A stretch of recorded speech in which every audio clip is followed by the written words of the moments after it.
Okay, everything seems to be working, so I might as well get these people in. See,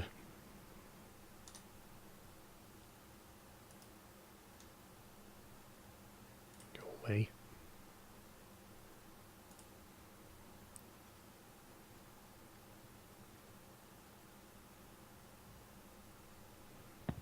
Hey, Shiny, what you doing?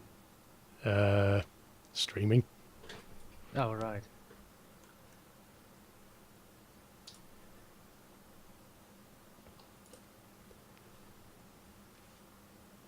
Also, the audio is really, really low on the voice in this in your setup right now.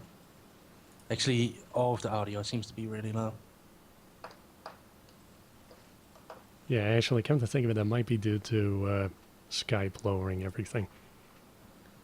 No, it's not just Skype, I think, but Well, no, I mean, I guess on your Windows. side.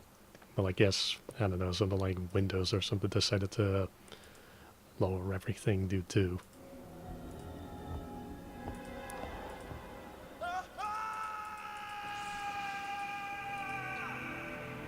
Anyway, we seem to be missing a person. Oh, did someone else volunteer? Well, sort of. Well, who was it?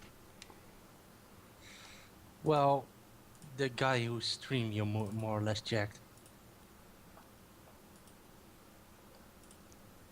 Well, I don't know. I can't exactly tell who exactly is. At least, At least I needed to be a little bit more obvious whether or not, you know, he wants to be in the stream. You can't just simply tap dance around the issue.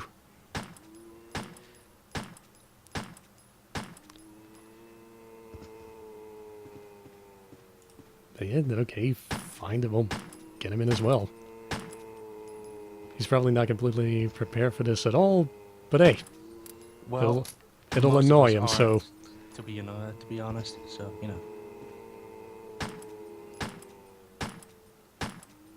Hmm.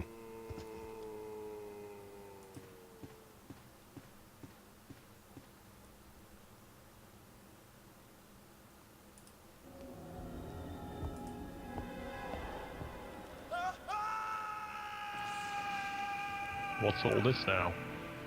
I guess I'm all up in your website, hijacking your streams. It's not really a hijack if you asked. I gave you permission though, is it? Well, we can always pretend. Let's pretend. Man, I was dealing like all with BuddyGripple. Oh. I wonder if BuddyGripple wants to join Discord as well.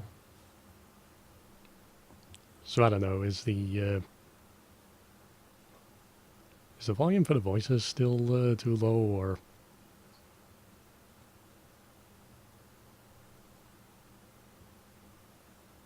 seems to be pretty good.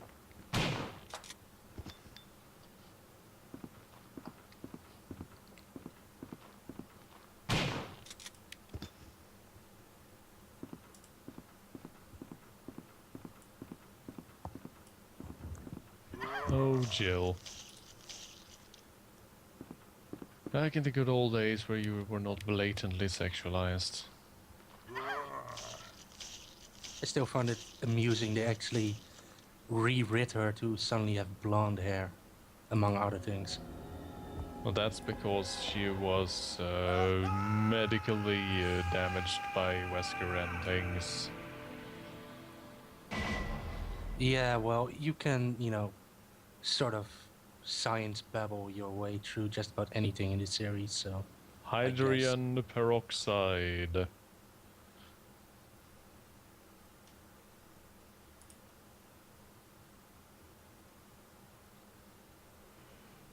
Then no one has any real clue what happened to her after Resident Evil 5, because hey... Let's just write her out of the story. Yep. One thing I do like is that the sort of applied phlebotom they use for every game is completely different. So it's like you start out and it's like, oh no, it's the T virus, and then the next game it's, oh no, it's the G virus. It's even worse than the T virus, and then suddenly it's a nemesis that's unkillable and it's a problem, and then we get the plagas, which are a big issue, and then we get the C virus. Like at some point you sort of expect them to loop around and be like, oh no, the T virus is the best after all.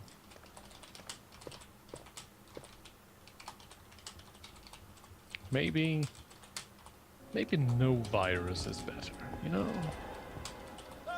Maybe we should just skip the whole virus thing. Yeah. I do find it interesting that this is a company that literally goes, our biggest source of profits ever will be biological viruses in one of their official documents. That's So anyway, I suppose I might as well get started if... I don't know. oh right, this is a stream and we're gonna play a game, right? Yeah, I- we sure are gonna play a game. Oh, BuddyGripple's here, I guess. Yup. Yeah.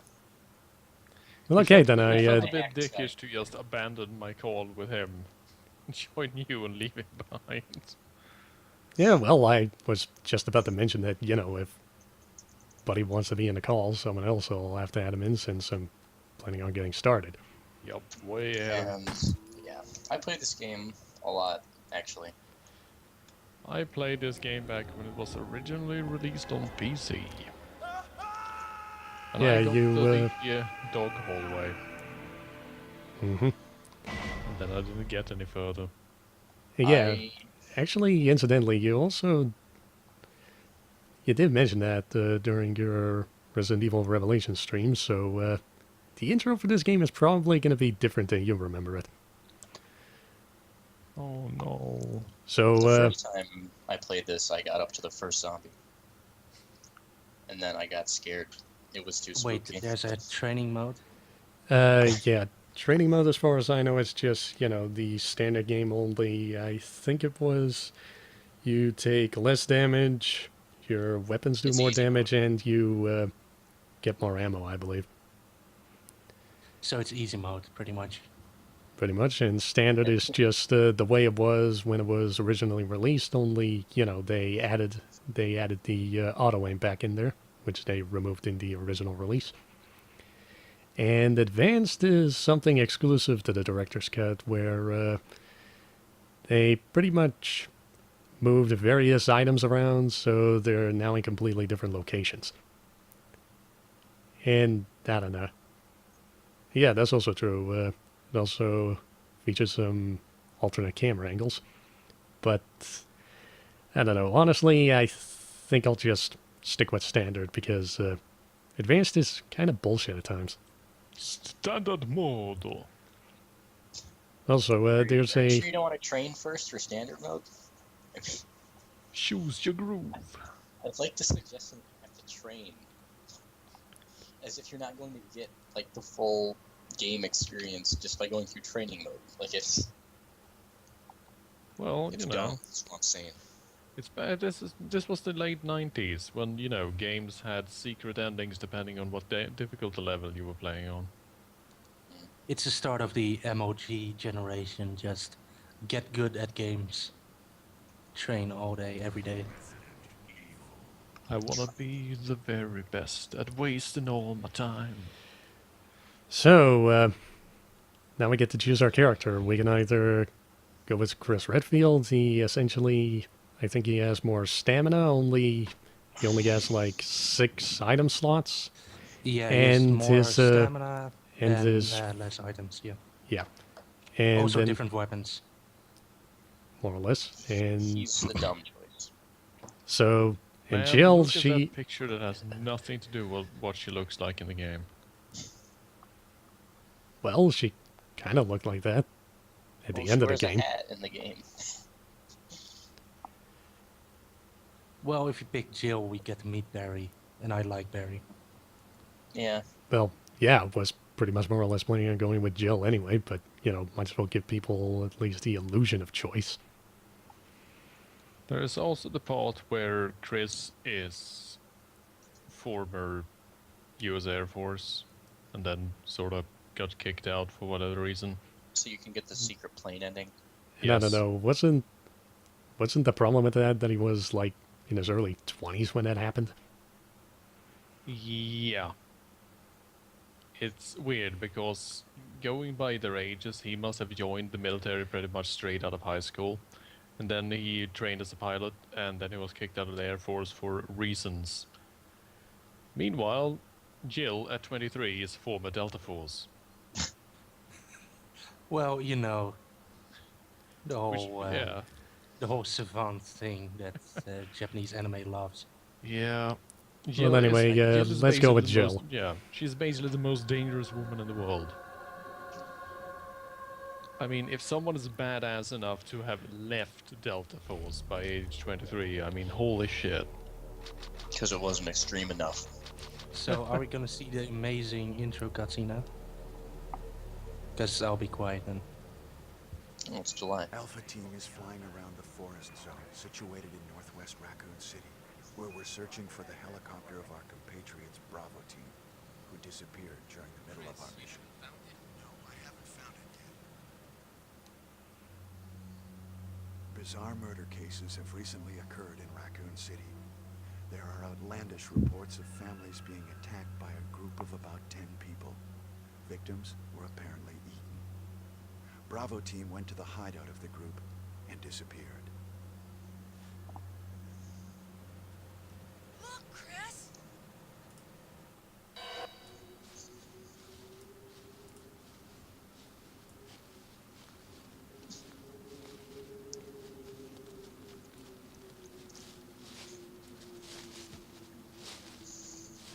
It was Bravo Team's helicopter. Nobody was in it. But strangely, most of the equipment was still there. However, we soon discovered why.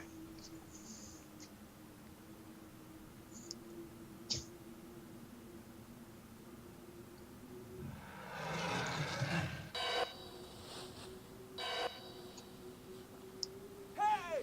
Come here! All these people are resilient.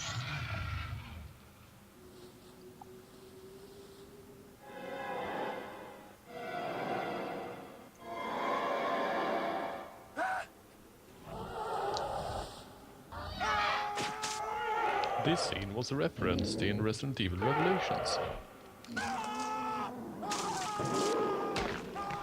Joseph!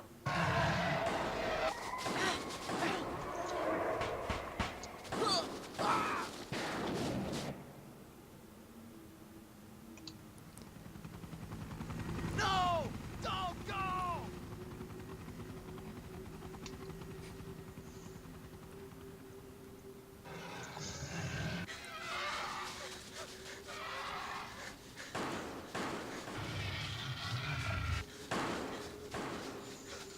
Jill, run for that house!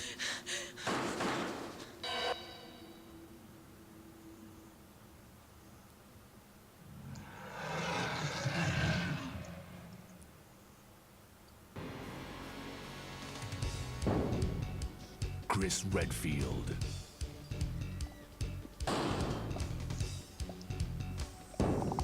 Jill Valentine. Barry Burton.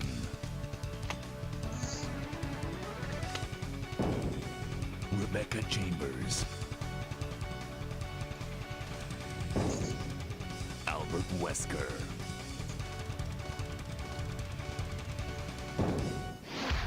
Resident Evil. So yeah, when I first bought this game, I thought that was absolutely amazing. What, The you still... baddest of asses. You think it's not amazing What is anymore? this? Because Wow. you're completely wrong. What That a was mess. amazing. Yeah, it's pretty amazing. I think Wesker wouldn't be blood type O, though. He's too strong-willed. Captain Wesker, where's Chris? It Stop stands it. for OP. Don't open that door! Oh. But Chris is... What is it? Maybe it's Chris. Now, Jill, can I you think go? it's safe to say I'm that most going of us with could you. Chris is our recite all old this partner, dialogue. you know. Okay, up to, let me handle you know, this. probably the first half hour of the game. Or maybe it's just Stay alert. It's just you being a big old mega nerd. It's not, it's just that I played it so much.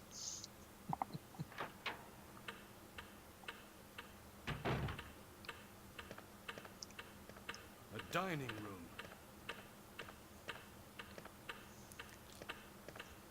Well, due to those master detective abilities, it's pretty obvious why Barry Burton is a member of STARS. And then never mentioned again. What? What is He this? shows up now and then. What is it? I Blood. liked it when he was playable in Mercenaries Jill, in last game. see if Everyone you just can find cheered. any other clues. I'll Everyone be was examining super this. hype about being able to be Barry at Hope last. this is not Chris's blood. Well, yeah, sure, Barry does appear in Nemesis for like 2 seconds. Cameos, bro.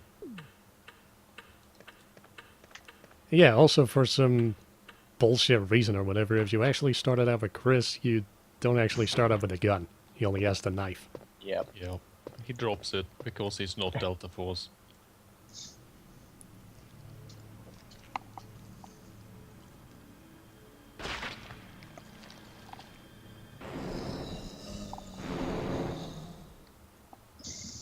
So yeah, fuck that noise.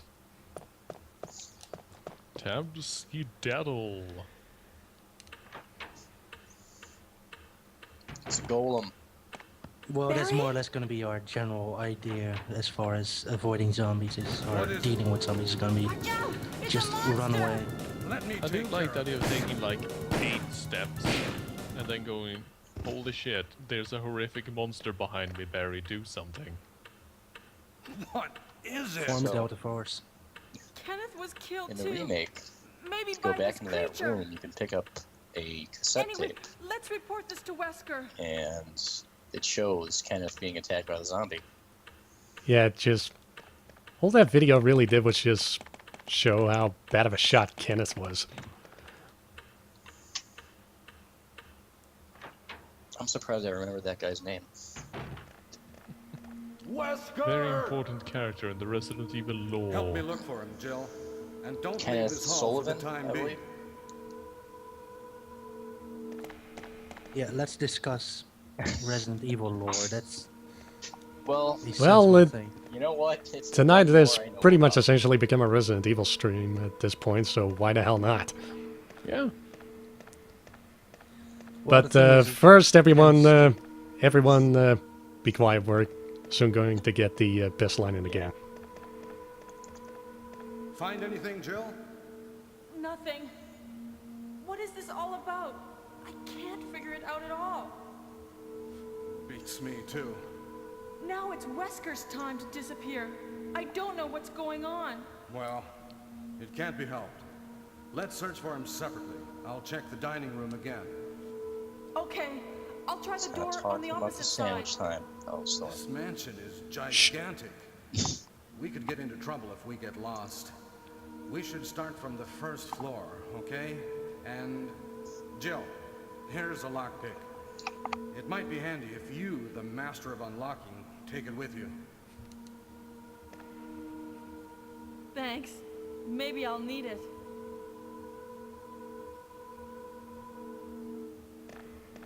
Listen, if something happens, let's meet up in this hall.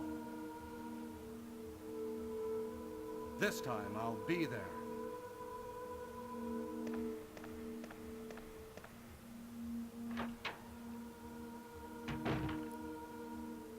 Okay, now we can talk. So I'm pretty sure Barry's being just ridiculously sarcastic there. Either that or Jill is just, as mentioned, a super savant that can just learn any sort of skills.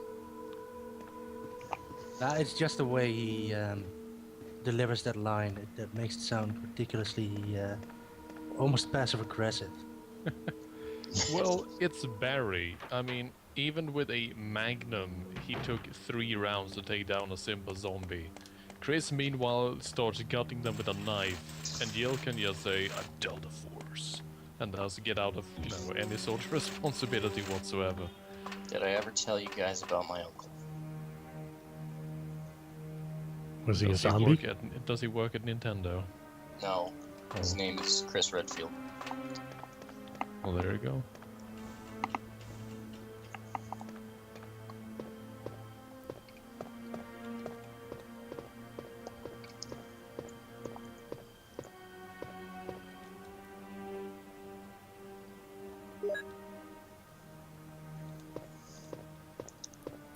Don't mind me, Mr. Zombie, just gathering some ink ribbons. The remake, this is where you learn about defense items. Which didn't exist in the original. Yeah. And yeah, also, if you play the game as Chris, you actually wouldn't be able to get here at least as soon as Jill, because Chris doesn't have a lockpick. He actually needs to find a key for it first. Well, anyway, let's go down this perfectly normal hallway. Also, holy shit, dogs. Yep. I jumped like a tiny little scared boy the first time that happened, because I was.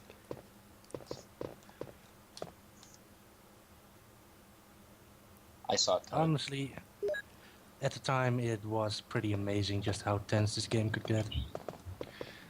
Well, I mean, it was Which pretty obvious that sounds- something was going to happen, BuddyGripple, but I mean, Yeah. come on. It still works. It kind of sounds ridiculous looking back at it now, but at the time it was actually kind of amazingly tense. Okay. Nothing in this room.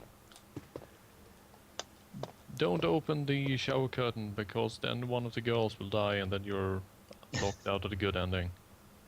I believe there is a zombie in the shower in the remake. Yes, there was, and incidentally, in the remake, if you actually let that happen when you're playing as Jill, she just kills the zombie in a cutscene, but with Chris, you actually need to kill the zombie yourself. I told you I remember a Oh, lot of jeez. shit about this game. Okay, that sort of ruined the surprise there with the random flickering there, but whatever. Super secret, you guys.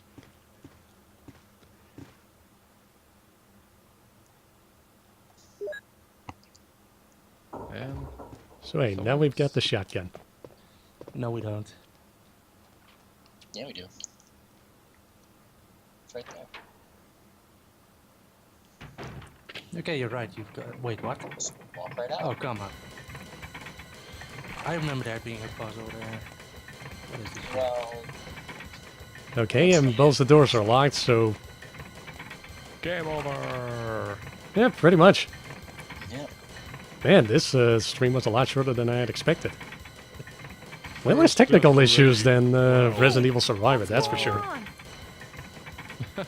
Just Jill? puts her hand on her hip, Is like, that you, well, Jill? that's What it happened? for me, I guess. Barry, help me, please. The door won't open. Quick! Maybe you Stay can away kick the from door the down. door, Jill. I'm gonna kick this door down. Hurry! This way! Also, now we're gonna get the other best line in the game. Oh, Barry! That was too close. You were almost a Jill sandwich. You're right. Barry, thanks for saving my life. But Barry, didn't you say you're going back to the dining room to do some research? Why on earth are you here?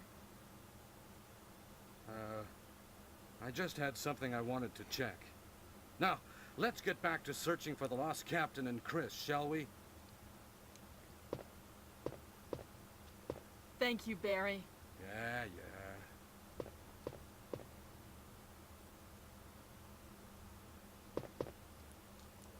So yeah, that was great.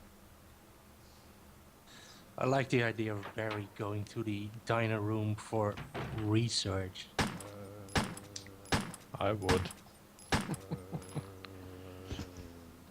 Should we mention that that the Jill sandwich line is referenced in several other Capcom games, most notably in Dead Rising, where there is a sandwich shop in the main area called Jill's Sandwiches.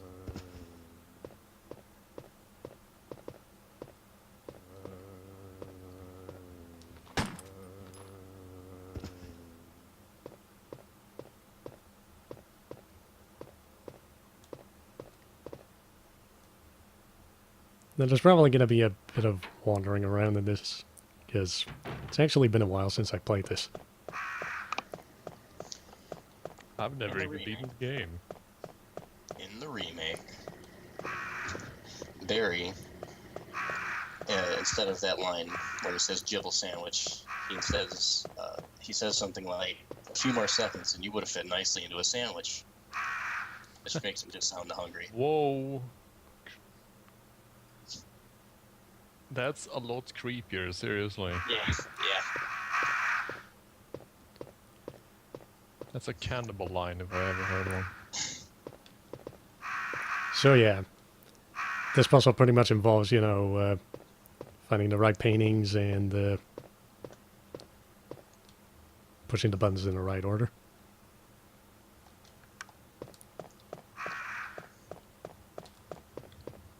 When I first played this, I actually didn't do it correctly because, hey, one of the paintings that you need to push a button on is completely white.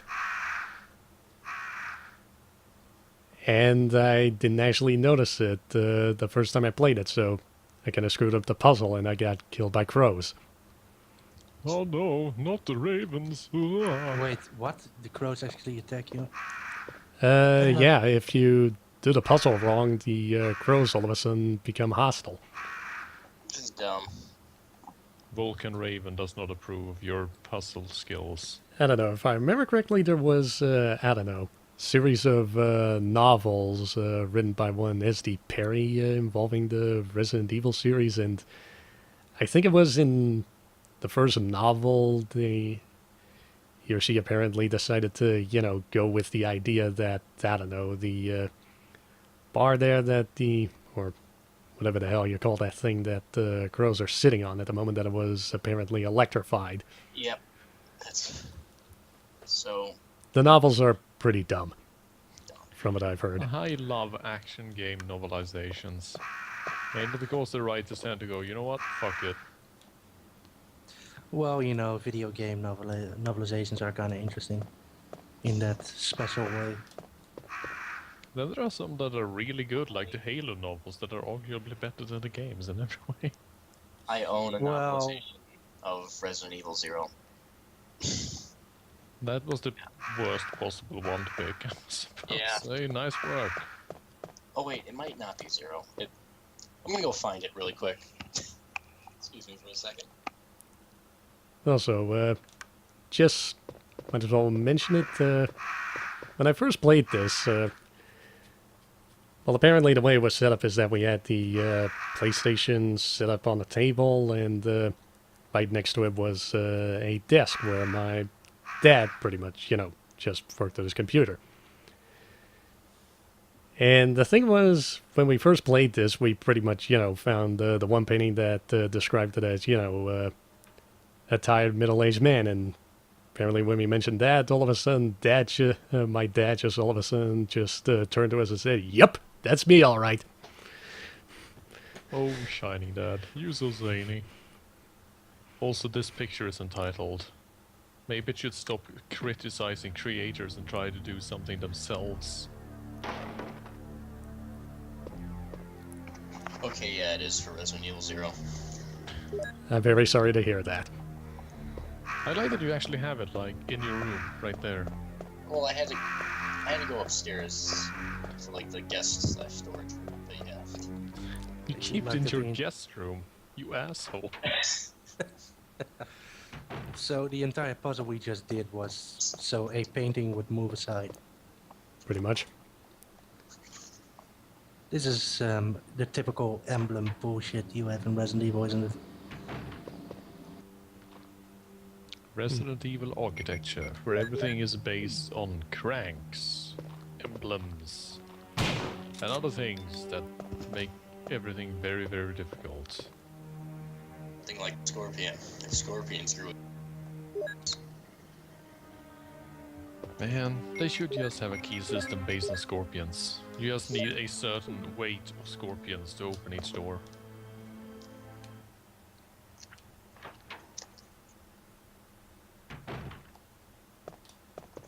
Did I ever tell the story about the time my father visited the scorpion researcher? I don't think so. No. I might have brought it up. So clip. Clip. For Fuck you, God's man. sake, get over it. No. Makes me mad. In any case, the story is as such that when my father was a young man, lived in good old Gothenburg, he had a lot of friends in the academic world because his stepfather was a very well-noted professor in physics, who actually corresponded with Albert Einstein, among other things, but more about that at a different time. And he was going to visit one of them that he had gotten to befriend at his actual lab for once. And he showed up, and this dude was an entomologist, so he had lots of insects, and he specialized in scorpions. So he had roughly 500 of the things. Just big old bowls and terrariums filled with scorpions, hundreds of them. And just as my father walked in the door, the man basically said, "Oh, hey, you're right in time, 'cause it's time for their walk." And then he just opened them. And all the hundreds of scorpions immediately just rushed out like a river released from its constraints. And then there were scorpions on the tables, scorpions on the chairs, scorpions on the floor, scorpions climbing up the walls. There were scorpions everywhere. Then my father was naturally, shall we say, a little bit worried. But the researcher said, "Oh, it's perfectly fine, you know, they generally don't climb up on you, so the only place they could possibly sting you is in your shoes." And my father looked down and said, "But I'm wearing sandals." And the researcher looked down and realized that yes, my father was in fact wearing those classic summer-style, very open sandals with no socks. And he said, "Oh, well, you better get up on a chair, quick." So my father spent the next 20 minutes or so standing on a chair in the middle of the room while the researcher walked around with a broom gently sweeping away scorpions that tried to climb up it. That's And then, cool. then my father got to watch as the researcher just collected all the scorpions and put them back in their cages and terrariums. And then they had tea. Not with the scorpions, mind you.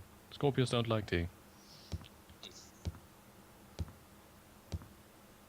Tyrant series. All the creatures we've seen. And they were working on something that could conceivably kick said creatures' asses.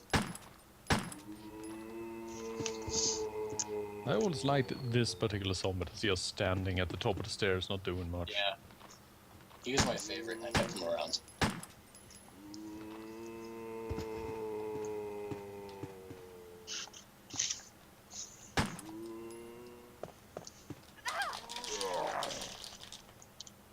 Seems that something happened. He got grabbed. Yeah, I try to run past him, but it's kind of hard to tell when you're stuck against the geometry there. Interestingly enough, in the Resident Evil canon, there is no such thing as virus immunity among the protagonists like there usually is. So canonically, all the protagonists are just so good that they never got bitten. So if you get bitten even once in any of the games, you are not good enough. Well, aren't there like a ridiculous amount of antivirus as well? Not in the first and second games. So it literally is just don't get grabbed ever. Yep. Then why is it that in, what's it, Resident Evil Outbreak, it's airborne and you slowly work up an infection? Because they needed a good multiplayer mechanic. Oh. Such bullshit. I do like the C virus in Resident Evil 6 though, where you can get bitten all you like, not a single problem. You can even breathe it in when you're fighting one of those weird balloon monsters. But then at one point a city gets hit with a rocket with the same virus, and if you stand in there, you petrify. Yep. I had some great bugs happen to me when I played that level. Holy shit. Like in one scene where you're supposed to escape the rising fog of death. I was running up the stairs as Leon, and suddenly at the top of the stairs, Leon started keeling over in that death animation you get if you're standing in the fog. But the problem was that there was a conversation scene starting, so I couldn't actually get out through the door. Because Helena was jabbering about bullshit that's useless. And I just kept choking, and then I just keeled over dead just as the cutscene was about to begin, and then Leon slid down the stairs and then sank into the floor. So only his torso was sticking out. Yup. 1,000 developers. Time well spent. Also, I forgot to mention in the earlier hallway that we left a while back, in a earlier version of the game, there was apparently something written in blood on the wall. But apparently they removed it because they thought that it might have spoiled too much of the story. If I remember correctly, I think it just simply... I don't know, I think it just simply says something along the lines of... that apparently something along the lines of, it hurts to breathe, for Barry! God's sake help me. Jill, what's going on? Any clues? Why are you killing all the No. zombies? That But seems like a something's very wrong with verbose this thing to house. do when you're dying. Oh, this hall is The dangerous. Japanese are all about Maybe it's better to drawing secure messages our in blood, though. escape route first. There must be a back door somewhere. Let's try to find it first, shall we? This is an underrated Okay. line, I think. Let's separate again. Just a moment. I found something. Barry Burton, What is it? verbal goldmine. It's a weapon. It's really powerful, especially against living things. Better take it with you. Especially But how against about you, living Barry? things. Yeah. I have this. Thank you. I'll take this then.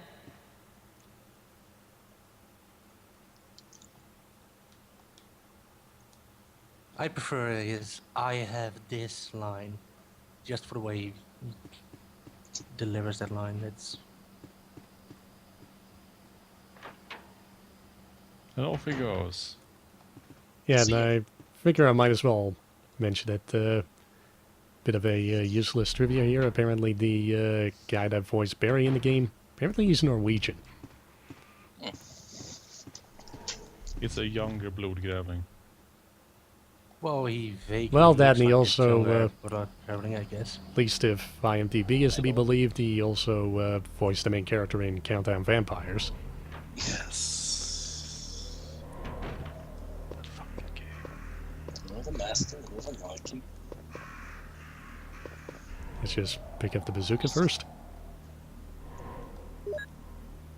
Yeah, for some reason they called a grenade launcher a bazooka in the first Resident Evil. I don't know. Yep.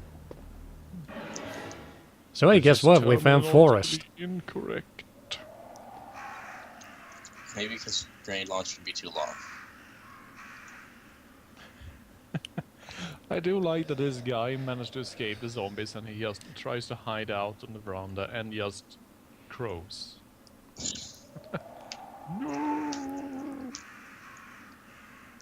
Yeah, and what was also pretty funny is that, well, we didn't actually get that cutscene because we went for the shotgun first, but as you actually go to different locations first and then come up here, Barry actually beat you to it, and then he pretty much, let you know that he found Forest. And what I found rather funny is that at some point he just simply mentions that, that he was going to find out what caused Forrest's death. And then he just kneels in front of him and just goes, "It looks like he was killed by a crow or something."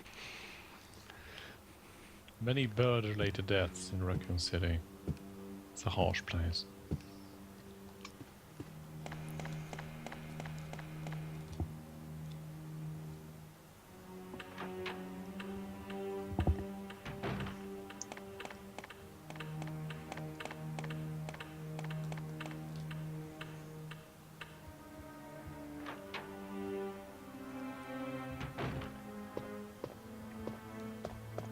I actually sort of like the design for the original RE mansion because architecturally it almost makes sense.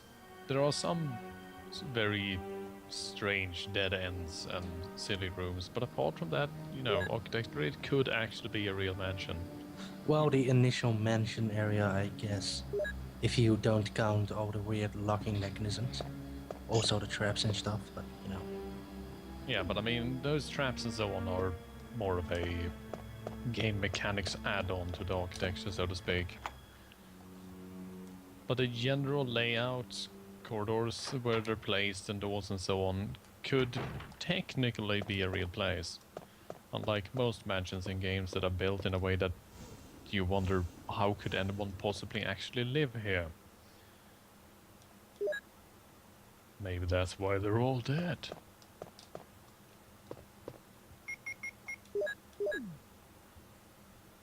So anyway, we're gonna play the piano now. Because Jill can actually also play the piano. Oh, the chat is talking about nuclear energy. This isn't gonna go well. Stop it, you guys. We're not gonna go anywhere with that. Hey. Needs to be debated, Nolan. No, it doesn't. Shut up. Yeah, no. I say that we all get those little caps with propellers on the top, and then we use that to power batteries that we carry in our pockets, and then we can use wind power for all our basic energy needs.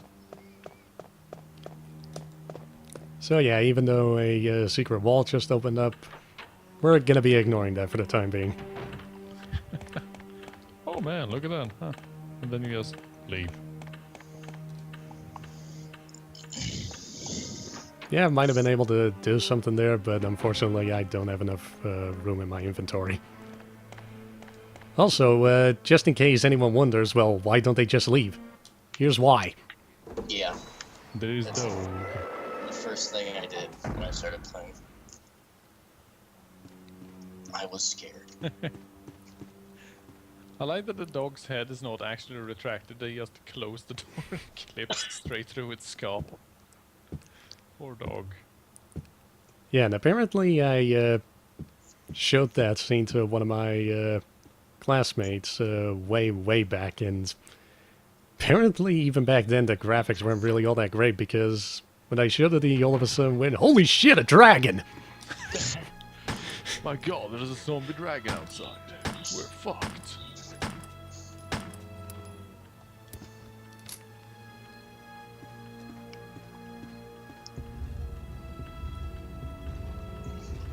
I'm gonna take a quick trip to the store. I want you to be in the servant quarters by the time I get back. Okay, so Understand. since the chat is insisting on keeping this conversation going, let me just throw something in there. Liquid fluoride thorium reactor. There we go. And now we're just gonna break the statue for no apparent reason.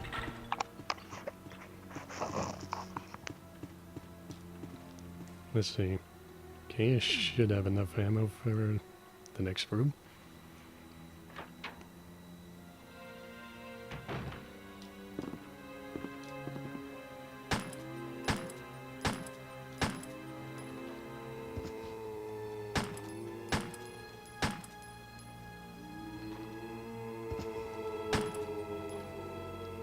Shooting zombies in the back, huh?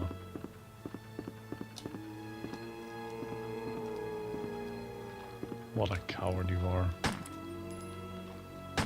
I don't think they care about honor all that much at this point. You must fight with honor. Because if you don't, who will?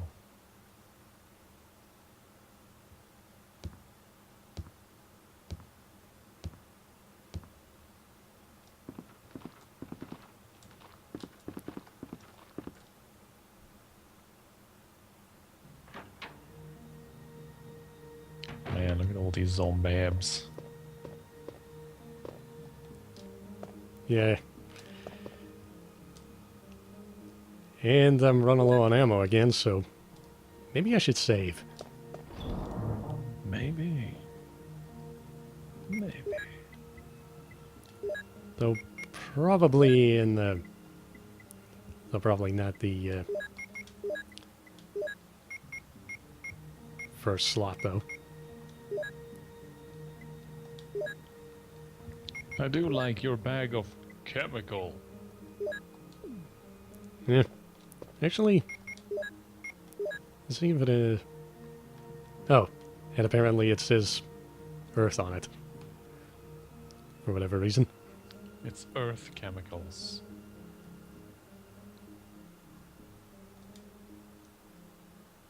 So yeah, it's apparently herbicide.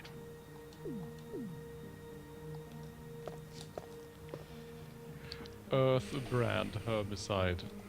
That's a bit sarcastic in tone, isn't it? It's like Freedom Corporation's private prisons.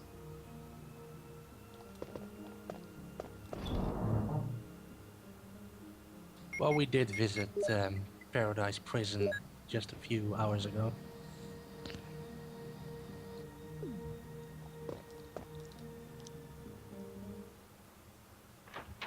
Okay, time to do some sick-ass dodging here. You can jive, yo. Gonna stay out of their reach. Gonna get to the end zone. Score that touchdown.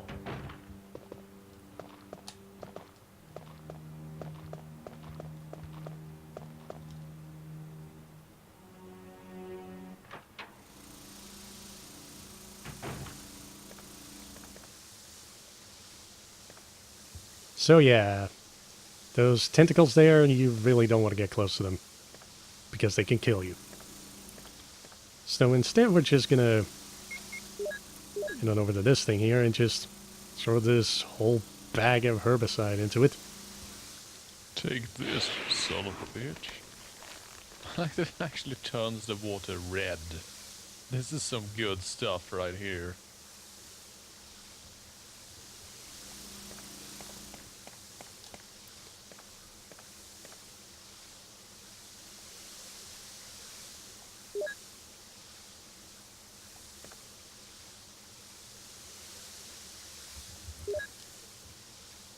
Also, incidentally, in the remake, you still have to do this. The thing is, though, they apparently added in a little valve, I believe, on the machine there that you throw the bag into.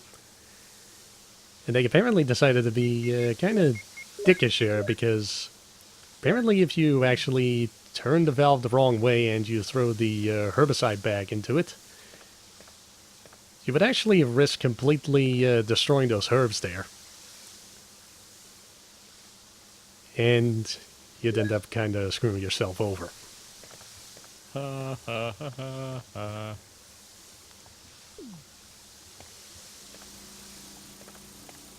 Antagonistic game design. It's Yeah. my favorite. Especially in Japanese games, where it's usually basically, okay, pick heads or tails. You're like, okay, heads. Okay, now you lost out on the best item in the game. Fuck you.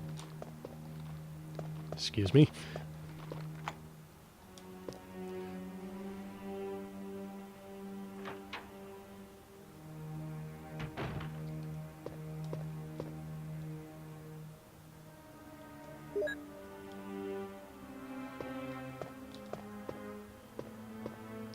Someone just left a magazine lying around the bed. That's irresponsible. No, Arthur, they left a clip lying around in bed. To get, well, a hair clip together with a magazine. I'm just saying what the game says. So anyway, Monster closet. Fuck you.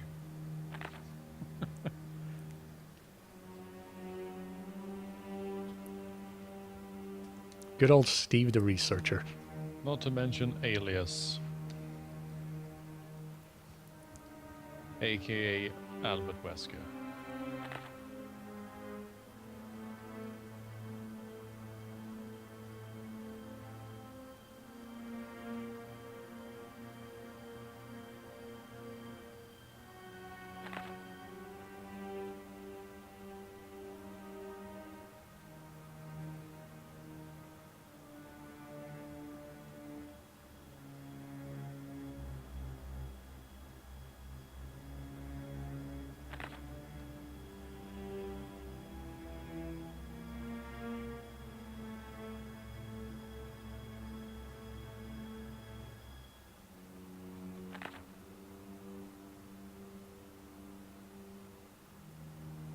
What a petty fucking asshole. Like, seriously. I have to wear this containment suit as to not die horribly. That pisses me off, so I'm going to starve the dogs. Eh.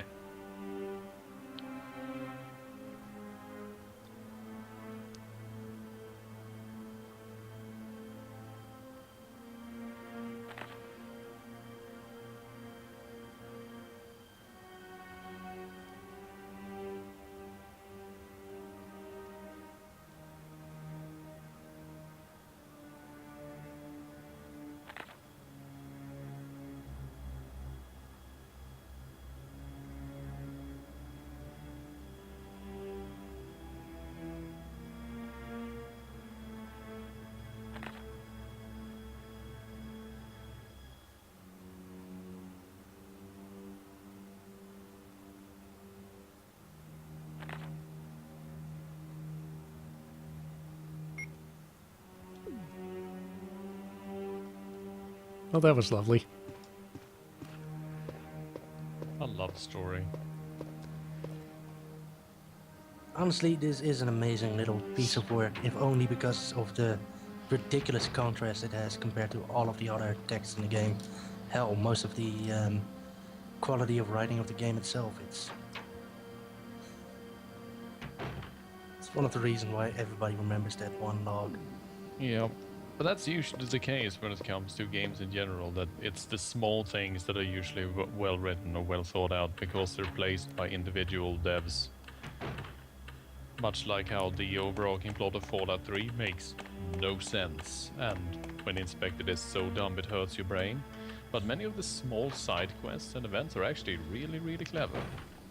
Man, the ending of that game pissed me off so much.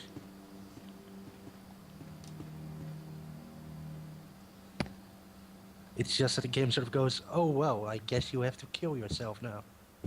But can't we send in the guy who's, you know, impervious to radiation? No. Okay. How about one of the robots? No. Oh. Yeah, the original ending was dumb.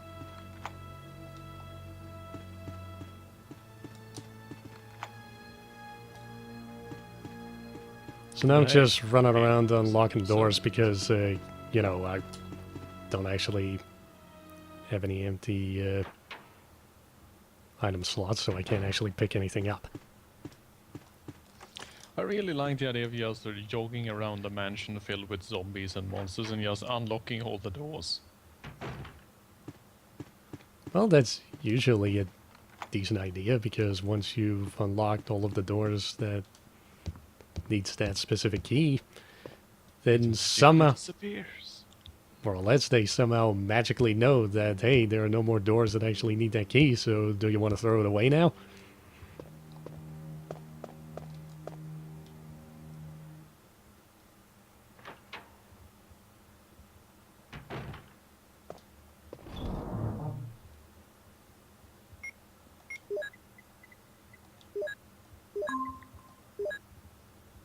God damn it, Avash, shut the hell up.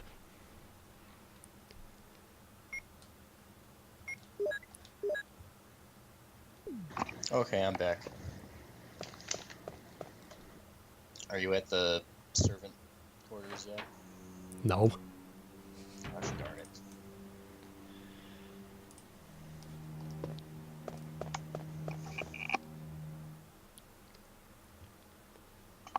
Oh, well, you're at everybody's favorite save room.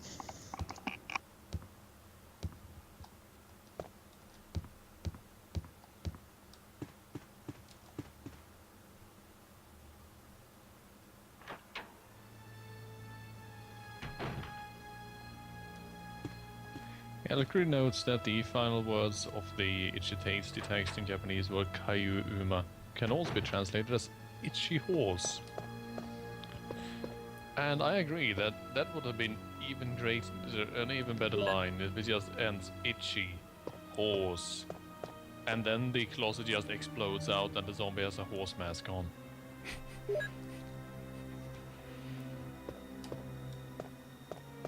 And because of the mask, he can't actually bite you, so he just shoves the horse mask into you. And it turns out it's one of those that squeaks. Wait, are you talking about Itchy Tasty? Yep, you just missed it. Ah, so that's where umami comes from. Maybe. That sounds like something Suda51 would have done, you know, if he made this game, I guess. Just some of those really weird translation-related sort of stuff. Apparently,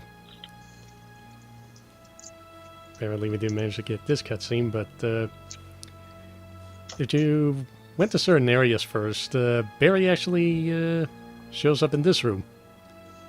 And apparently, for whatever reason, he tore out the first couple of pages of this will. He My wanted to dear rewrite it Alma, so that he would get everything. please don't rape any soldiers and have horrific murder babies.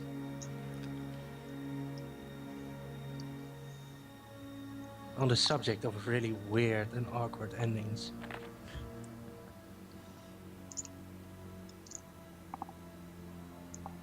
And then that guy sort of gets written off in the third game for some reason.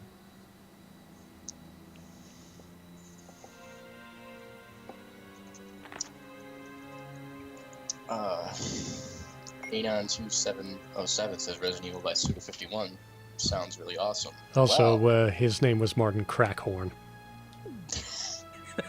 It's actually pronounced Krakorn. Anyway, check out Shadow of the Damned. It might not be exactly what you're looking for, but I think it's okay. To quote Shadows of the Dam, taste my big boner.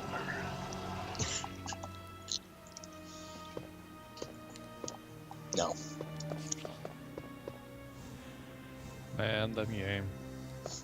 That game had one of the best character introductions and outros ever. The super mega badass demon hunter dude with the grenade launchers. He survives almost as long as the guide from the Resident Evil 5 intro.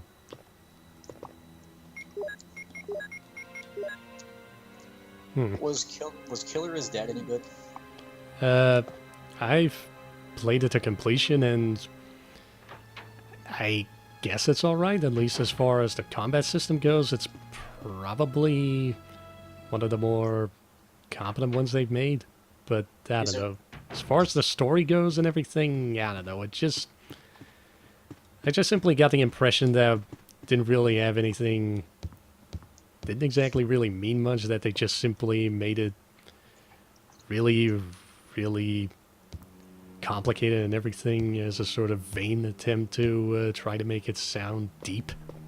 I hope you read all the loading screen texts, right? There was loading screen text. Yeah, at the start of every chapter, you know, when it's swinging the blade, and there's a little blood animation, and paragraphs of text flash. You mean Those that bit of paragraphs text change. that only... You mean that bit of text that is only there for like a second and a half at most?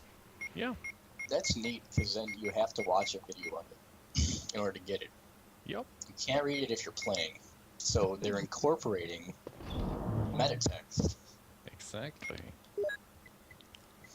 But yeah, I think the first and third paragraphs changed, while the second paragraph is always the same. So there's a lot more story there. Is it a lot like Killer 7? I suppose it has a couple of things in common with it, but I think the problem is with Killer is Dead, I don't think Suda51 actually had that much involvement with it. As far as I've heard, it's more like Suda51 just came up with some weird idea and a bunch of other guys just decided to make a game based around it. Yep. Well, I really like weird games. It's basically character action Cowboy Bebop, only you're Vampire Dante. And- also you fight a train. Yeah, that was pretty cool, but then there are the Gigolo missions, which aren't all that cool. They're I- super cool. The Gigolo missions. Yeah, I don't know. guess, considering, you know, me being the pervert that I am, I don't really mind them that much, but I don't know. I guess as far as people really hating them and being, you know, that they're pretty much essentially complete and total misogynistic shit and everything, bring the entire game down, I don't know. I suppose that's a possibility, but my biggest problem with the Gigolo missions is that they just aren't fun. Yeah. Oh, I thought you were gonna say they're not realistic. They're incredibly realistic since they're entirely about the dude peering at the lady while she's not looking, building up his courage to actually, you know, present her with a gift. He acts all suave, but he's like 14 years old emotionally. That's not what a gigolo is. It really isn't, no. Well, then at least, you know, one of the missions was at least kind of funny when you fail. Since, you know, the main character ends up getting boiling hot tea poured all over his crotch. Damn. I spilled coffee on my lap once. In a McDonald's. Did you sue afterwards? Across the street from the Chicago Stock Exchange. Not the stock exchange, the commodity exchange. And you basically It was rushed full of over there and stock. said, I need new pants. And you got 20 offers in 10 minutes. Not quite. Oh. I found it funny that there were commodity traders eating at McDonald's, though. That's why America's great. Well, you know what Scrooge McDuck says. I didn't become the richest duck in the world by eating at luxury restaurants.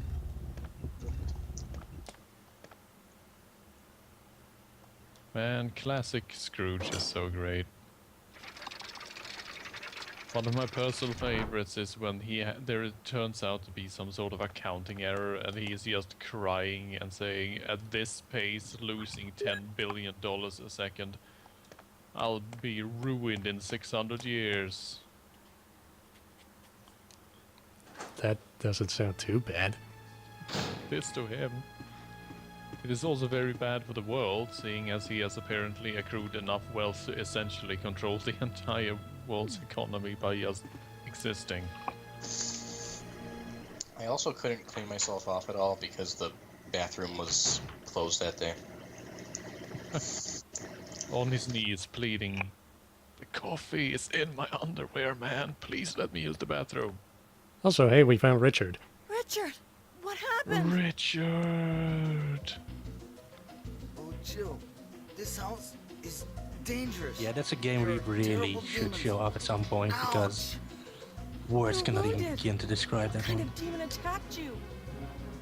It was a huge snake, and also poisonous. Poisonous? Oh no. Richard, Anyway. hold on. The reason I was there There is serum. was because I was taking a tour of the Oh, no. commodities exchange. I should have brought Who some cares with about me. this man dramatically dying? No Let's talk about problem. your trip to the I'll go commodity and get it. exchange. Thanks. Well, he does go ouch, so that's the important Yeah. part, I guess. Well, but you Points. completely talked over the line. It's not just a poisonous snake, it's a monster. Whoops. But let's not pretend that we're all new to this. Yeah. Well, some people in the chat might be. Anyway. So the thing is anyway, the thing is, we now need to rush back to one of the save rooms in order to grab some serum. Because if we don't actually, you know, get back in time, Richard will be dead. Spoilers, Richard dies anyway. Yeah. back to the commodities exchange. What commodities were you shopping for, I was about to say. I wasn't doing any shopping personally. But the interesting thing is there's hardly anybody actually trading on the floor anymore. It's kind of strange and empty, because everything's done on computers now.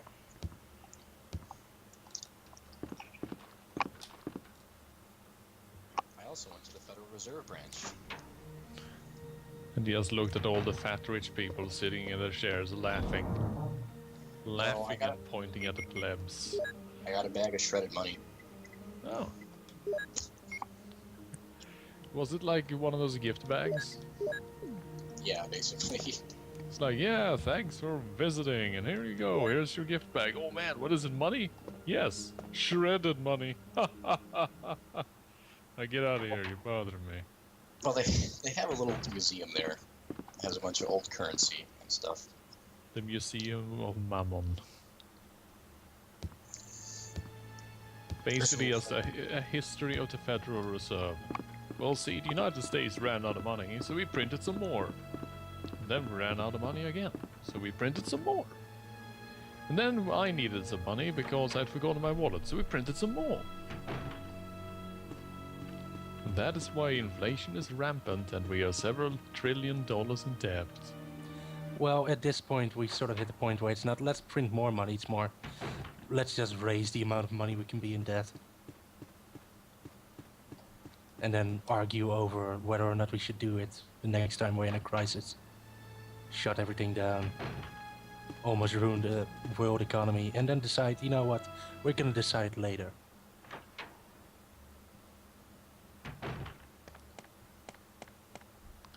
Look, I am not Here's in the favor of the serum. gold standard. I'm in Richard, favor of the hold PVC on. figurine I'll standard. give you a shot now. Jill, Your wealth here's should only my be measured in radio. how many You waifus should you have keep it. physically. I'm... No! Richard! Jill, be careful.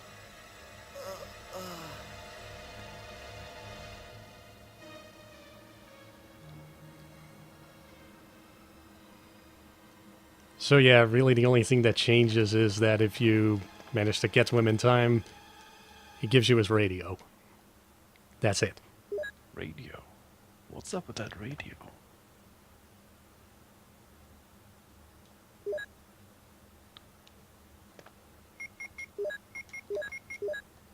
You gotta love though how blood spurts out of the individual holes in him.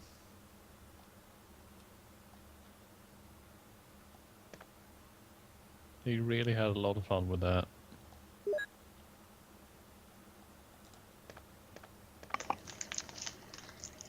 Oh yeah, another thing is, I went on a tour of the Federal Reserve and the Commodities Exchange, and then about a month later, I went back for Occupy Wall Street. Not Wall Street, Occupy Chicago. And you just threw the shredded money on the ground. Yeah. Oh, I didn't have it anymore. Wait, what did you do with the shredded money? I threw it somewhere. I put it in the What? place. Put all your dumb crap. You defaced American currency? Well, I don't know about that. I do find it sort of amusing that defacing currency is actually a crime in the US. Only if you completely fuck it up. Like if you draw a funny face, then it's fine. But no. I also like that there is actually degrees of acceptable vandalism of currency. There is actually a guide for that banks have to use to decide if a bill is supposed to be recycled or not. And as you mentioned, the drawing mustaches and silly faces and so on, that's apparently acceptable. As is small tears, as long as they are not in a position occupied by one of the forgery security devices. And apparently it can also be slightly off color, which I found weird.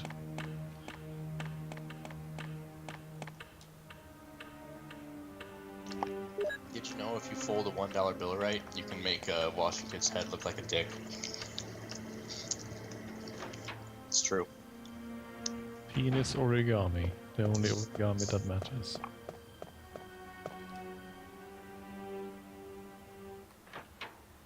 I can basically only fold cranes and penguins.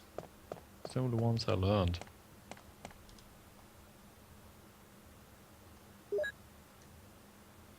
I almost made a frog once. You almost made a frog once. Then I did.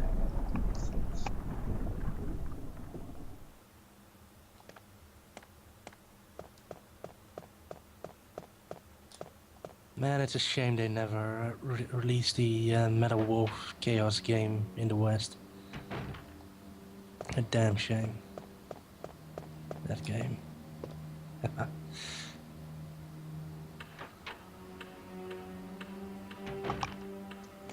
There's a very early LP of it. Yep. I think it's on Google Video. Is that even still around? Probably not. No. It was by Genpei Turtle, I believe. Hmm. Yeah, I think he was one of the few goons that actually studied Japanese, I believe. Yeah. So he actually translated the entire game. Yeah, he's practically fluent.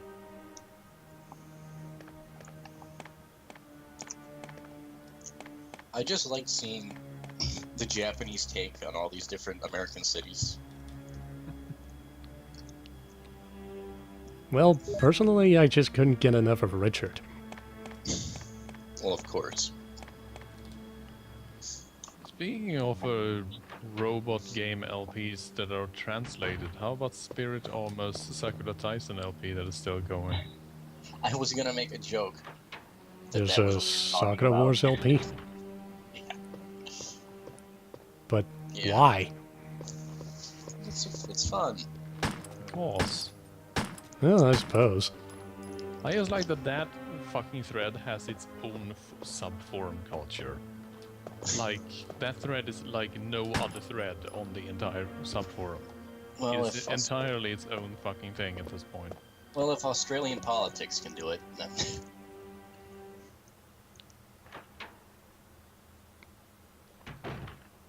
Lowcopter, it's creepy, but it's creepy in a decent way. Because it basically ridicules the entire setup of just dating sim mech combat combination to the point where it's completely nonsensical.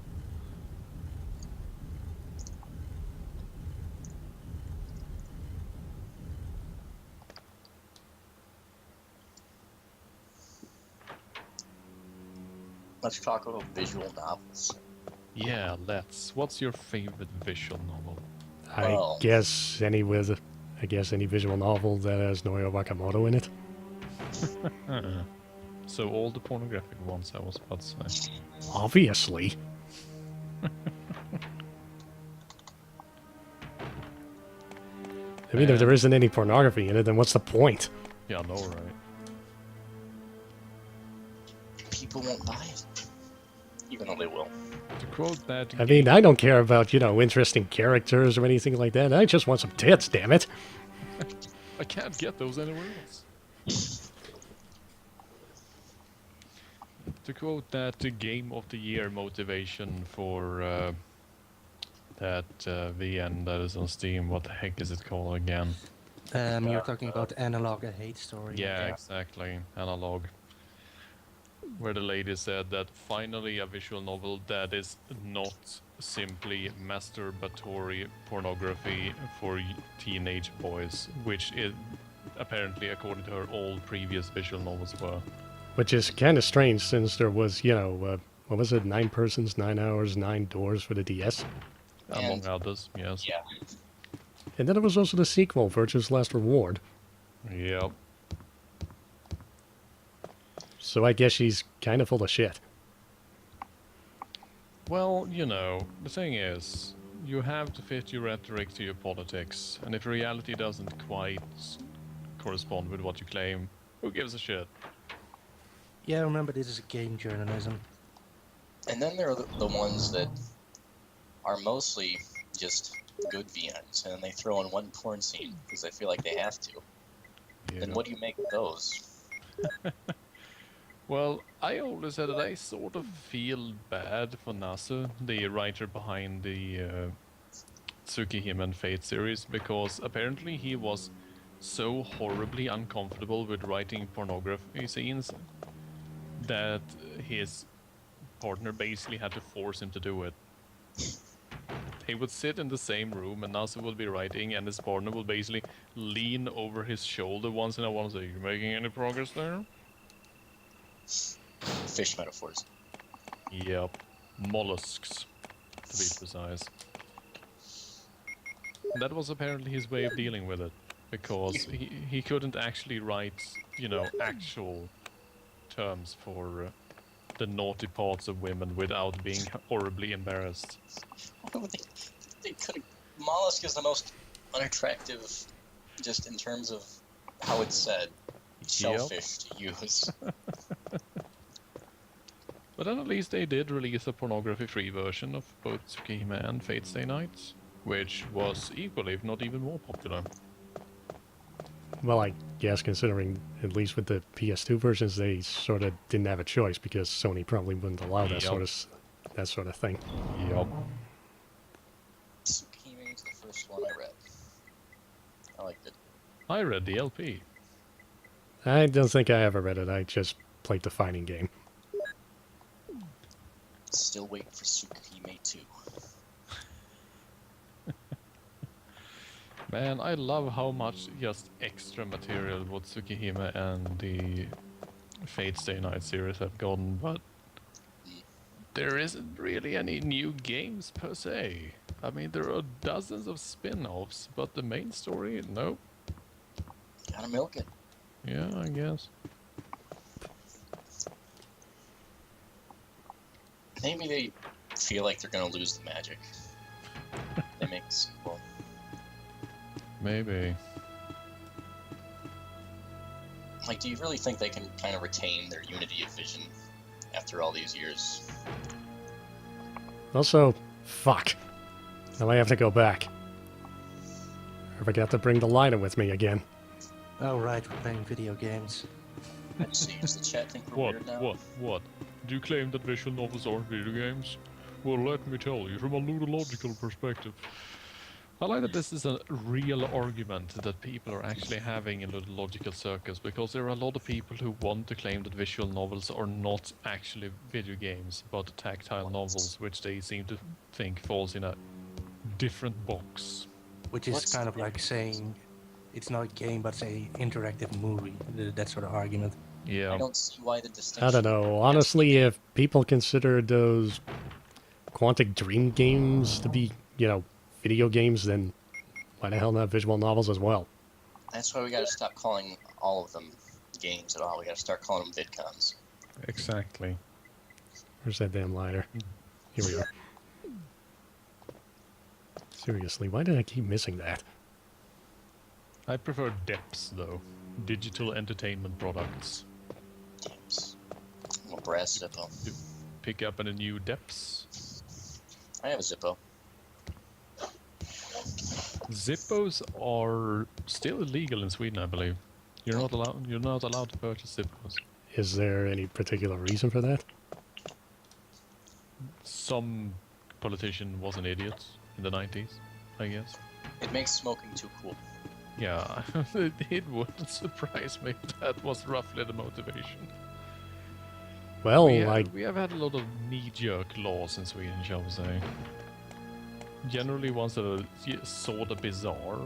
Like for a few years there was this big hubbub about buying bows and arrows, because one dude who suffered from paranoid schizophrenia watched the Rambo movies, got himself a compound bow, made his own arrows, and then killed his boss when he arrived at work. That did he give a one-liner afterwards?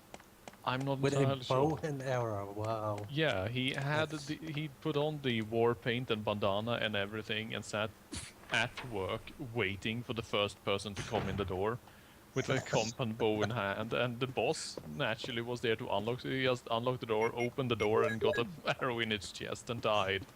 And you're like, wow, that was unexpected. I probably shouldn't say this, but I mean, at that point you earned it.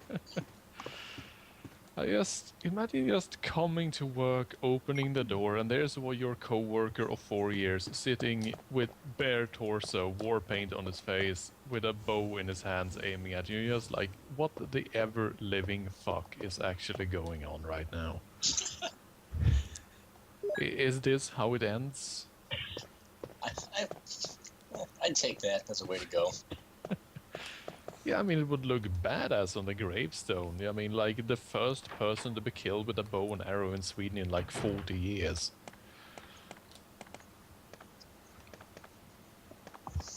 So, what does it? So what did the tombstone say then? Just shot to the heart, and that crazy coworker was to blame. Yeah, said arrowed.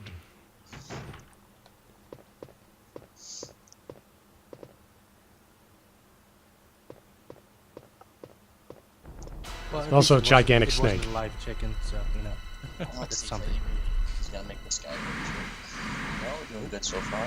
Ah, Velkus, come on. Man, look at this snake.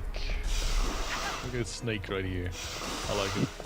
Man, I love the boss design in this game. Oh no, you got bitten. Now you're gonna die.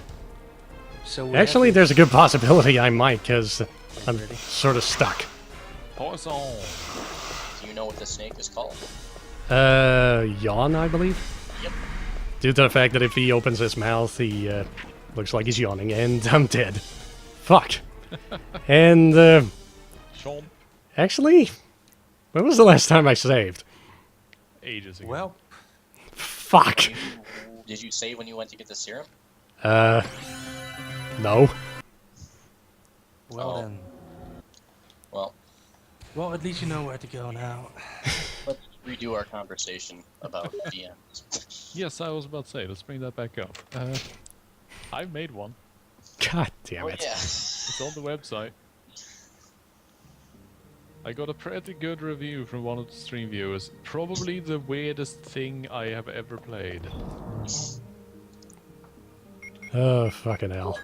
I should make a VM. You should. The problem is getting art. Because even if you're really good at writing, you sort of need the visual component. Yes, arts. Well, Nithame can draw. Yeah, and you can make music. See? My God. Everything is great. Clearly, we're qualified. to make visual entertainment. Well, to be fair, the general quality of amateur-made VNs means that you can basically poop in a can and publish it, and you'll probably end up like at least in the 60th percentile. Well, that sort of goes for all amateur game design, really. True, true. 90% of everything is shit, as we all know. It's gonna be set in a world In a war. where instead of there being Pepsi and Coke, there's just Pepsi. This changes a lot, believe me.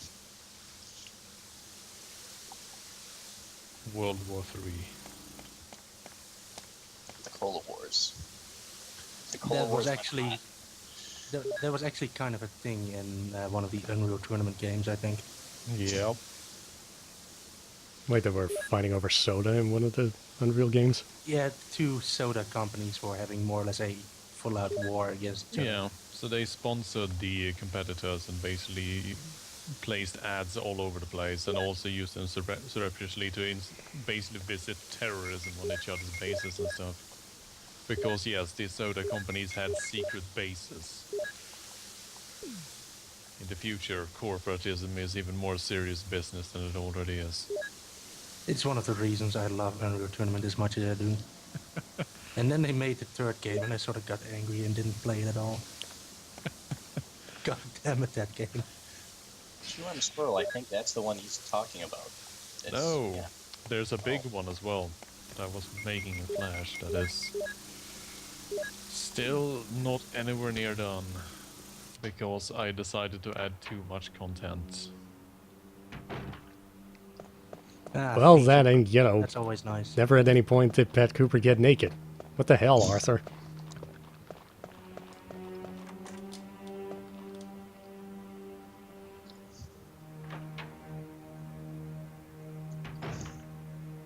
Yes, Lurkopter, I am a master of feature bloat. You have no idea.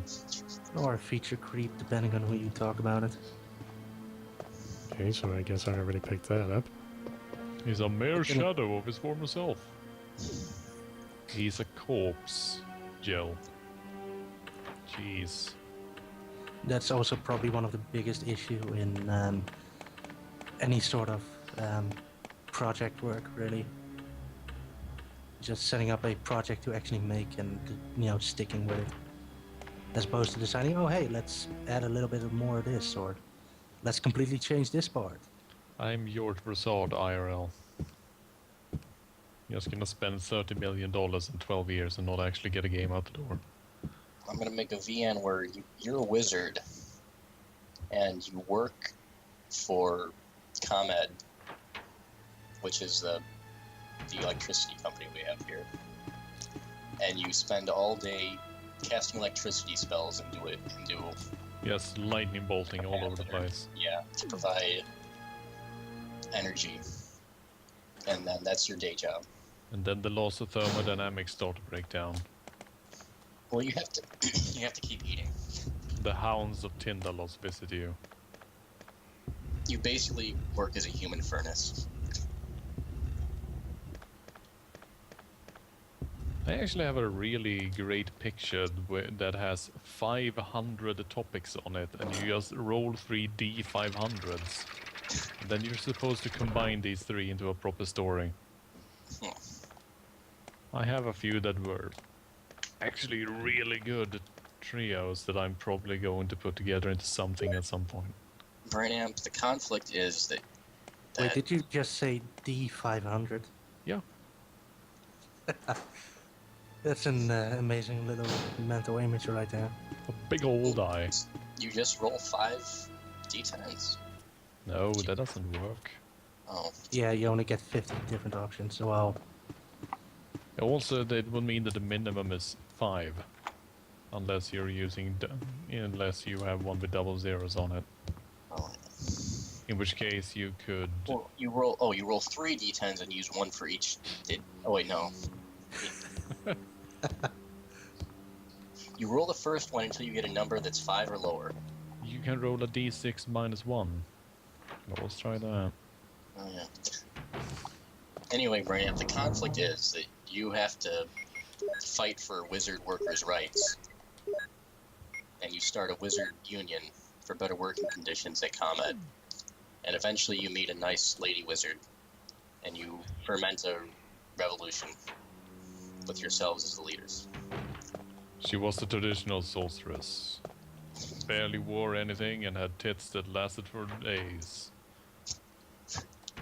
Frazetta would have been proud. The last for days suggests they're extremely droopy. Have you ever seen Frazetta art? I was about to say. I have. It's all about the gravity.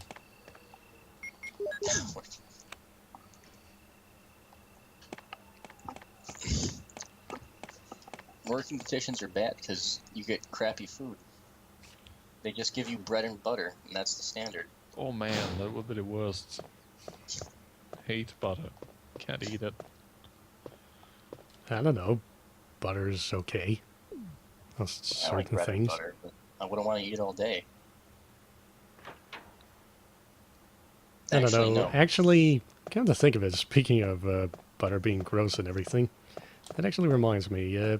Does anyone remember that one HBO TV show, Tales from the Crypt, I believe it was called? Mm-hmm. Well, I think there were also, well, I'm not sure if they were specifically meant for movies or just they grabbed a bunch of random episodes and put them out on video, but I think it was called Vault of Horror. Masters of Horror? No, I think it was called Vault of Horror or something along those lines. But in any case, the one that I'm thinking of was something involving apparently a ice cream guy or whatever. And, I don't know, they, for the most part, focused on two brothers that, you know, basically wanted to rob some ice cream guy because they apparently were on... Yeah, they were apparently... Yeah, I think they were under the impression that he had a safe full of valuables or something, and one of the brothers just, for some strange reason, just kept eating a whole stick of butter and nothing else. And it absolutely grossed my mother out. Yeah. She thought it was absolutely fucking disgusting. Yeah, it reminds me of that horrible picture of the morbidly obese lady sitting in a park, and she just has one of those big rectangular blocks of American cheese, and she's just eating cheese. I mean, shit. Yes. No. It makes me feel bad inside. And yes, Elkery. I should point that out. You can clearly see in the picture she actually has more cheese in her bag. In case she runs out of that, 2-pound block of cheese. So another problem is that the wizards they get dropped at the first sign of trouble. You can only cast constant lightning spells for so long, and these people who have been working at the company for years get dropped at the first sign of trouble, and they hire some new young wizard. Yeah, magic circuits burn out if you use them too much. And then you're basically out of a job, because hey, all you can do is magic. And if your magic circuit's burnt out, well, what the fuck are you gonna do? You don't have any other skills. You spent 25 years learning chain lightning, for crying out loud. So, Buddy, would you describe the protagonist wizard as being a buff wizard? No, he's a bit bitchy. He's the nerdy type, probably wears glasses. You'd be able to relate to him. He was a completely average high schooler until one day. I basically, on principle, never read or watch anything that has that starting. That's sort of a red flag starting for as me. It's description, just- because you guys know that this is going to be terrible. It's going to be so fucking derivative. There are pretty much a couple of red flags. He was a normal blank until blank is a good one. Also, anything involving high school is usually a good red flag. My absolute favorite, though, is one day a girl fell from the sky. It's like, yeah. She was testing her levitation spell. Yeah, I mean, your setting is pretty much the only one where I could see it happening and not be terrible. So yeah, research as well, blah blah, Martin Crackhorn, blah.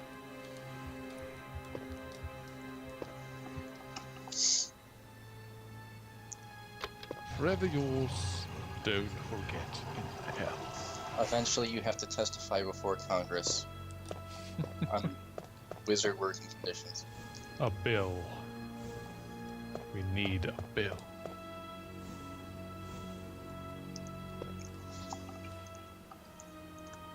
The question is, who is the antagonist? The corporations. Well, it would be interesting to have a wizard antagonist. It would be the CEO of ComEd. Yeah, he's the head of a technology company. He hates wizards, but he just finds them so damn useful, economically speaking. Yeah. It's basically the old, capitalist with contempt for his workers, despite those being the ones enabling his wealth. Commonwealth Edison. Let's see. Actually make it a big team, technology versus magic. Oh yeah, ComEd's just for Illinois, so I might have to. The Illinois Wizards general. Union.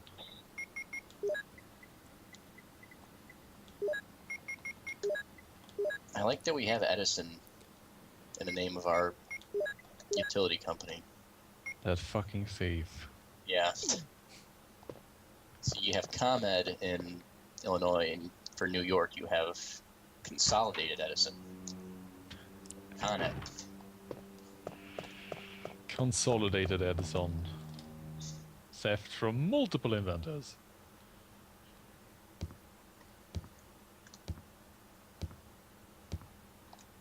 Wait a second, you need multiple heroines. Not necessarily. It's entirely acceptable to have a canonical heroine and just have female supporting characters. See, the visual novel is a broad spectrum of choices. There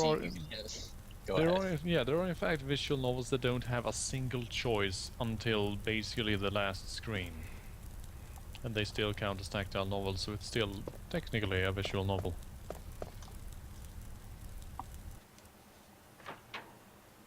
See, the wizards are relegated to a ghetto because they are thought of as dangerous. they have to build small towers of their own. They never get building permits for towers taller than 2 stories, so it's a really sad little sack of a wizard ghetto. And which is terrible because they provide a lot of services for society. I mean, Yeah. waterworks have been replaced by wizards just casting purified food and drink. And fast food Richard, industry is what basically happened? just to create food wizards, and the more advanced wizards using the cornucopia spell. This house is dangerous. There are terrible demons. That might be. I'm Ouch! trying to keep it within the laws of You're thermodynamics wounded. here. What kind of demon attacked Well, the I don't food think is being summoned. It was a huge snake. It is being And produced also elsewhere. It's a poisonous. question of logistics. Poisonous? I see. So yeah, the shipping industry Richard, has hold been on. revolutionized. There is serum. Which has led to a lot of people that Oh, used to no. work in expedition I and should have logistics brought some being with me. pretty pissed off. No Especially problem. truckers. I'll go and get it. Yeah. They walk So around in instead- the wizard ghettos at night with crowbars and pipes. Yeah. Like instead of having a whole shipping fleet, you just have one wizard transporting warehouses of stuff where they need to go. Makes a lot of people unemployed, so there's a lot of hatred towards the wizards. But the wizards need to eat too, so they need to work. And They that's- eat a lot. Can't the wizards just, I don't know, magic up some food? No, because you need to. Well, You need Yeah, a some- legal no. source of the food. I mean, in a world where wizardry is a thing, there would naturally be a lot of laws regulating that stuff. You couldn't have people just magicking shit up. I mean, what if a wizard summoned a shotgun, for example? That would be super illegal. Because he's not actually technically built it himself. He has summoned the parts from other parts of the universe, like the plane of gun parts, for example.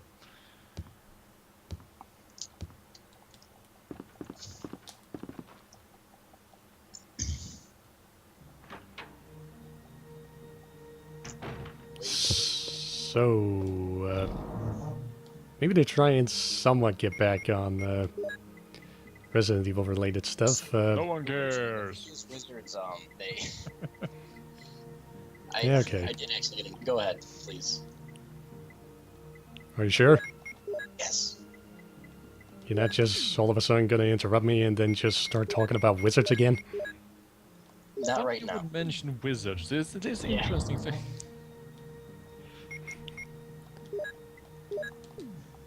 Please do tell us about the Resident Evils. What are the evils and why are they living here?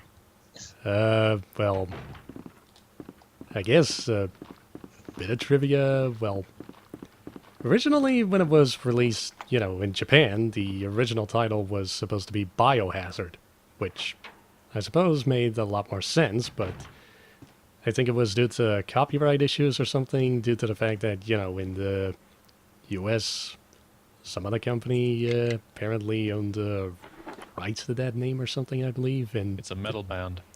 yeah, I think it was something like that, so they couldn't actually use the name, so they had to change it to Resident Evil, which, at least with the first one, it did make sense since, you're in a house and there's evil stuff in it. Yep. But then as the series went on, it started making less and less sense. And then they sort of started pushing in mansions in games just to sort of refer back to the title. I honestly had some trouble pausing the title originally the first time I played it because, I read Resident Evil and I thought, like, what? Is it about people that refuse to pay the rent? I didn't know what resident meant when I first started playing. So, yeah. Resident Evil, basically the elites in Cities XL. Fucking assholes.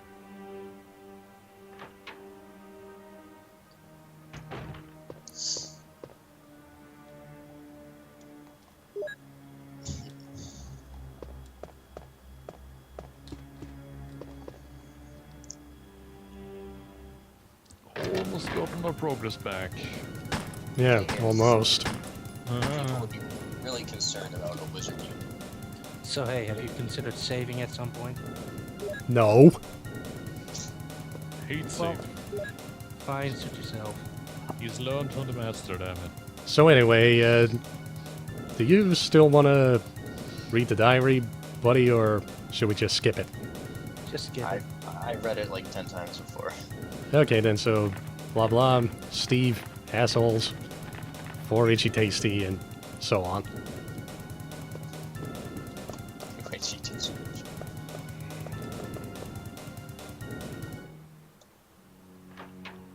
This document actually describes the decline of The Simpsons.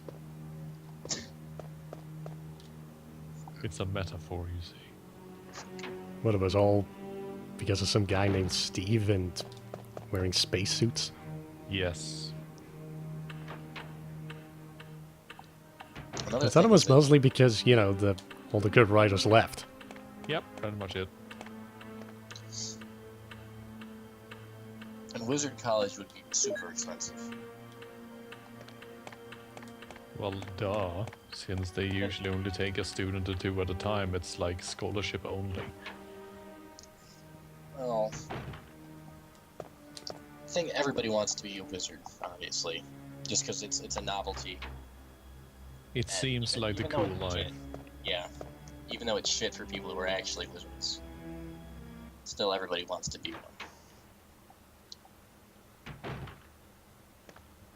So you have these people that get into huge amounts of debt, and then they find out that all the jobs they can get are relatively low paying. It's just like real life. Yeah. It's a satire, you see. No, it's biting social commentary. Well, yeah. So, what about warlocks?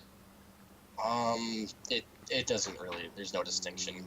Wizard's just a preferred term for some reason. Well, Actually, a warlock implies the presence of diabolical forces which would prove the existence of god and deities. actually, See, this is secular magic. actually, shit, I completely forgot I was supposed to grab some serum if for you wanna Richard. get Yeah, I really, was about to ask about that. if you want to get really technical, magic also implies divinity, but you know. Yeah. No. Magic is a science. It's just the control of background magic radiation. Well, I'm more talking about the more traditional definition of magic, but whatever. Again, that's sort of getting extremely nerdy, so I'll shut up about that. And what if people can turn lead into gold? Where does that leave us? Well, that's alchemy, which is a completely different can of worms. Yeah, it's a completely different discipline. It's commonly referred to as chemistry today as well. Except, yeah, well, I want to sure, be an why elf. not, Just don't have actually. to kid.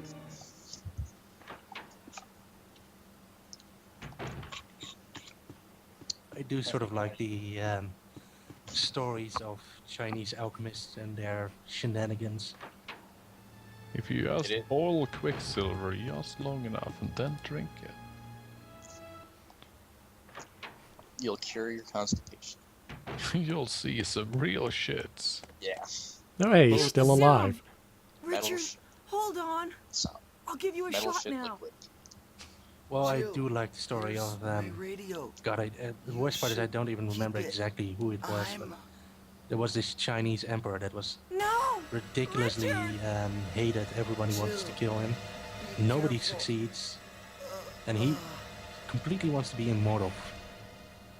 So after many years of failed assassinations, including somebody throwing, I think, an entire tree at him, he sort of decided, you know what, this alchemist has the drink that's gonna make me completely immortal. I'll just drink it. Turns out it's completely poisonous, and he drops dead immediately.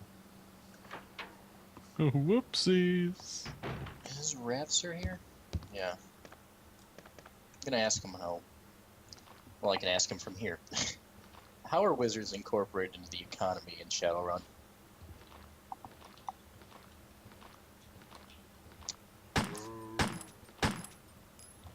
Excuse me for being super impolite and typing there.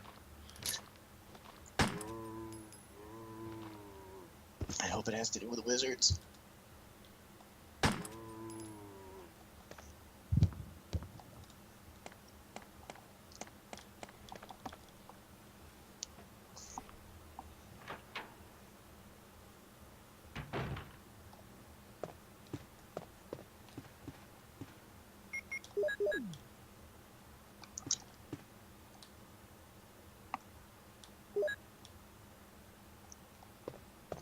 Hmm.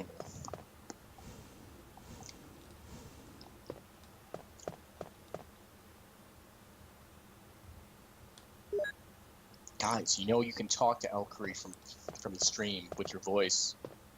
Yeah, but that sort of feels weird, so I won't. Well, want to talk about some more Resident Evil stuff? Yeah.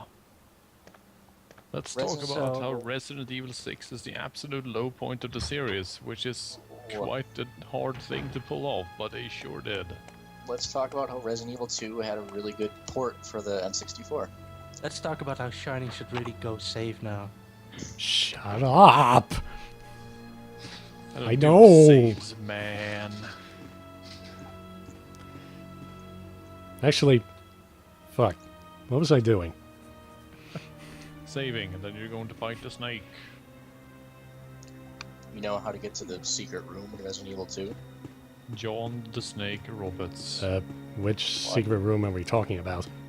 The one where you have to scan your fingerprint with both characters All and right. then do your 2 separate playthroughs. And if I remember correctly, the only reward for that is, another submachine gun. There's also like I think there's like, you log into a computer and there's a bunch of neat stuff on it. I don't remember. I think I also remember something that they apparently changed the login for that in the N64 port. I think it was originally you just simply typed in guest, but since, when the N64 version came out, I think at that point they had already released a third Resident Evil game on the PlayStation, so they changed the login to Nemesis. I It think does that's right. seem very umbrella, though, in a sense, isn't it? That the password is like a guest password.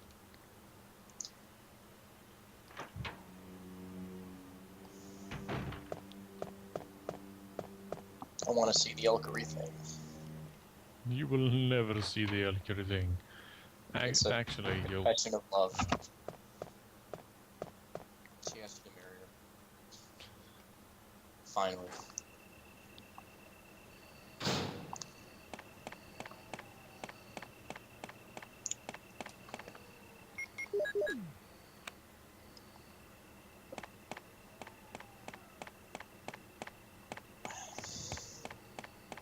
I also played the DS port of this. I And on the did s- as well. On the subject of Norse gods, ancient Norse myths are fucking amazing. Let me just share that. In fact, I should probably at some point reread my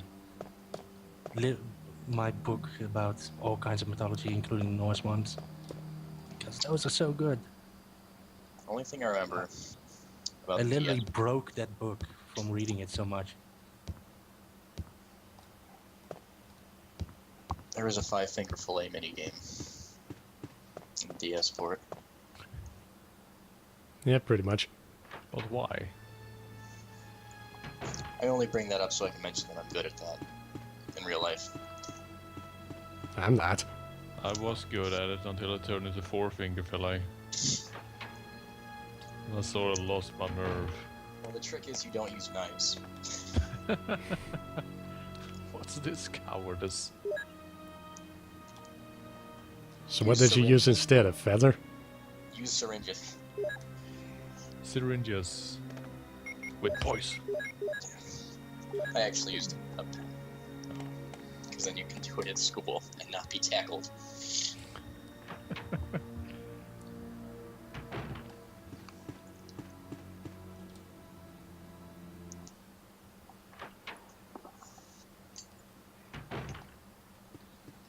Actually, for just a moment, I'm gonna go grab that book because, man, let me tell you about Norse mythology. I don't know. I am Norse. So I don't know. Is it just me, or is it whenever I try to, try to get the conversation back to, Yup, Resident no one Evil cares. related stuff, everyone just decides to, talk about stuff like, I don't know, freaking voodoo witch doctors from fuck knows where. Voodoo magic man.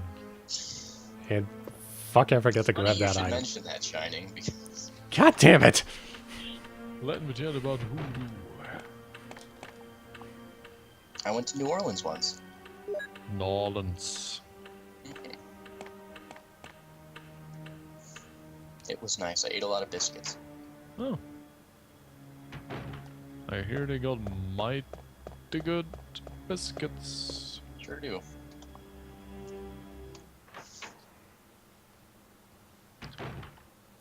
It's not my fault that I have such an interesting life, Flirtcopter. I went to New Orleans once. Man, awesome. And at least BuddyGripple doesn't decide to, pretty much add people to the call without telling me and completely ruining the freaking stream. Just saying. Eh. Yeah, you've never done something like add me to a call and mess Shut up. me up. Don't say it. No admission of guilt, ever. Yeah, but when I do it, it's cute. Well, you're the streamer now, dog. See, that's the trick to life. Is that when you mess up, you have to be cute. Yep. People won't blame you. Cute privilege.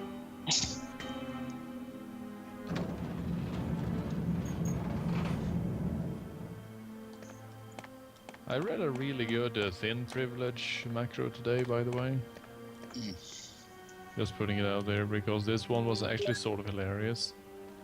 Because I learned that thin privilege is being able to wear ancestral jewelry. Because as it explains, back in the day, like in the 1800s and early 1900s, people were malnourished and therefore they were really small and skeletally thin.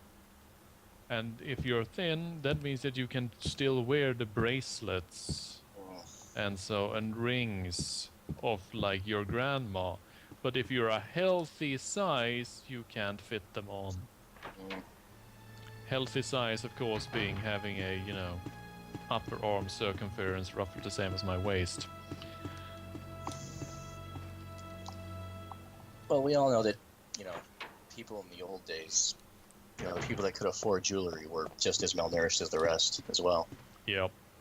Instead of buying food, they just spend thousands of dollars on gold, diamonds. It's true. I read it in a book somewhere. I can't give you a source, but it happened.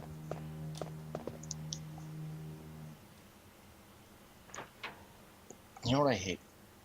Class rings. Tried to hand me a brochure one day in high school, and I threw it on the ground. You wouldn't be part of that system. The only thing like that we have in Sweden are student hats. But everyone gets one of those. There, I saved. I'm learning from my mistakes. And it was your third save total.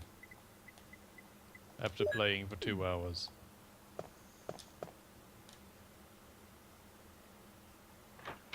Yeah, I'm definitely not gonna beat the speedrun record for this one.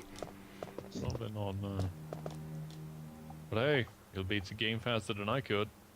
I remember on the old G4, during commercial breaks, they would have short interviews with speedrunners. That was cool. Why do you have to go so fast? I don't know. It just feels good, man.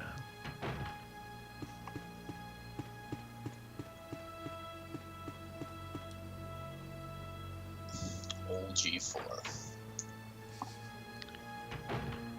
And let's talk about Adam Sessler and how more and more evidence of his cocaine abuse is being unearthed. Really? I wasn't aware of this. Since when? Since years. Years and years. There are great video recordings where you can see that he basically has freaking meth addict style shakes during interviews. The people people are talking to, they look into the camera like, is this a joke? Am I being played? And then it turned out he had Parkinson's. I doubt it.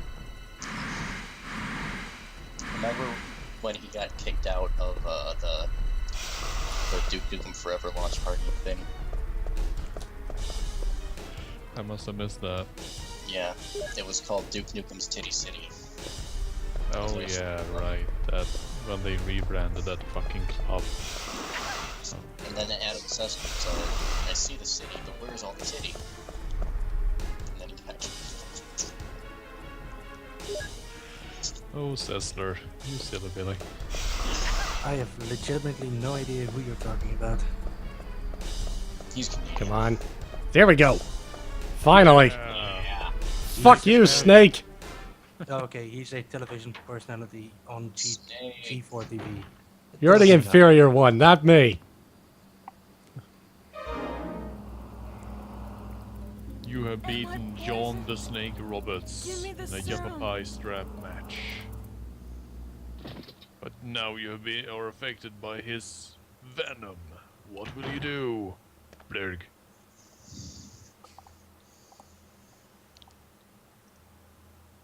That a mysterious shape approaches. So what happens if you don't get bit at all? Nothing happens. You just continue the game. Yeah. See, you need to mention these things. You get to walk out the front door. And also, incidentally, again, it's possible if you Barry. play the game in a certain order that Barry wouldn't actually show up there. So she'll still mention that, you know, that she's poisoned and needs a serum, but all you really need to do is just go back to the save room here and you can grab another serum and there you go. She doesn't have, you know, she doesn't just collapse. You did not get enough relationship points with Barry. He has left you to die. God damn it, this is really annoying. Oh wait, isn't it also that Jill has more inventory slots? Yep, 2 more inventory slots. Yeah, we sort of said it at the start. I... Also, she gets better weapons. Yeah. Because I'm pretty sure you don't get the bazooka, as the game calls it, And when she you're has a playing hat. as Chris. Not too sure about the Magnum, actually. Samurai Edge. Also, how did Barry manage to carry Jill all the way there without, you know, getting grabbed by any of the zombies? He's strong. He showed his traitor card. Dude, spoilers. Hey, at least I didn't spoil that he redeems himself and then... Oh, wait, shit. Again, implying that nobody already knows what's gonna happen. Well, some don't. Poor Elkery. Valkyrie does. The game's been completely ruined. I'm sorry. She even drew us a picture. And hit nudge nudge. Also, I get the feeling, did she actually post it? Because then I completely missed it. She says she needs the people involved. She needs their consent. The people involved, okay. It's that sort of odd, eh? So yeah, I completely forget about this door. This key is useless now. And just toss it on the ground. Yeah.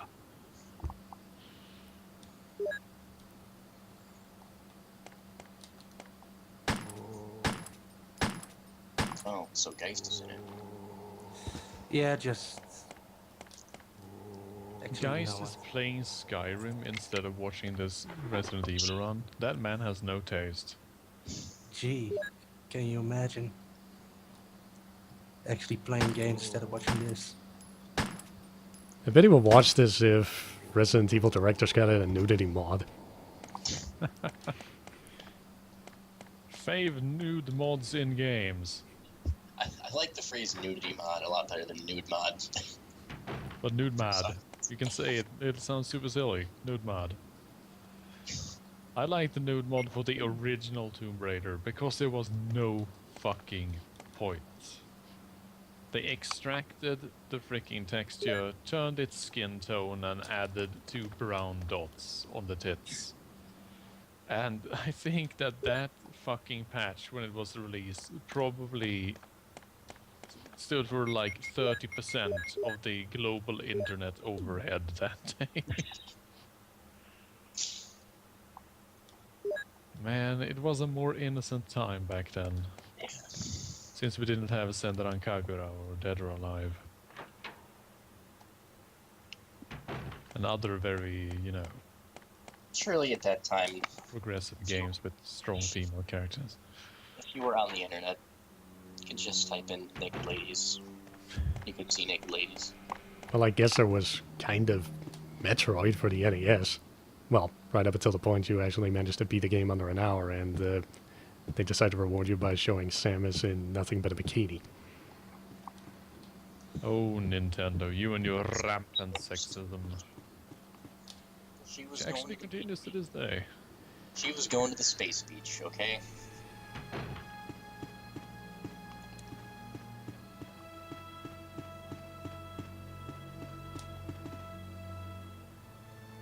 And Lurk, I could discuss Senran Kagura a lot.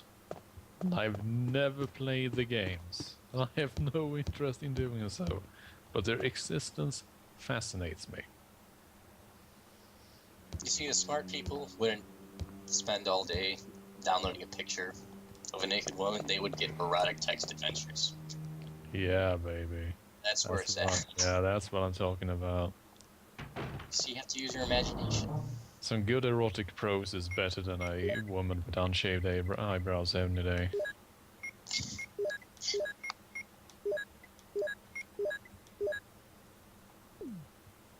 Pokemon series is pretty egalitarian. Is that so?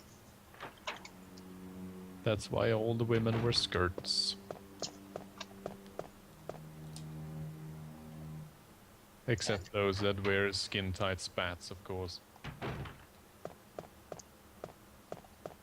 Like the Gen 2 female protagonist, for example. I don't know if you ever thought of this, Arthur, but it's like Pokemon screwed up. It's like they're having animals fight. I just realized this. They're not animals, they're Oh my Pokemon. mind. Completely separate existence. So yeah, we're finally making progress. Yay! Time to Here start we go. talking about Resident Evil again. This is where there's what is this here? Sharks, Gained access to storage room. garbage. Yeah. Is this the plant area, so to speak?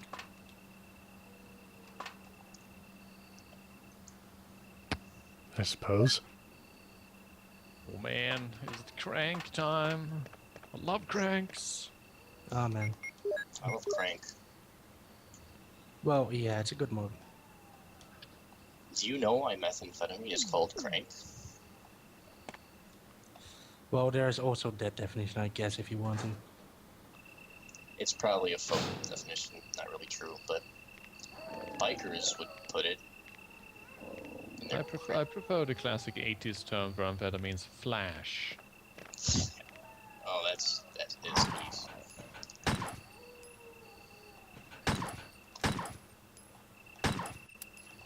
Jets. That dog just sneaking off screen. I prefer the sticky egg. Please respond. What the hell? Is nobody out there? Brad, That this is I- Jill. It rhymes. This is Brad. Stars Alpha Team. Bravo Team. It doesn't matter. Anybody, answer me. This is Brad? Brad?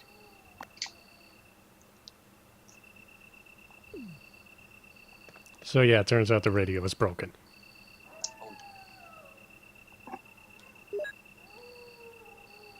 Thanks for nothing, Kenneth. That's a lot of herbs. Since we're still sort of talking about Pokemon in the chat, did they actually ever explain why you faint if you lose all your battles? Because that always stuck up as a bit odd to me. And I know it was Richard Ellisor. I just didn't correct myself. I'm letting you do it, because I know you love to. He just knocked out, kinda. It's a little too much. So what, you just got beaten over the head and your stuff stolen or something? Yup. So so essentially every time you fight a trader, you're more or less getting mugged. Okay. Yep.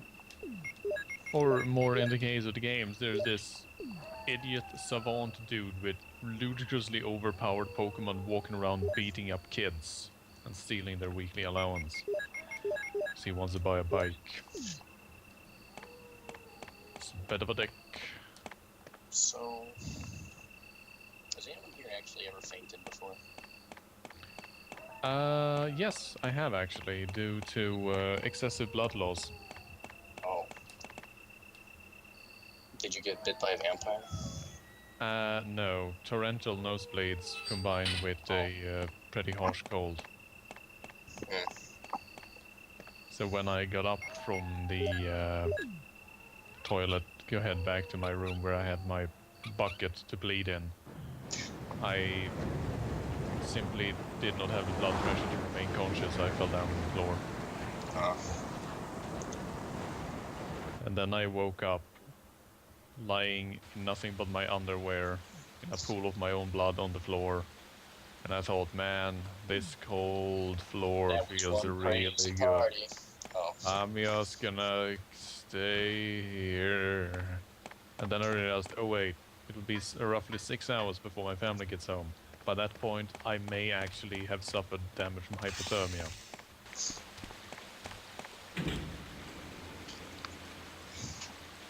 Watch out for those snakes, Shining. I don't know. Can't I just run? Snakes coming. They're falling out of the trees.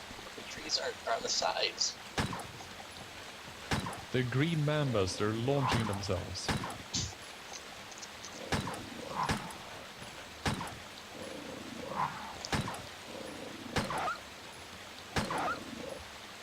There actually is some interesting snakes, especially in the Amazon, that do that. They actually launch themselves at their targets. It's pretty neat. Hey, here's a little joke for you Indiana Jones fans. Snakes. I hate these guys.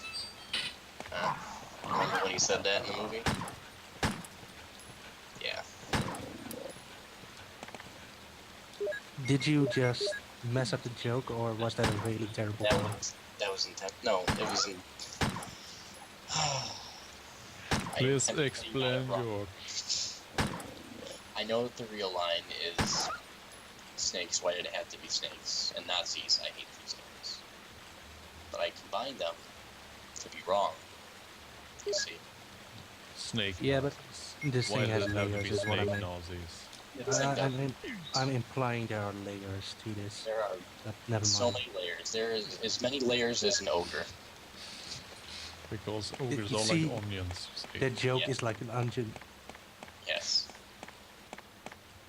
in that it stings. There we go. My jokes are like cake.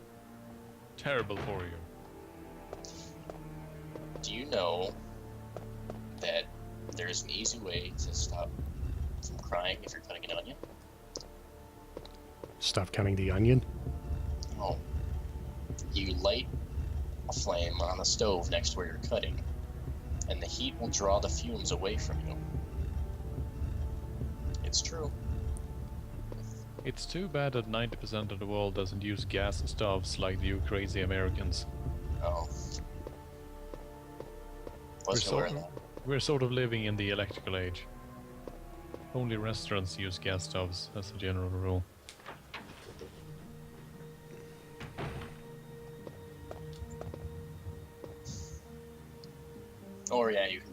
feet underwater.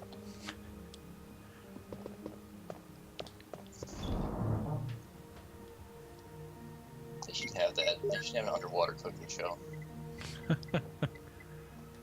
Underwater cooking. Today's special ingredients: live sharks. Oh, Well, of course it would take place in a shark cage, you know. You start by being lowered in the shark cage, which also contains all your knives and, you know, cutting board and so on. And then you have to open the cage, go out, grab the shark that you want to cook, drag it back in, deal with it, then prepare it.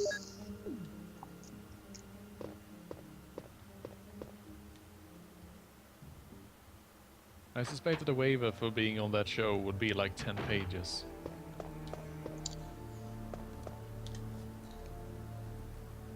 I was snorkeling once, and I found a rock.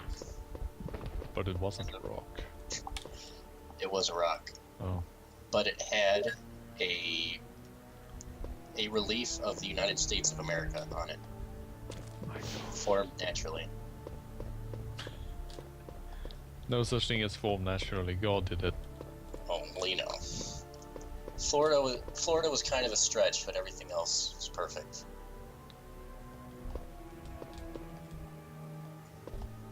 I don't know where it is now. Now, this was supposed to give some sort of clue to a code later on, but I kind of forgot how it goes, so... If all else fails, try 69. 6 is at the bottom, so then you just look at how the focus are aligned, as if they were hands on a clock. Getting spidered, son. I think that's where I got Something about stuck as well. First time I played. Good thing they put some blue herbs here.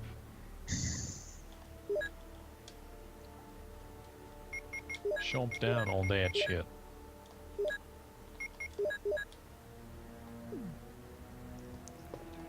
Thank God for these universal health cure herbs. Chomp, chomp, chomp.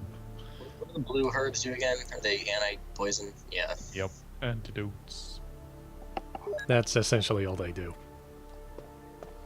Well, that's not just, I'd say. I mean, come on, that's pretty good, actually. They're also drugs. Why did the umbrella just... Excuse me, is for medicinal purposes. Yeah. They should just have industrialized the herbs instead. Which they apparently did, since later on in the games those herbs are everywhere. People just have them on their fucking desks at home. Well, you know, if you randomly get stabbed, you gotta be able to treat that stuff. Yams and leaves in there. That's what I'm talking about. Yeah. I guess it's kind of like medkits, really. You run over a herb and suddenly your wounds just seal. I'm sure there's some kind of annual herb that works as styptic. Well, believe it or not, yes. there are also things like medkits in real life, but, you know. They're hard They, to eat. they don't magically heal me by me touching them, though. They're terrible. They require shit like training. You know, one day, nanomachines, that sort of stuff. Well, you can generally figure it out. If all else fails, burn it. And it reminds me of that awkward zombie comic strip where she's yoking out MGS3. Paramedic is trying to explain the heal system to Big Boss, who is not Big Boss, yes, he's Naked Snake, but still. And she just tells him to use the right tool for the job. He just looks over his options. And then he grabs the lit cigar and just presses it against the wound. Starts screaming uncontrollably, and then he tries it again and again, and he just keeps screaming. That's basically what half of players did early on, because they had no fucking clue.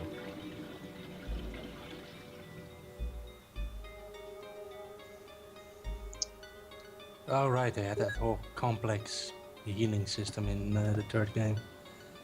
Which led to hilarity like the ability to, for example, sew up a wound before you actually extracted the bullet. And then extracting the bullet. So, Well, then you can also spin Snake around and cause him to vomit. Yeah, but that was a gameplay mechanic. If you eat something poisonous, you could force yourself to puke and you wouldn't lose stamina.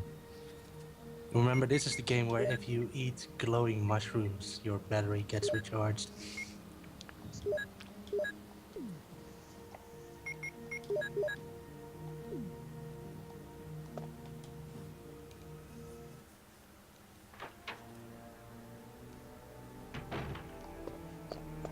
I don't know. Speaking of the whole recovery system in Metal Gear Solid 3, if I remember correctly, wasn't it that at least in the game the way to actually get rid of leeches was to just burn them with your cigar? Yep. and you don't want to do that in real life because... Yeah, if I remember correctly, wasn't it something due to the fact that if you do something like that, it'd probably be pretty damn likely that the leech would just simply end up vomiting right into the wound? Yep. Give me back my blood, you piece of shit. Yeah. Oh, yeah. Love that infection. What you should really do is pull them off. It's not that hard. Let's go. Hey, hey, hey, let's go. Hey. You don't even have to kill them in that case. But you probably still should, if only out of principle. What you should do is flex your arm so hard that the change in pressure causes the leech to explode. And then you just release the tension and they fall off. Okay, let's see if I still remember this.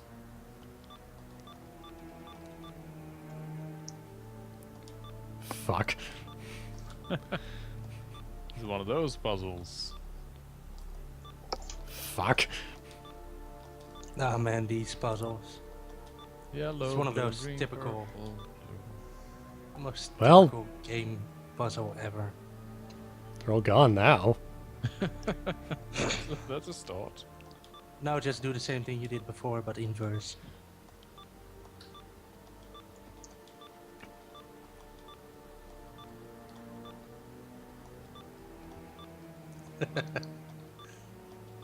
Fuck. Hazel works as a natural styptic. Just keep playing with it, eventually you'll get it. Well, that's the thing, I'm just brute forcing it at this point. You don't say.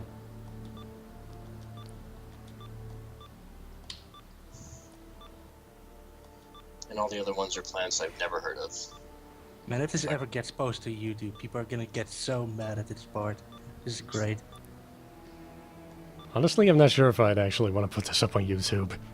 Were any of you around when I did that freaking sliding tile puzzle in that Mickey Mouse game? Which Mickey Mouse game was that? The one on the Master System. It's also the one in Sherlock Holmes. That was mostly because you didn't know you could rotate them. Yep. Yep. Yep. Okay, so in this room you apparently need to grab some of these things in order to, you know, make some chemicals, but I sort of forgot how to do it, so fuck this. Well, I know a bit about chemistry. Maybe we can just figure it out. I played System Shock too. I know all the rest to know about chemistry. Well, anyway, we managed to find the dormitory key and also bees. Bees! Oh, Look at them bees. Wait, Wait, those wasn't aren't there bees. a- Those aren't bees at all. Run away! So, I don't know, what were they then? Hornets? With it, but, I think it's... So wasn't there a puzzle where you had to smoke those bees out or something? Or is that in a remake? Because I think it wasn't a remake, but it wasn't so much as smoke them out, but use a bug spray in order to kill them. right. Smoke them out. Yeah. So anyway, This- they're this is talking Resident about Evil. some Did you smoke someone plant out? named about some 40-second plant that they made. Smoke someone out. Did you share your The weed with them? plant has a unique shape, if you know what I mean. Looks like a dick. Human fascination with vegetables and plants that look like penises. Will we ever grow tired of phalluses in nature? I don't think we will.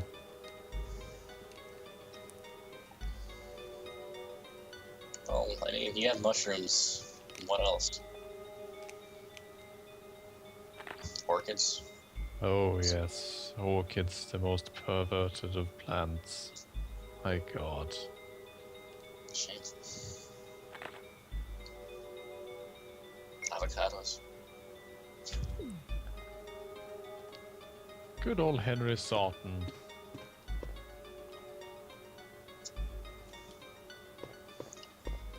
Here's a weird ass fucked up plant. Not really gonna do anything about it. Well, you know, science. It's worth keeping around. It's only, you know, killed a few people so far.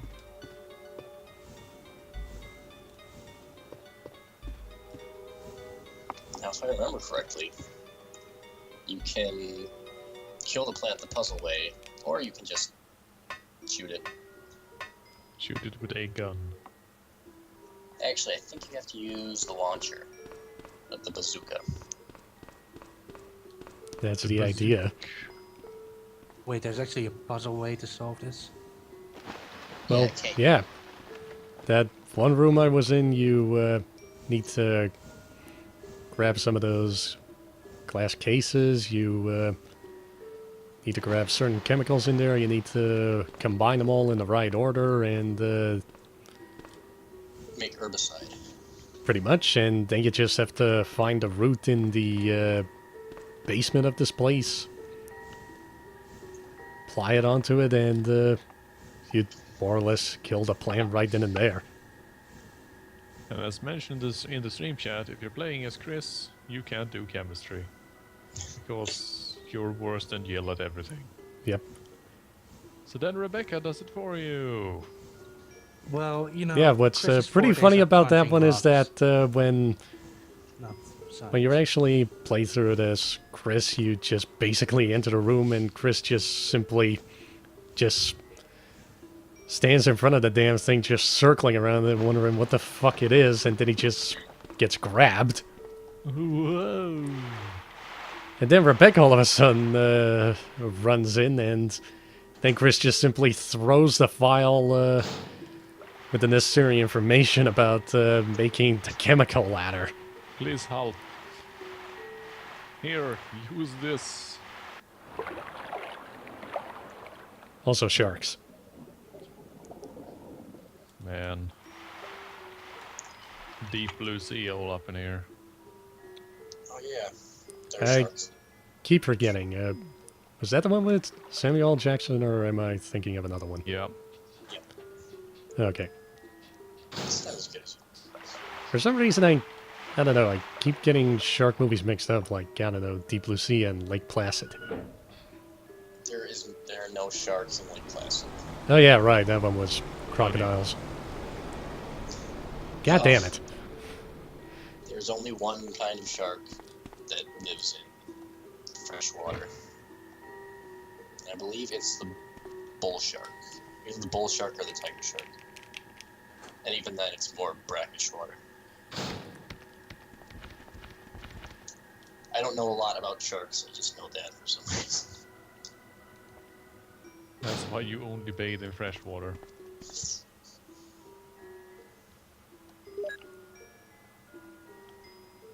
I've gone shark fishing once. Why would you want to do that? They're delicious. They're not really. Yeah. Sharks are notably untasty.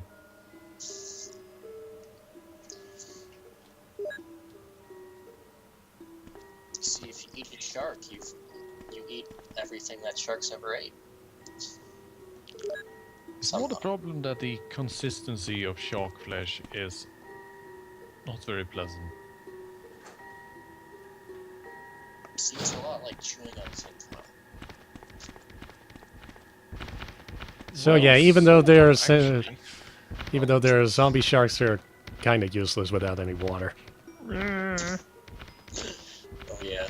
get a bit closer. Gonna bite you. They can still damage you though. I do like that it clearly looks like the shark shrunk about 3 sizes after the water drains. Like, was this area different in the remake? Yeah, yeah, it was. It yeah. was more. It was a little bit more circular in that one, and Yeah, yeah. Yeah, it was also in that quite one, it large. was honestly a hell of a lot more tense due to the fact that the big shark could pretty much kill you instantly. Do you know what the shark is named? Neptune. Yep. Just testing. It's keeping you on your toes, man. Make sure you write down notes. There's gonna be a test about this. But why would you name the shark Neptune? I don't know. Neptune is Yeah. water related, isn't it? Yeah, but I mean, God of the ocean, I guess. yeah, but I mean, there are several mythical sharks and sea creatures. Why not go for one of those? Honestly, if you're gonna use Neptune, shouldn't you use it to name a horse or something? I would have gone with Leviathan. That's always a good standby. Did you really need to kill that zombie shit? Not quite dead yet. Oh.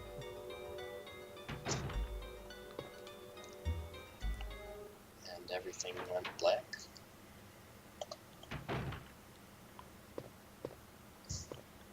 Perhaps you have been drinking bad alcohol.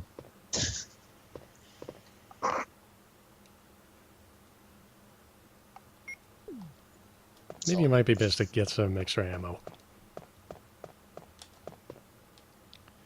You only have 100 rounds. What are you gonna do? Where did you... No. There's... At no point can you get over 90 bullets in this game. Are you game sharking? No, Get good. I'm just cool, I guess. Competent is the word you're looking for, Shining. Competent.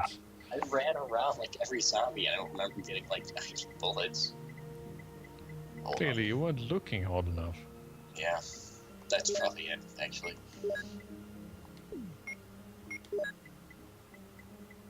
When I was a kid, I saw that they had actual first aid spray at the store. And I wanted it. Because I just thought it'd be so useful.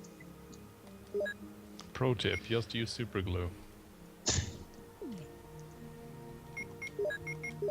I do find it funny that super glue was originally created to quickly seal wounds, and that is why it is so good at sticking your fingers together but refuses to actually stick, non-tissue items together. Well, it wasn't just for sealing wounds, but also for keeping gauze attached. But still. Well, I seem to have plenty of ink ribbons, so just to be extra safe, let's save first. Nah. It'll be fun.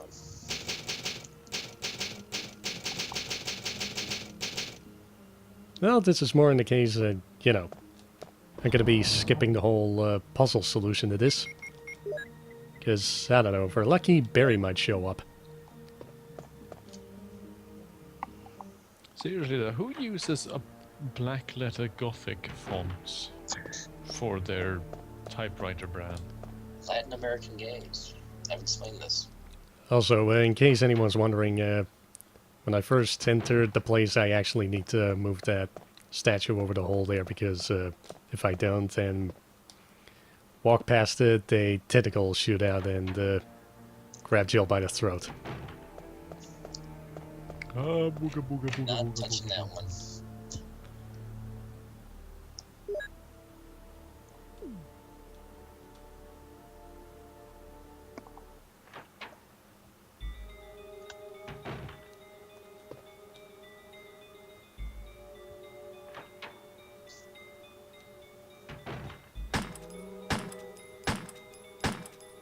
Let's kill ourselves some plants. But first, More zombie murder. I like that the zombies wearing those cool, sexy pants where you only have one full leg. Nothing major about this washstand. That is exactly how I would express myself. There are a few minor traits about this, but nothing major. Alright, more ink ribbons. Carefully locked away. There should be a use for ink ribbons if you don't want to use them. It should be an ink gun. So anyway, the visual report is the one that explains to you how you're supposed to make the chemical that would actually kill the root of this thing. Wasn't that a medicine in Harvest Moon? Why are you asking me? I've never played Harvest Moon before. Oh. It will take less than 5 seconds to destroy plant Back to the whole ink ribbon gun thing. That'd actually be an interesting mechanic, though, if you could use your only means of saving as ammo in some kind of really powerful weapon.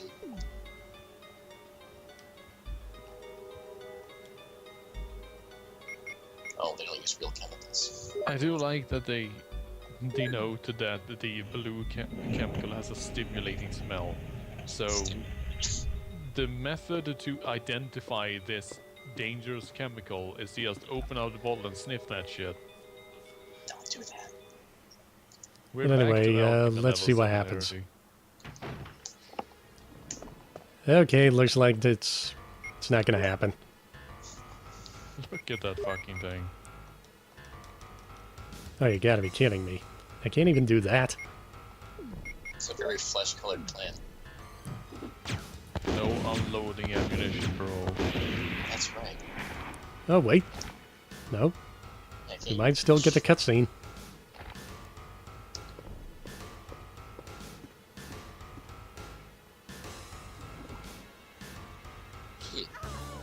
So you don't have to use incendiary rounds? No, apparently not, because all of a sudden Barry shows up with a flamethrower. It's Burton time, baby. I like that he also does the just hand on hip animation and looks at Jill like, oh, you being crushed to death by a giant tentacle monster. You, I'm always saving your bacon. Also, Barry's reaction here is absolutely hilarious. You saved me! Yeah, That was close. Thanks, Barry. don't mention it. What a monster. I can't believe... What the hell is this place anyway?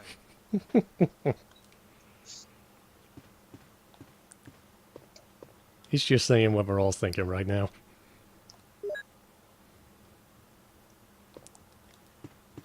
See if he has anything more to say. Doesn't sound Okay. very Norwegian. I'm gonna stay in the soldiers area and take a look around. Though I'm sure there are still things in that other mansion as well. Anyway, let's start searching separately. Okay.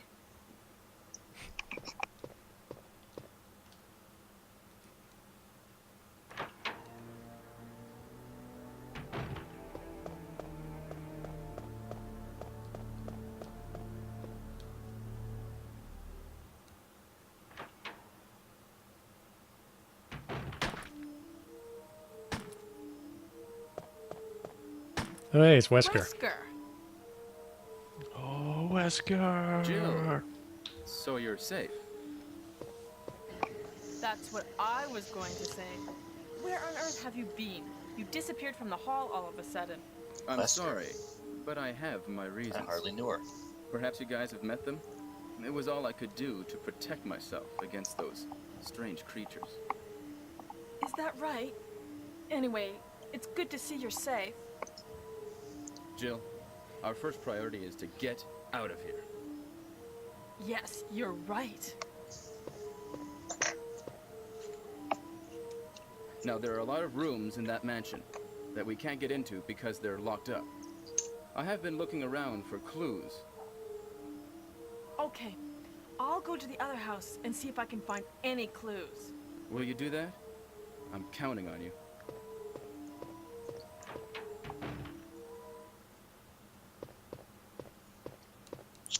So yeah, Wesker was just shooting gigantic bees in a hallway. If I saw bees that size, I would not stop firing until I was 100% sure they were dead. I would think about the opportunities to be had in producing honey. Bees of that size. Then you would be stung to death. No. These are zombie-powered mega African killer bees.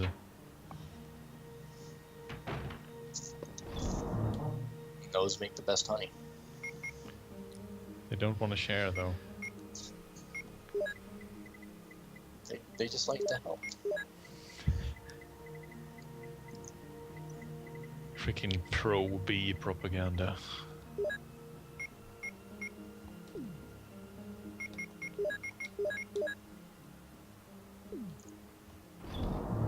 Man, look at all those acid rounds. I wonder what we'll be fighting.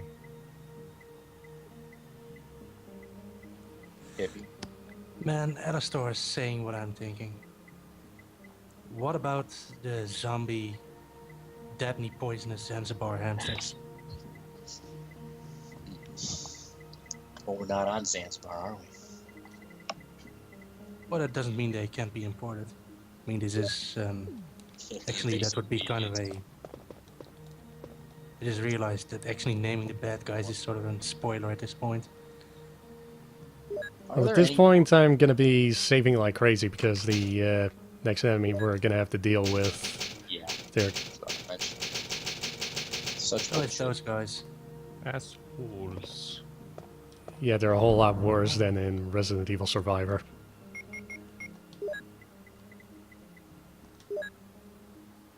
Are there any mammals that are poisonous besides, I guess, the platypus? Nope. Really? There are no venomous mammals whatsoever, apart from the platypus. Is there a reason? Well, as a general rule, we do not have the DNA for it. Because we've evolved in a rather straight line from animals that never had venom. And it also doesn't really fit into our evolutionary niche This either. is Jill. Brad? Since the herbivores It's don't need broken. poison, naturally. Yeah. Except perhaps for being poisonous, but even then, We're supposed to waste be of energy. quick and smart, basically. Yeah. And there's also the thing that our digestive system works in such a way and with such speed that we would probably have trouble metabolizing our own venom. Reptiles can get away with it since they just, eat something and then they slowly digest it over several days. But I mean, imagine if you just injected a few milliliters of deadly venom into a rabbit and then you ate that rabbit without cooking it. It would require a lot of just biological safeguards that is real waste of time and resources. I had a really interesting class about genetics the other day. You know those things where it's like, it's kind of like an X-ray, but it shows DNA as a bunch of squares, kind of up and down Yep. the ladder. I learned how they make those. It's relatively simple, actually.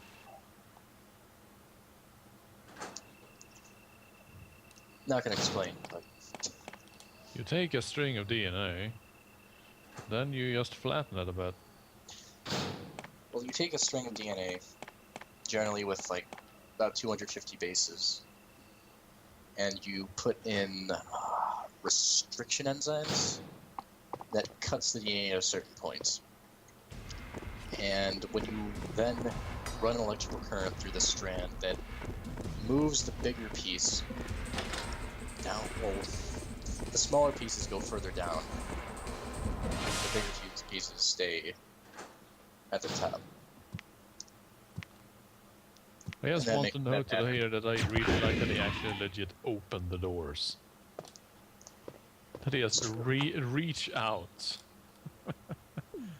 grab the handle, open the door, and step through. So yeah, it's at this point that we have to deal with the hunters, and they're actually pretty annoying because they have since they have at least one attack that can kill you instantly. Yep. Good old head snap.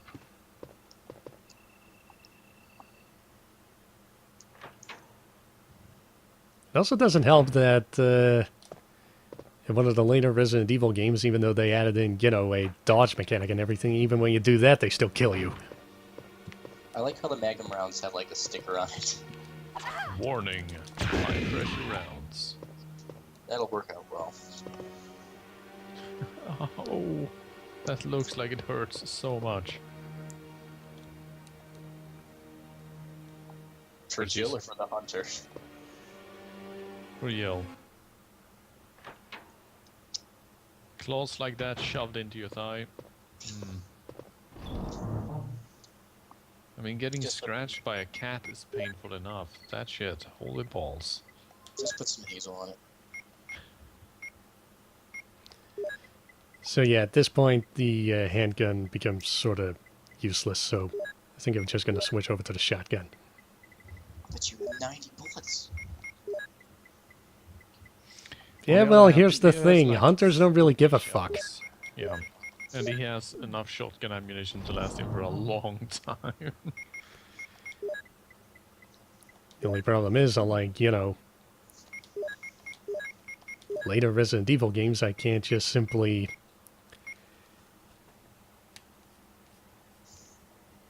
go to, say, to the item spot where the ammunition is, and then just simply go into the item box and switch it out with the exact same ammunition, and it would just simply combine them. No.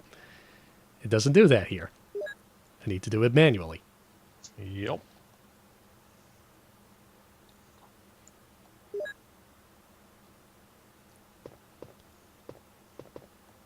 It also doesn't help that apparently it was also something that they only implemented in the later Resident Evil games, that I can't even switch ammunition with the bazooka unless it's completely empty.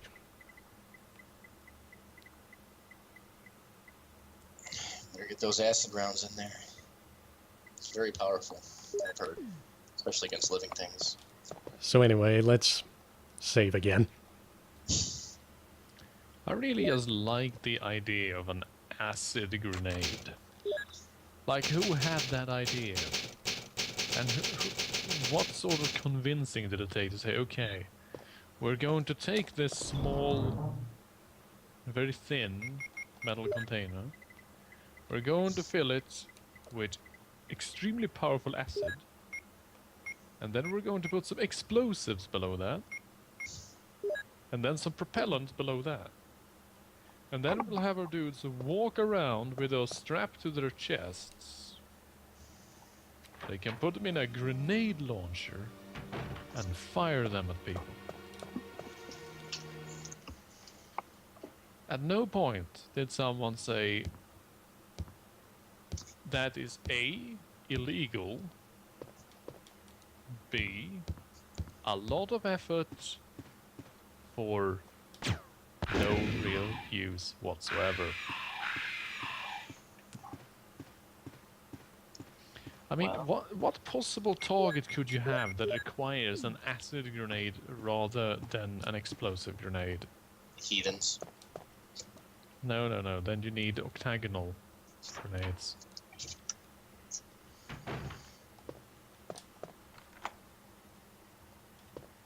Well, I suppose if your primary goal isn't to actually kill your target. Just Morally yeah, configured them. yeah, you slather them in acid and laugh like an asshole. So anyway, let's check out this piano. I don't see why acid squirt guns aren't standard issue at every Alright, the round. snake's back. Snake it, baby. Hello, I'm Santa. So yeah, considering that he's all of a sudden gotten wounds for whatever reason. I guess they kind of assumed that you would actually fight the snake the first time you meet him. Oh yeah. Or maybe he got that from crawling through the fucking chimney somehow. Also, incidentally, for some reason, his bites aren't poisonous anymore. He's out of venom. Yep.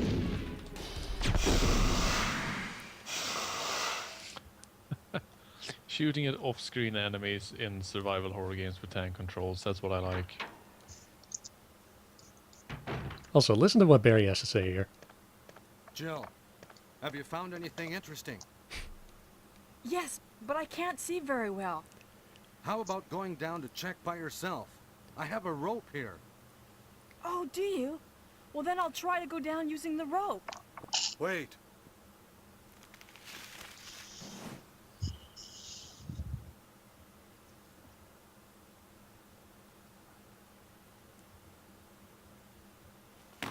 God damn it, Barry. Hey, what's going on? Now I've done it. Sorry, Jill. Wait. I'll go and get another rope. Barry? Barry! I sorta dropped the rope. So yeah, it's around this point when I first played the game, I completely screwed myself over because what you need to do here is actually just stand around here and not actually do anything, because if you just decide to progress from here, you sort of end up locking yourself out of the best ending.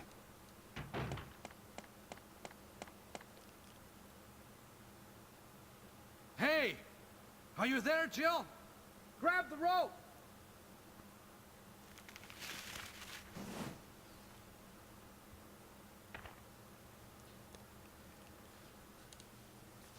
I'm sorry, Jill. I didn't know that was going to happen. Sorry. I was really careless. Are you okay, Barry? Maybe you're getting tired. No, I'm all right. Don't worry. Jill, I found something.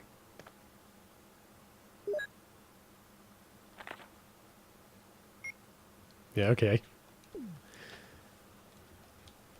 Thank you. I'll take this then.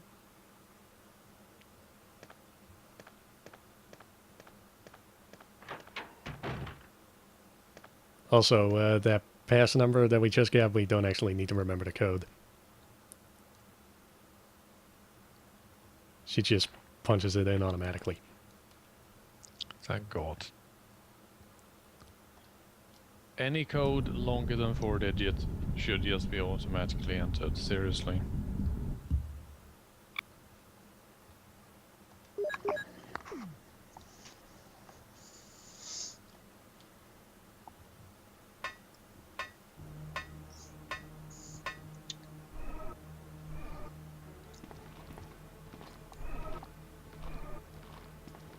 Also, this part here has honestly some pretty tense music. This reminds It me honestly of my makes me favorite feel rather uncomfortable. part in Silent Hill 2. Where you have to go down a bunch of holes. Yeah, like I said, it's pretty amazing how tense they managed to make this game given the technology they had available. And incidentally, in the DualShock edition of Director's Cut, they completely ruined the music in this What? particular segment. How It's silly. hilariously dumb. Well, they got rid of that so they could put in the DualShock code.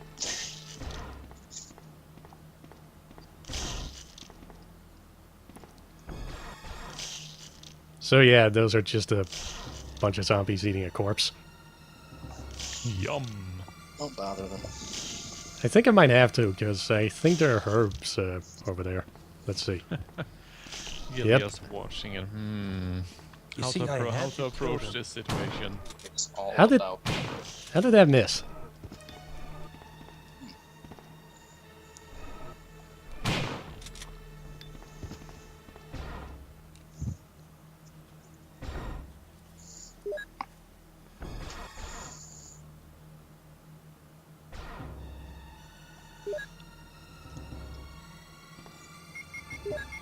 This reminds me of another thing about the remake. Crimson Heads. Yep. That was Basically, actually a pretty fun addition to the game, yeah. yeah. Basically, one of the scariest things about that was, you know, wondering whether one of those was going to show up. Trying to remember if you forgot to burn any corpses or anything. It also made a red attention to the fact that, you know, you never actually have enough that lighter fluid in order to burn every single corpse.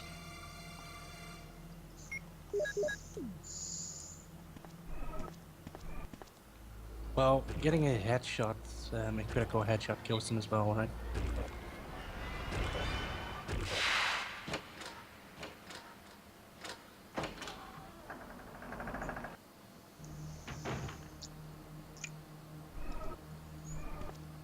Actually, I suppose a shotgun would be better for this. I like that he tried pulling. Then, oh right, push. Hey, I don't remember a zombie opening a door. This is preposterous. They're like raptors. Yeah.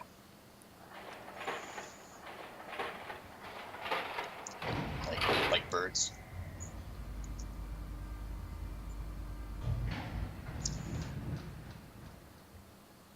Zombies are a bit like large, flightless, flesh-eating birds. I went to a Renaissance fair, and God, American Renaissance fairs, Jesus Christ.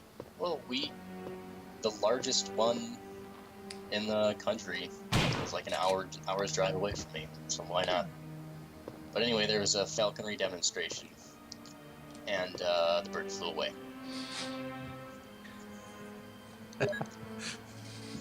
Goodbye, Falcon. The saddest thing that can happen to a falcon here. Yeah. I bet all the Mongols in the crowd just laughed.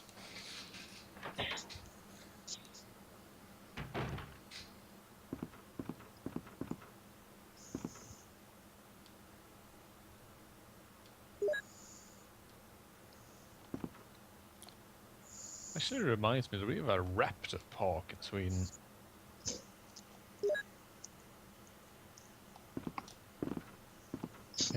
They basically have nothing but birds of prey.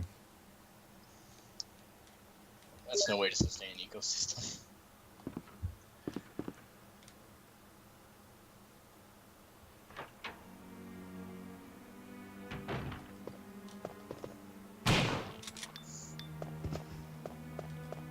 Do owls count as birds of prey? Yes, they do have owls as well, of various sizes.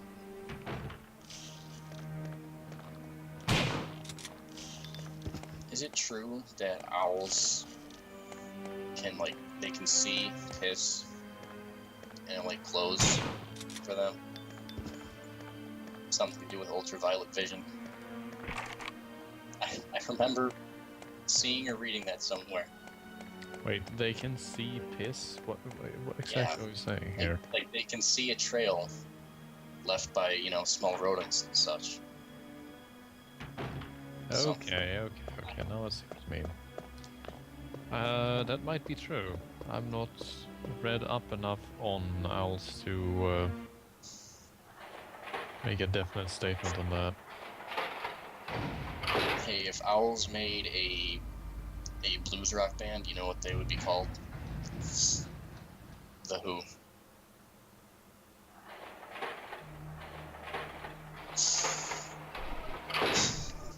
So, about Resident Evil. I think we should kick BuddyGripple out of the call.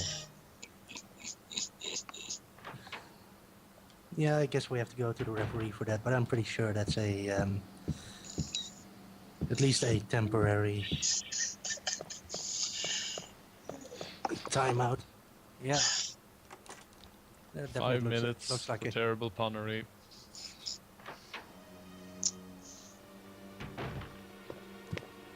Well, actually, it's 5 minutes and a warning.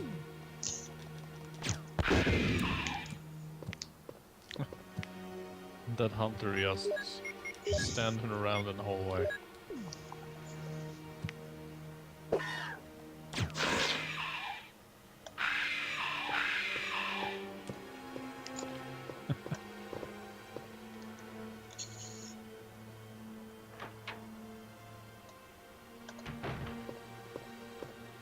Delia's laughing. Aha! Acid grenades are great! Look at him melt! Wait, does this game also have the, I'm not sure what they're called, but the ice grenades? No, Right. that's in Resident Evil 3. Ah, right. Because that amuses me the most of all these grenades. You know they recently appointed an owl as the head of the CIA. Do you know what his name is? Herbert Hoover. Or Hooter, for short. I actually have like 20 owl jokes. Remind me to bring a whistle next time. It doesn't really work though, because Hoover was the head of the FBI. Whoops. Shit. I fucked it up. I had one chance. He was also Whoops. he was also a notorious cross-dresser. Try to work that in. Oh, alright. Wasn't he also a well-known racist? Oh yeah, he hated the Japanese, he hated black people, he hated Native Americans, he hated Italians. And he hated Dr. Alfred Kinsey. He probably did. He probably hated everyone that wasn't himself, more or less. Because Kinsey did not help Hoover root out homosexuals from the FBI. The blasted homosexuals. And the communists.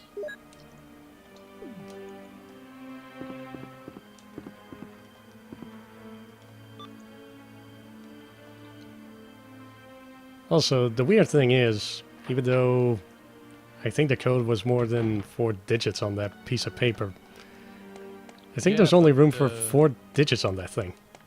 No, it looked like it's a digit split, so it's probably 2 for each one of those. So it should have room for 8.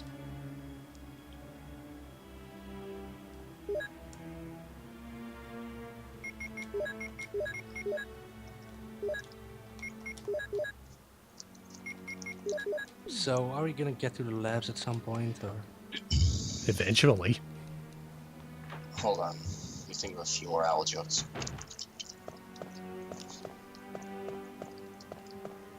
Also, actually, speaking of hunters, one weird thing about them was, I don't know. I think I kept hearing about this, like, in various places when Resident Evil was still relatively new. Is that for some reason everyone assumed that the hunters were supposed to be some sort of mutated version of the zombies or something? But they're not. Yeah, that's the thing.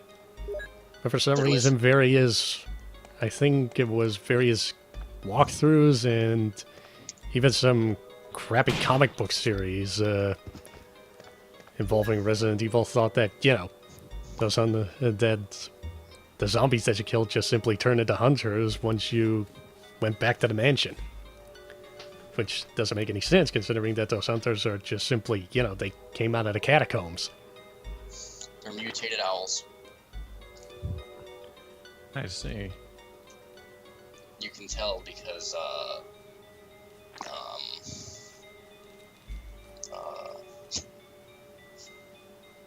I can think of absolutely no way in which they resemble owls.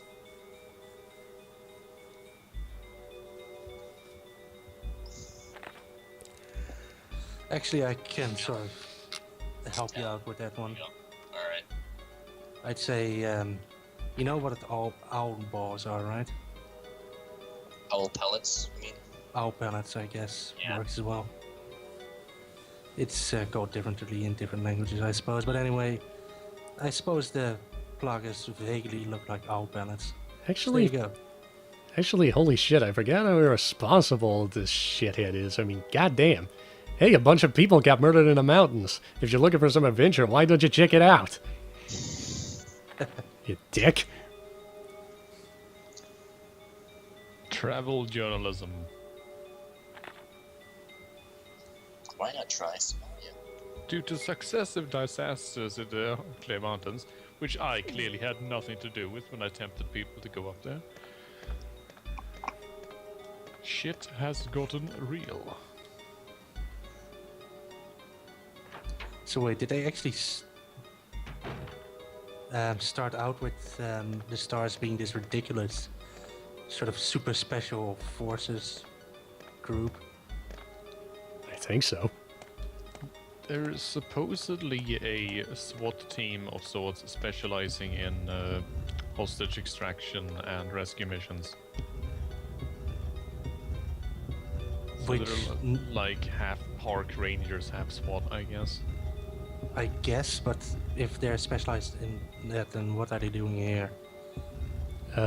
Because members of the Bravo team went missing.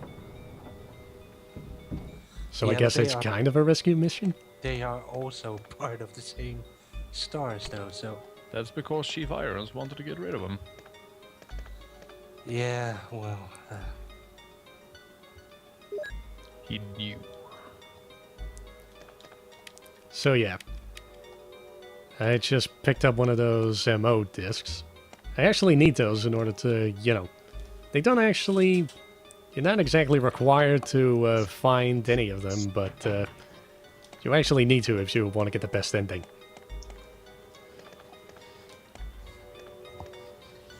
Marriageable owl discs.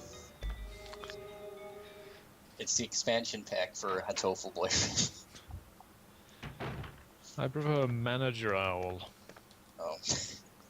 Just boot that shit up and it's the Manager Owl operating system. It's basically just a really pissed off looking owl that stares at you. Then you can give it commands and sometimes it will obey them. I prefer to think that it's just like an actual owl and not anthropomorphized in any way. It just hoots and does nothing. You can do nothing with the owl system. You can do a lot of Except things with owls. Perhaps eat mice and other small rodents. Owls are great. Especially ours, subarctic owls that are known for walking. Mm. They're pretty great actually when they walk around in the snow. They don't like to show off. Yeah, that's pretty much it actually, because in winter the sky is devoid of clouds. So there's just this big, perfectly blue background and they're white. Which means that if they're up flying, they're actually more visible than when they're moving on the ground. So they will walk around and stalk animals until they see a target from the ground. And then they will take flight and dive on them.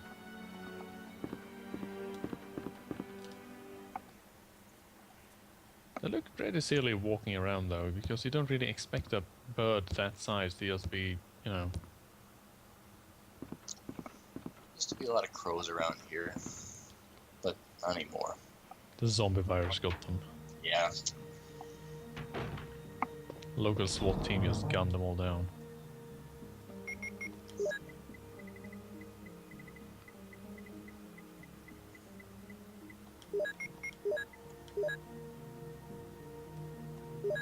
You know what, Lurk, I agree. Owls are pretty damn scary.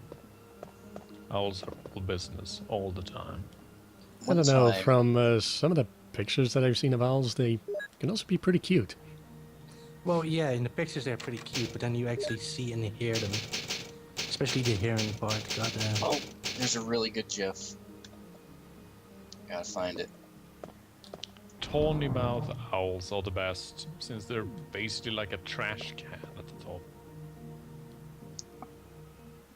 You just pull their leg and the entire top of them just opens up.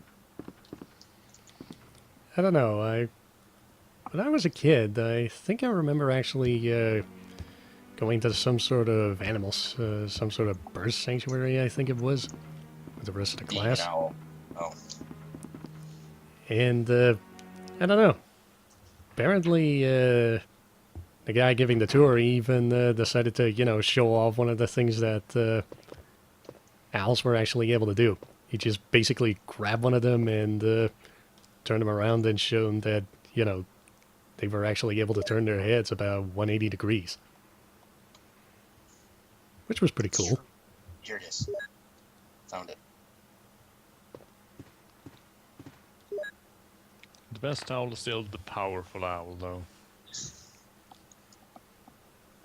Mainly because that is the best name for an animal. The radical owl. So I don't know, apparently X Day is approaching. I wonder if they're talking about that DVD and Blu-ray release of the Wolverine. Oh, God.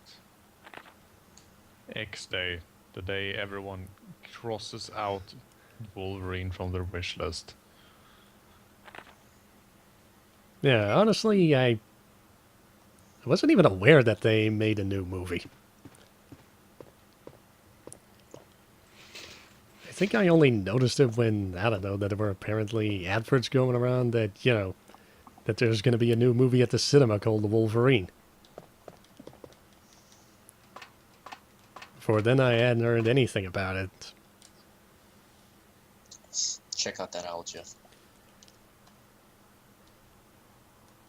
All the owls.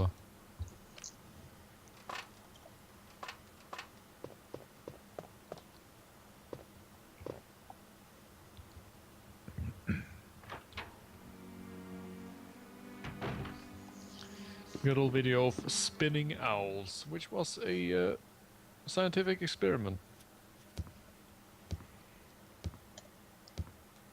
We later learned that there are lots of birds that can do that.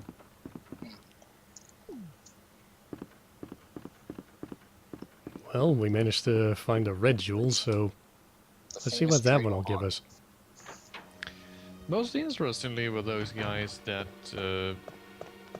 had a cool idea that they put a hen in a basket and then they put a small camera on its head and they sent the basket down a obstacle course of sorts on wheels, and they realized that since hens will always make constant tiny corrections to ensure that their head is kept stable, they act as a biological steadicam. Yes. I'm gonna have to start selling hens to the movie industry. Whoa, whoa, Colt Python. Yup. Yep. We have some copyright shenanigans going on here. And the thing is, I'm not going to be using it for quite a while. That's something that's always been weird in games. It's like, Wait, what? You get it here?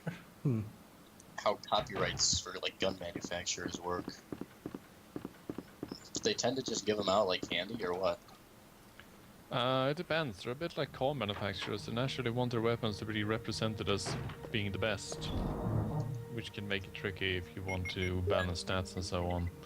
And there is licensing required normally, at least these days, when you actually have, you know, copyright trolls and the like you're running around.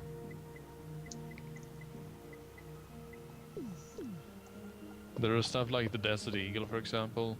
Magnum Research are really, really, really ornery about that license, which is why the Desert Eagle is generally not named the Desert Eagle in games unless it's a AAA title. You know, the Lightning Hawk. Or, Yeah. there was another one that was also really popular that I can't really remember. The right now. Tundra Bird. Yep, the Tundra Hawk as well. Oh. The big Actually, come to think of it, I'm not exactly sure how it went, but wasn't there at some point, I don't know, with one of the... didn't EA for a while actually, you know, actually offer people to, I don't know, buy actual weapons or something? As a promotion for one of their games or something? Ah, right, they actually did that, but was the Call of Duty game? I don't really remember. I was kind of under the impression that it But it was was one a of those Medal of games. Honor game or something. Yeah, it might have been Medal of Honor, but it was a really big name shooter at the time. And they actively linked a lot of stuff to gun stores and the likes. I'm not sure if they actually did any real promotional stuff like discounts and the like. It was for But Madden 2010. Now see, when I put down a tango, you gotta hit him center mass. That's Actually, best done with a bullet. there was also an issue with the Madden games, one of the covers, in that the guy on the cover turned out to be not so nice of a guy. And then people started demanding that he would be taken off of the cover. Michael Vick. He was involved in dogfighting ring. He was a pro Pokemon dude. Please don't make light of dogfighting, Arthur. We have Oh, man. We have entire breeds that have been bred for dog fighting for centuries. Man, look at this guy.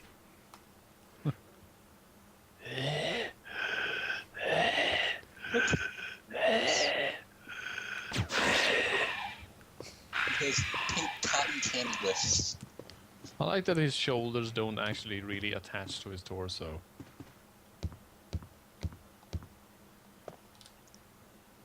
Some hilarious anatomy going on there.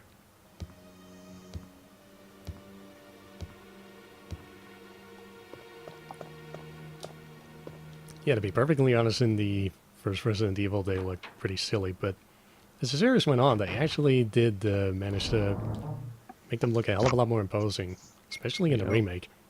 They bulked them up a bit, basically. Everything looked good in the remake. And that was just, visually, that was a really good game.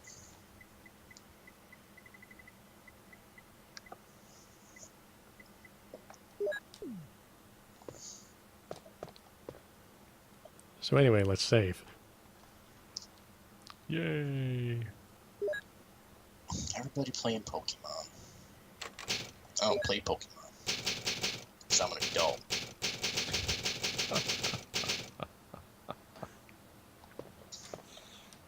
Of course you are. That's what the state says. Seriously, modern Pokemon is targeted at adults anyway. Yep. Isn't there a word for that, where the audience grows up and you have to, you know, update your franchise to suit their tastes? There is a term for that exactly, in fact, but I'm trying to remember it now. Continental drift. Well, you could just call it demographic age drift, but there is a more succinct term for it.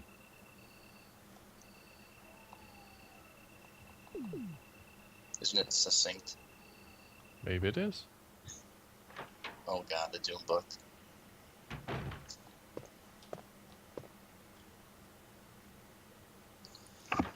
Did somebody She say just that opens. She just opens it up, and then first panel says, "Who's a man and a half? I'm a man and a half." It turns out that Barry has a doodle in the book, so that it looks like him instead.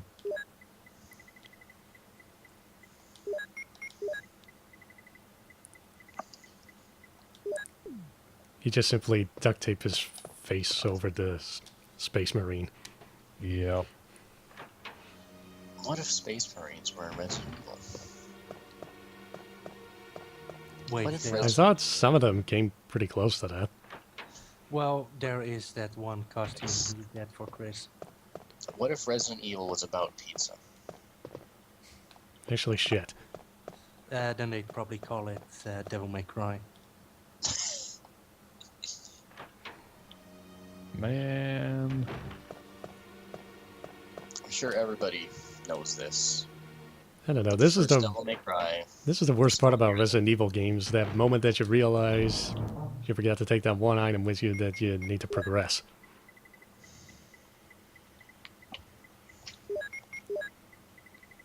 Well, in this case, there's two, but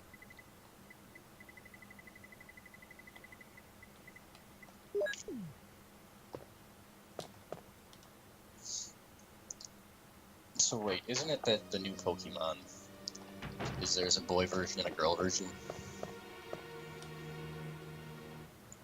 Could have swore that was the case.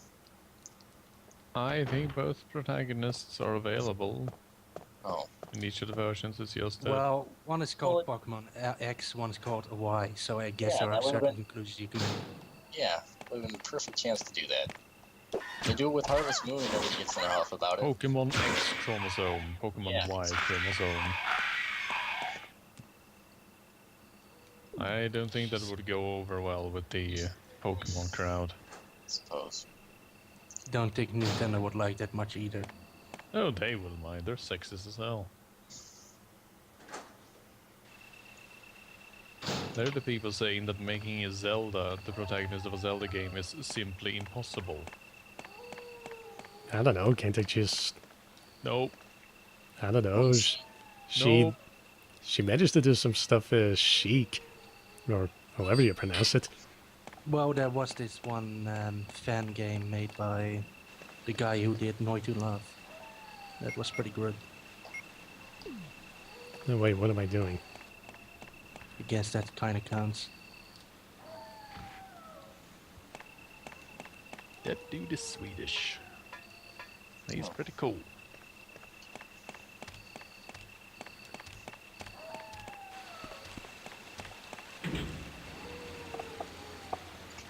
There are a lot of Swedish game developers. Yep, Because we're now a, why? we're a digital nation with a lot of free time.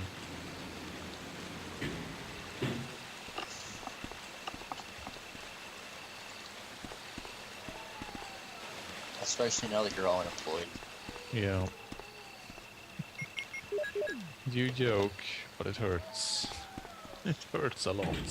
It's the only way to stay safe. Is to have people from other countries make fun of your economic state. Then I cry a bit, but it's okay because I can get free mental health care. Yeah.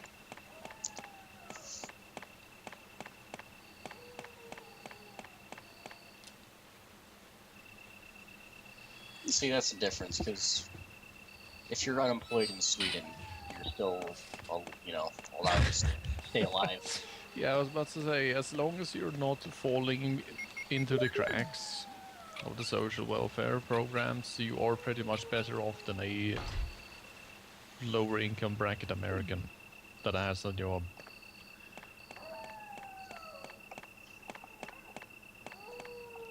Still doesn't help though, because Sweden is a really expensive country to live in.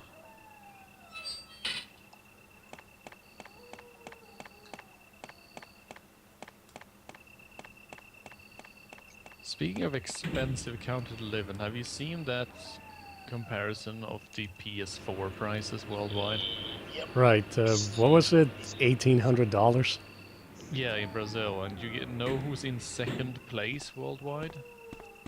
Sweden. Sweden, with $699 US. We literally pay twice what you do for the same console. In fact, we pay an additional $199 US over our neighbors. I'm guessing it's region locked somehow. It isn't. So I Can't you just guess you're take going to it be from Norway and importing it then? Yeah. Yeah, that's basically what is having me horribly confused, because, I mean, the console could potentially have a PAL region lock, but who gives a shit? Because so would the Swedish ones. I mean, this is the Rock Band situation all over again, because when Rock Band was released in Sweden, it was like $399 US. So what I did was that I ordered it from the US for $199 with $40 in Jill. shipping and saved What good timing. $150. A moment ago, I And heard I also someone's got the voice game coming from this hole. 5.5 months before Let's any of go the other together Swedes, since it's because dark you know and they we can't didn't see really very well. get around to releasing it over here. But they had a version made just for you with Tokyo Hotel and everything. So it's around this point that, again, we need to make the right choice or we won't get the best ending. So let's trust him and go with him. Okay, let's go. Alright, video Okay, games. then I'm gonna cover you. Let's hurry. So yeah. Hey, Yeah. are you all right? Barry's a cool dude. I can go first if you want me to. So this is the Indiana Jones area, right? Oh, yes, please. I'm a little nervous. I understand. It may be more Do you want dangerous him to if you go come first? behind Yeah, me. sure thing. Be careful. So yeah, it's around here that you actually need to pay attention which door he goes through, because if you go through the wrong one, again, you're locked out of the best ending. Barry? Oops.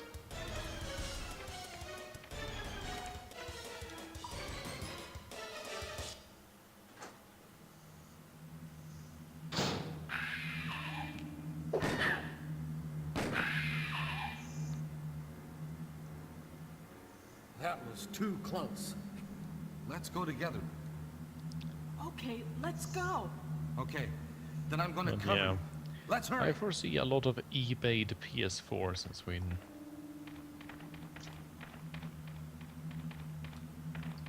You should make some money off that. That's That's what I would do anyway. Yeah, but I need money to start with, that's the problem. Get a small business loan. Yes, go to the bank, okay. You're taking out a small business loan. What are your plans? Well, I'm going to buy a dozen PS4s. Please get out.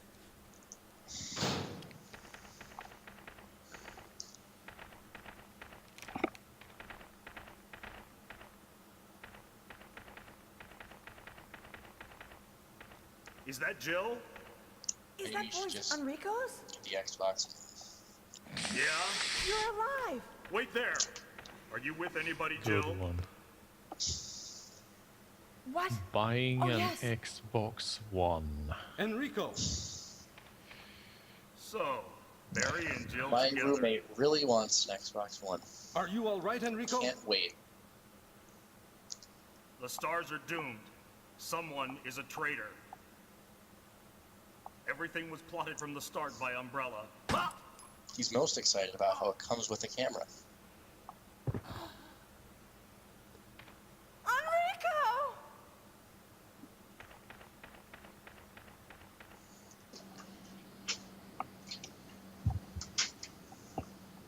It still sort of amazes me what Microsoft has been doing for these past 5 years, PR-wise. You would almost get the idea that they're legitimately trying to annoy as many people as possible.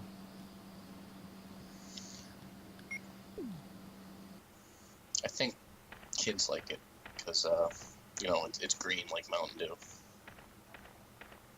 That's my theory anyway.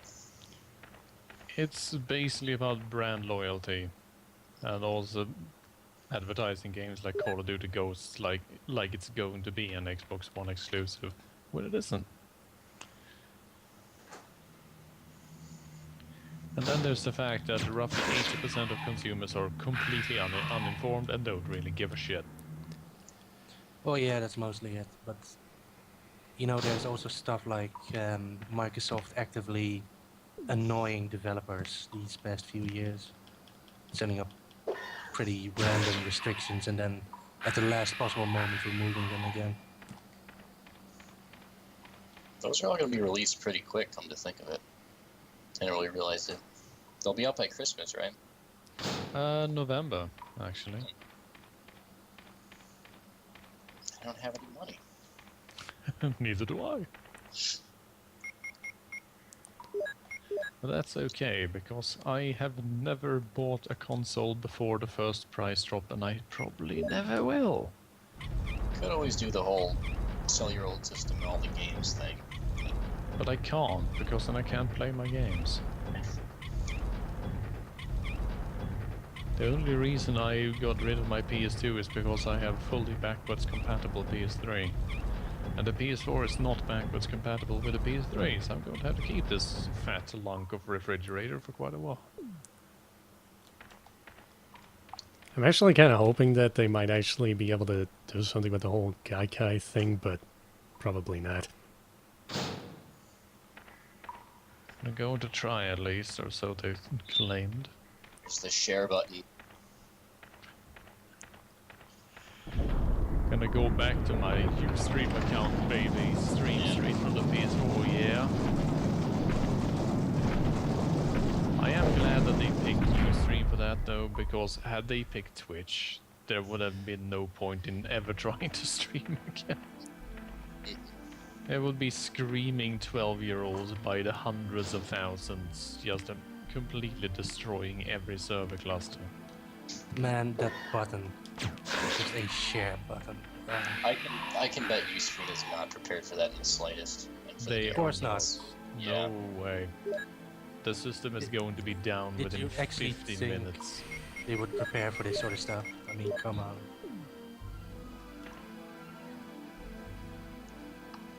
It is one thing that's universal for people when it comes to video games and the media delivery, is that they always underestimate and underprepare. Even when they estimate correctly, they still underprepare because they're morons. So, now we have to fight a gigantic spider. Oh, And if Look away. and if I remember correctly, I think its name was something along the lines of Black Tiger, for whatever reason. That's a good Sure, name. why not? It's not a very spidery name. Whoa. It's a good name. And Black Tiger exploded. it's like they're not. And now millions of tiny spiders eating your legs. Oh no!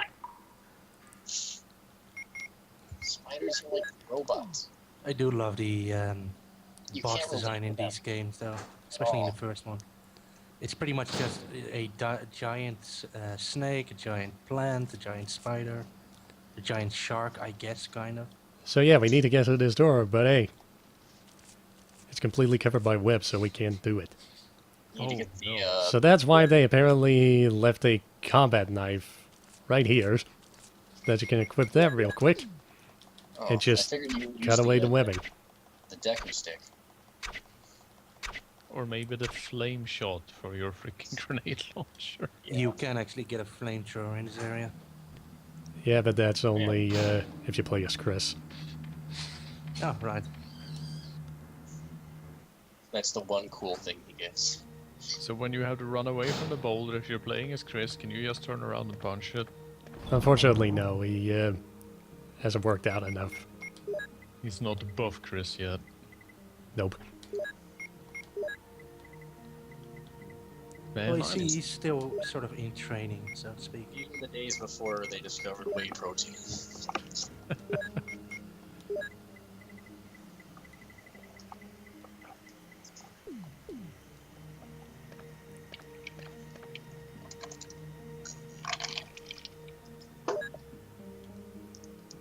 Man, if they at this point seriously considered remaking Resident Evil again, it would be the most silly thing ever.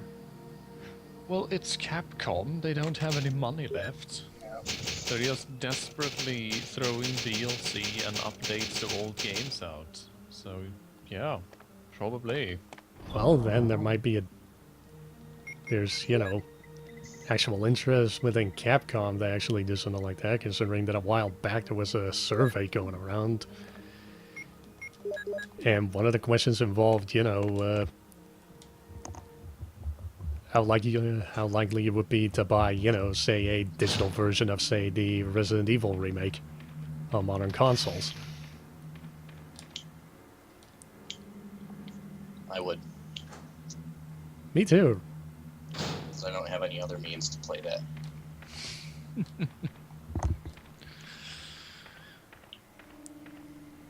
I could go to the Goodwill and get a GameCube for like $10. Come to think of it. So, Shining, are we just gonna continue until we beat this game? Might as well. There isn't really all that much left. I was about to say. Actually, yeah, after this it's the lab area, right? And then we're done. Just about to the third act. I guess if I was going to cut this off, I really should have done that like an hour ago. Yeah, pretty much.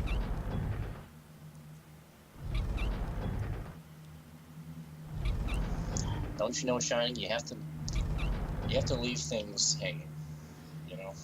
For a year. Yeah. Then lose your save files. I still have no fucking clue what happened to those saves.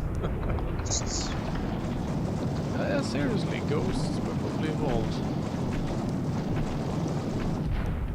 Man, that boulder's loud. Can't stop the boulder, baby. Can't stop. The rock can't stop the rock. Okay, and we've found another MO disc. Let's see what's over here. Man, can't stop the rock. Talk about one of those one-shot wonders. I don't think I've heard a single other song by that band. Talk about You're the Man Now, Dog. So that was one of the first memes. Does anybody remember that? No. I You're remember the Man Now, Dog. website. Yeah, sure. Yeah. See, I realized one day that that was basically the first video site. Despite YouTube being a thing. Well, it was around before YouTube was a thing. For a time. And it had this thing where people would upload a GIF with a sound file attached to it, more or less. And by that method, you could basically make videos.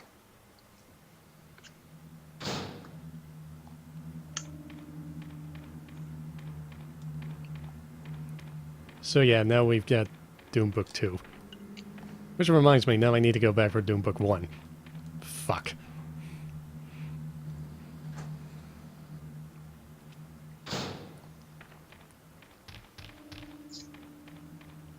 Oh, Greek says I'm old. You also pronounce GIF as GIF. I thought that was the Because you're correct into the pronunciation. furry Well, the creator says that it's GIF since it's meant to be used in a jiffy. But it stands for Graphics Interchange Format. I'm just used to there being more soft G's than hard G's in general. So that's what I default to.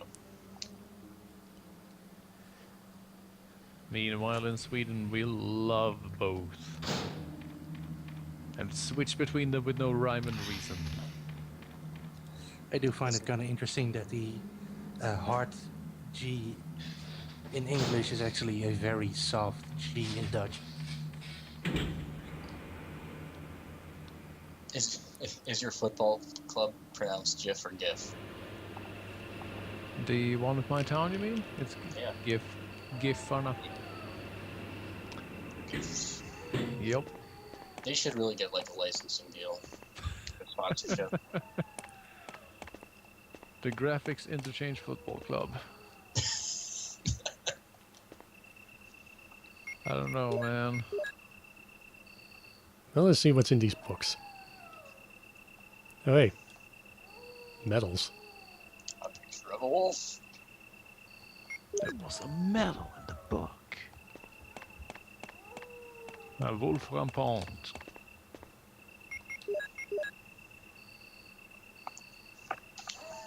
And the other one has an eagle medal in it. The wolf and the eagle. Yeah, these items actually make a return in Resident Evil 2 for whatever reason. Same architect. That is the canonical explanation, isn't it? Yep. Honestly, I can't really remember. The only thing that I remember about the police station in Resident Evil 2 was that they came up with the excuse of, you know, all of those weird puzzles and traps and everything that had to do with the fact that it was originally a museum before they renovated it. It is way too big for a police station. Well, it seems to be the only one in Raccoon City that has over 150,000 inhabitants, so... I mean, maybe if it was a police headquarters. Such station. Well, I don't know. It was either the whole museum thing or just that, you know, the chief of police was absolutely insane. It was the architect was insane. He likes traps. And jewels. Trap Master. And let's discuss our favorite traps. And I do mean the mechanical devices meant to harm or injure human beings.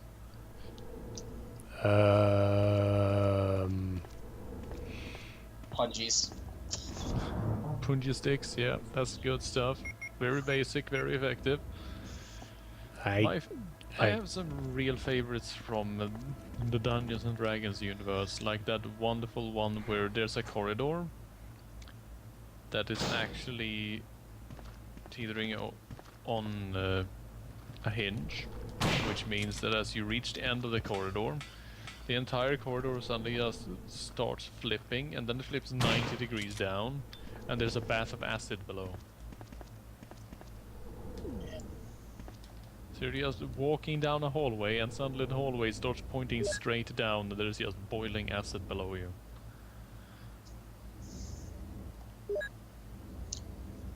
Oh man, now Ravsar mentioned Shivers.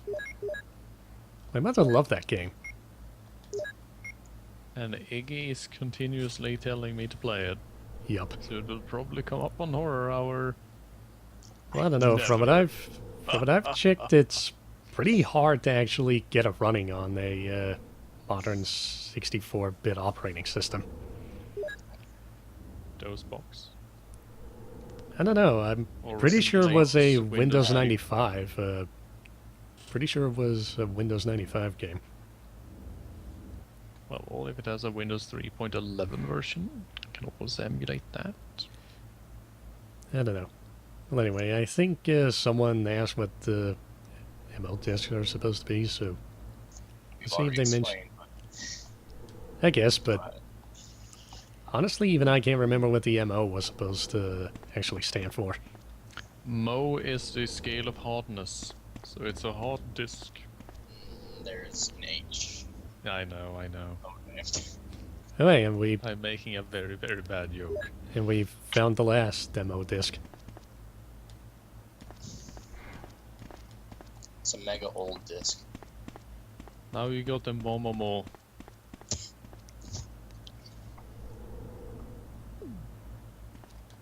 You actually want to know what it is? Because it's not that hard, really.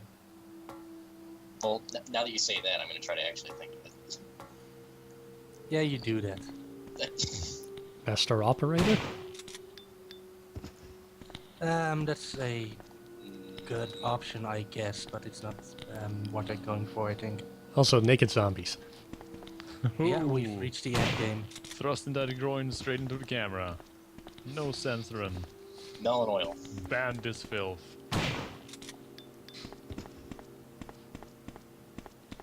That zombie is actually what it's doing. Magical Otome.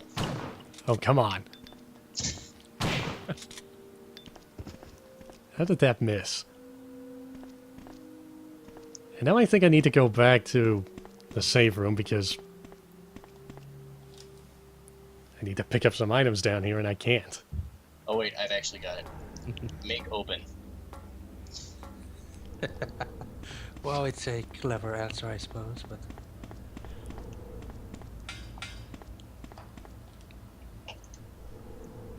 Okay, lay it on a small one. It's a magneto-optical drive. Yeah, I'm sure. I forgot that those things use I prefer magnets. Alcray's suggestion, the masturbation optional disc. That's pretty great. So there's a VN. Yes. Maybe that should be the option I realize in my VN. It's just going to be a checkbox where it says masturbation optional. Well, maybe I should put that as a feature when it gets on Steam. I mean, I think it's optional either way. No. My sex scenes are so good. Written so well. You literally will not be able to stop yourself. No, Pat Cooper. How could I resist? If you're religious, you best to get the masturbation optional version. Otherwise, you might end up in trouble with your parents.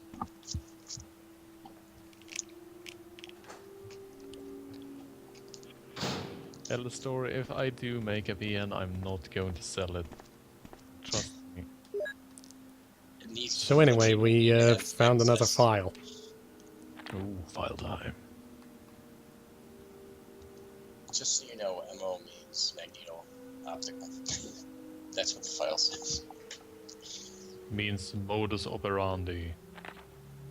Well, yeah, that's. It's a that's serial happened killer for as disc. long.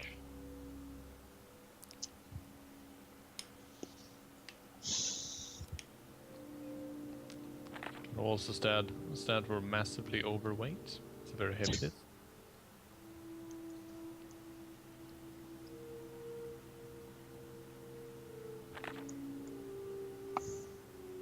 Moscow Oberst.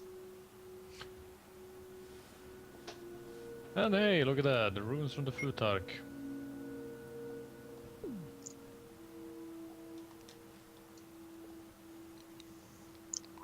And for some reason, Ada is in all caps. Ada.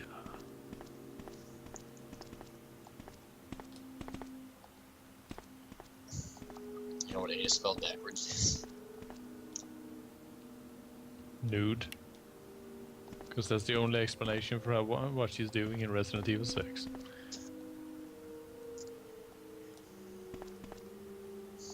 Nude is a nice word. Man, Resident Evil 6. Just keep putting it out there that was not a very good game. Well, even I am willing to defend the mercenary mode. That's about it. But still, the plot point with Ada just goddamn. So this dude, see, really liked Ada. So he made a totally rad naked clone of her for his own personal use. But then she decided to destroy the world. Evangelion.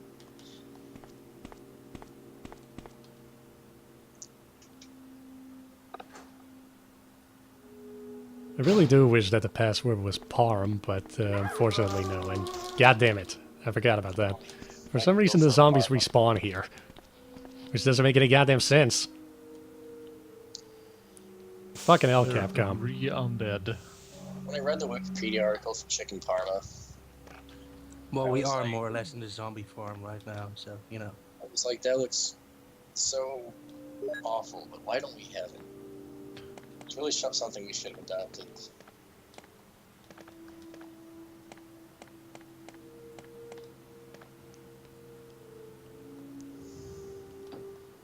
So yeah, we're gonna fuck around with computers now.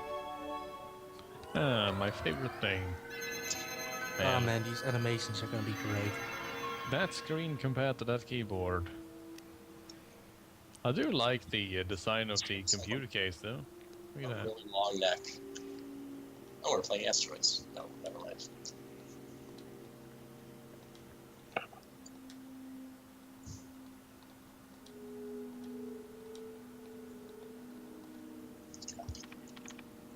Wait, are you allowed to use copyright symbols for things that aren't actually copyrighted? If it's within a game world, yes. Oh man, they don't actually have the same ridiculous animations for Jill for some reason. I remember the one with Chris just being him smashing every button. It might be intentional. Actually, come to think of it, let's see what happens if we get the password wrong. Well, let's go with BS. well, let's go with Algary's suggestion that the password is Parm.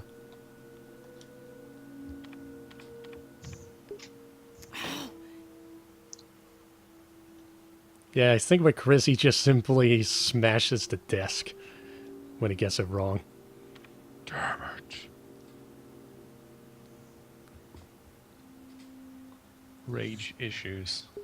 Man, there are so many good gifs about just this bit, small bit. So yeah, the right password is mole.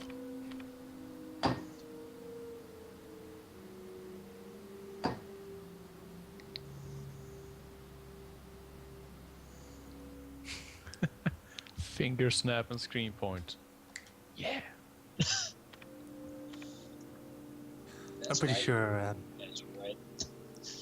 What was it with Chris again? I know he fist pumps and I think he also does finger guns. I don't know. I think it was just finger guns for Jill and Chris, when he gets it right, he does a fist pump. He does a jig. Yeah. I'm a hacker, man. Did you know that there's a gene that decides whether, when you fold your hands together, which thumb ends up on top? It's true.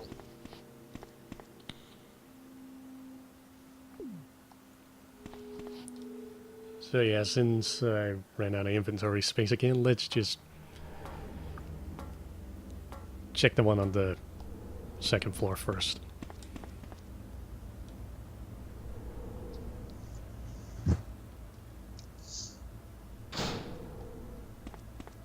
I'd like to do a survey of the chat. Hold your hands together. Tell me which thumb ends up on top.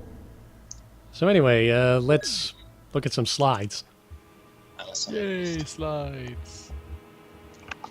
Man, my family used to watch slides all the time. Mine used to watch sliders. Why would we call it Cerberus if it only has one head, sir? Shut up, it sounds cool. Can't we at least go with Orthus? Orthus only had 2 heads and he was Cerberus' brother. Do you want me to feed you to the Neptune sharks? Do you? Oh, sorry, sir. But why do we call the shark Neptune anyway? Shut up! Everyone agreed on the hunter though, yeah, that's pretty good, That was a good project. Okay, empty slide, and... Oh, hey. Someone we recognize.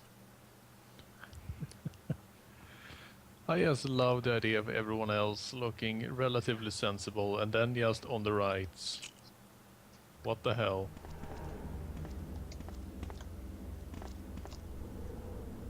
My God. Wesker.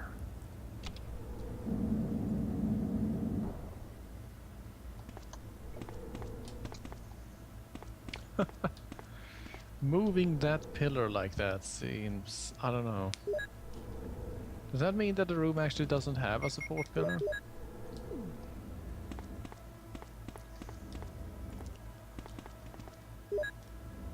Oh, hey. Another file.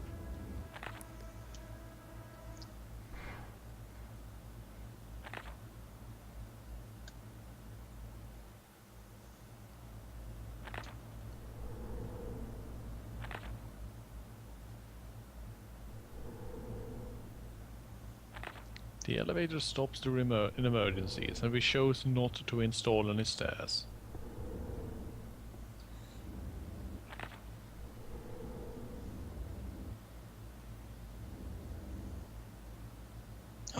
Hey, Wesker. Hey, Wesker. Any of them is fine.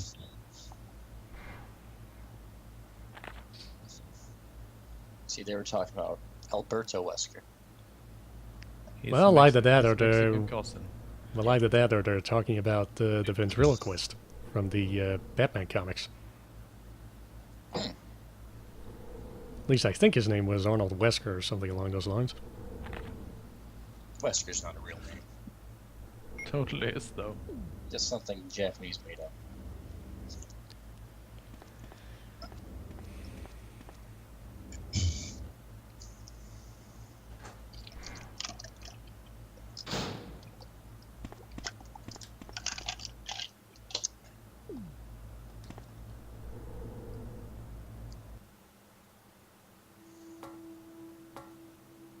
So, I haven't seen Chris much.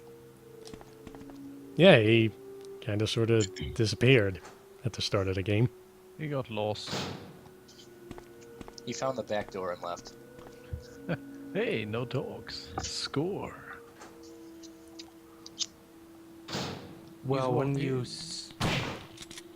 Go ahead. I was just going to say, he's walking along the Raccoon Highway now, just thumb up, waiting for a truck to pass by. Another thing, when I was a kid, me and my friend were both convinced that Raccoon City must have been a real city. for some reason. Look at that fucking pin-up poster, Jesus Christ. Excite, 1998. 1898. I don't know why the year makes it funnier. So yeah, we get these little cards, and they all apparently have passages of the Bible in them. Oh, I can't read it. Well, Oh, I'm not okay. sure if it's the Bible. I think it's at least supposed to be the Book of Genesis. Well, that's in the Bible. Oh, Yeah. okay, then I got it right the first time. The Bible consists of 66 books in the first place. It's just that the collected text is referred to as the Bible. Oh, okay. They were all written by different people at different stages of time, Let's talk about the Bible. under influence from different drugs every time, I was about to say. Not many scientific references. Not very well researched. I'm probably going to get angry Christian comments because of that. Well, there was that guy that one guy that emailed me and said that I should please stop with the blaspheming in my videos. Yes, I got that too.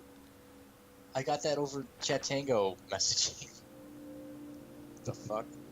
Yep.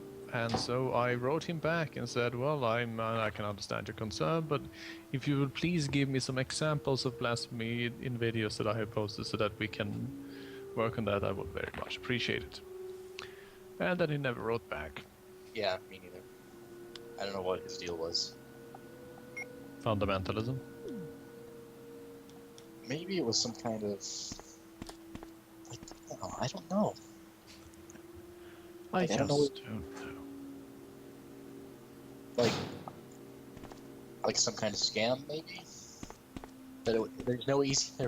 Couldn't The contact. God scam. Yeah. How's that for blasphemy? Ah. Maybe he wanted us to be like really smug atheists so he could laugh at us or something? Honestly,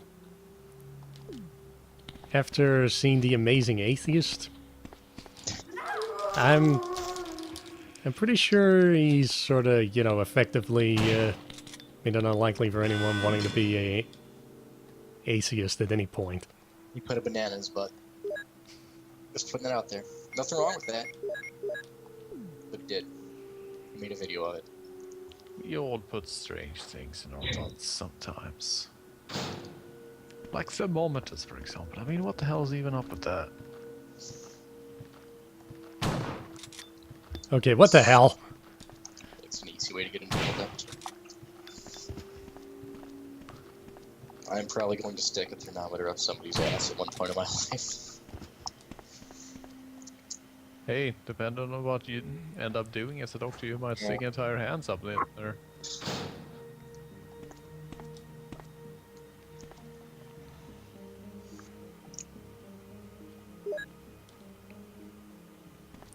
Well, time to use a single herb again because I got bitten by a zombie.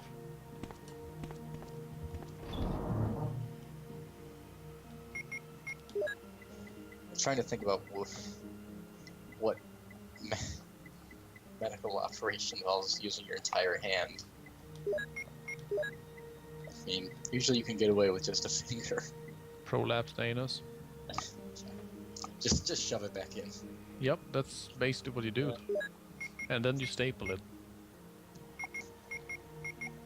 Wait, Oh yeah. is that how it goes? Well, otherwise it just falls back out. My roommate got a polynidal cyst. Oh. I don't think I want to know. It's one of the absolute best medical conditions. It's an ass tumor, Yeah. but not a hemorrhoid. The best is when you get those cysts at the end of your spine, since they're internal, and basically you get them from sitting too much. That's And the one he got. Yeah. Yeah. And then they can grow to the point where when they remove them, there's just a hole. I've seen an amazing picture of that, and that basically made me take that hole, get up and walk around a bit once every hour of computer use more seriously. I've been doing that just because I can't sit still for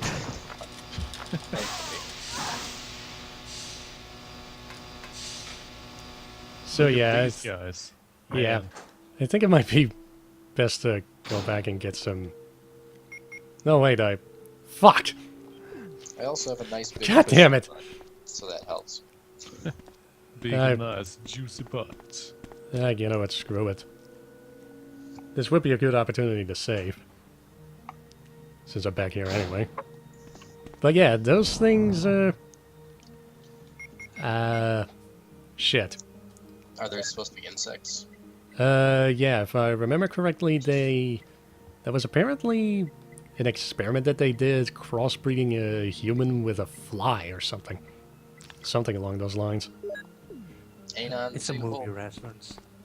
Doesn't cripple you, but it makes you walk funny for a while. And I don't know, the thing is, those things looked absolutely fucking terrifying in the remake. Well, yeah, but that's sort of the remake for you. Yeah, but even then, it deserves to be mentioned specifically, because goddamn.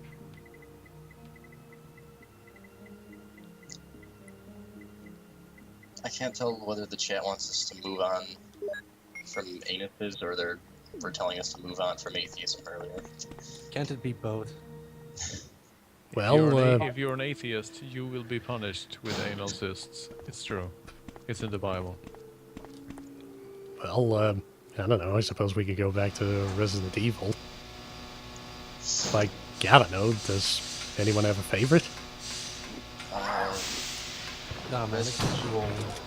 Fallen Idol Cyst Edition. Please stop. I always find it really hard when it comes to do you have a favorite of Series X, because I don't have favorite games in general. I think I can safely say it's 4. Yeah, 4 was a good one. Well, I mean, the only thing I know for sure is that 6 is the absolute worst I ever played. So that's at the bottom of the list no matter what. Well, if we're going by pure game time, mine's definitely gonna be number 5. I've beaten that game like 6 times with different people. Yeah, same here. I think of the classics, 2 is the best. And of the kind of new variety, 4.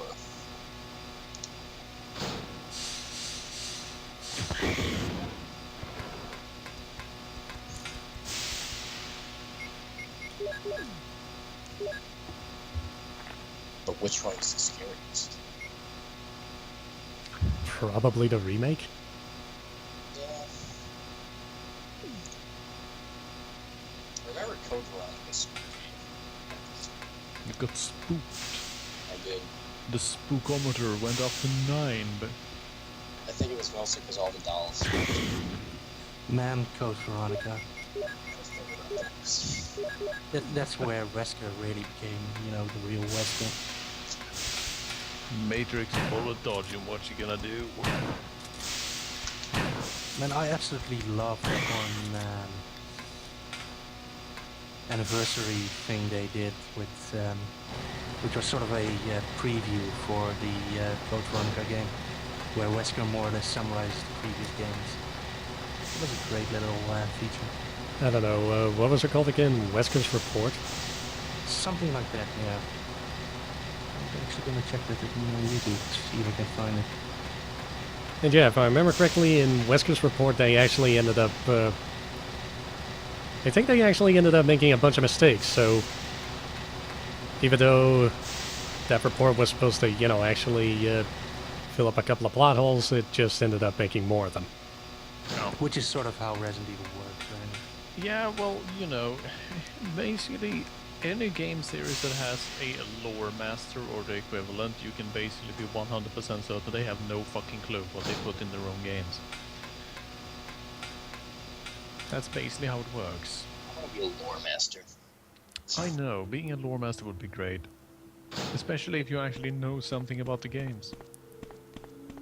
Have you? I do hope you have seen the Elder Scrolls lore master, right? I haven't seen him, no. He is absolutely amazing because he has one of those 19th century mustaches that twirls up at the end. He looks like a 18th century duelist. All his hair on his head is also completely white, just to add to the image. I'm starting to get white hairs. I don't know if that's supposed to work like that, but... So yeah, this puzzle is kind of annoying. It is literally an ape puzzle, though. Harsh. But it is.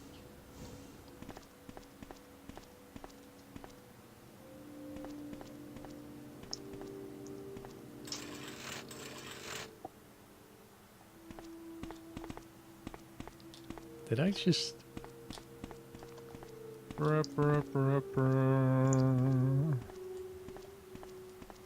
Oh wait, I can still push it. Hey! Holy shit. Half an inch at a time. Yeah, the thing is, unlike, you know, the previous puzzle that involved, you know, poison gas, this one you don't actually need to walk up to it and specifically push it before something actually happens. The second you even touch that button, the gas all of a sudden starts spreading. So better prepare to escape ahead of time. Everyone likes soap opera.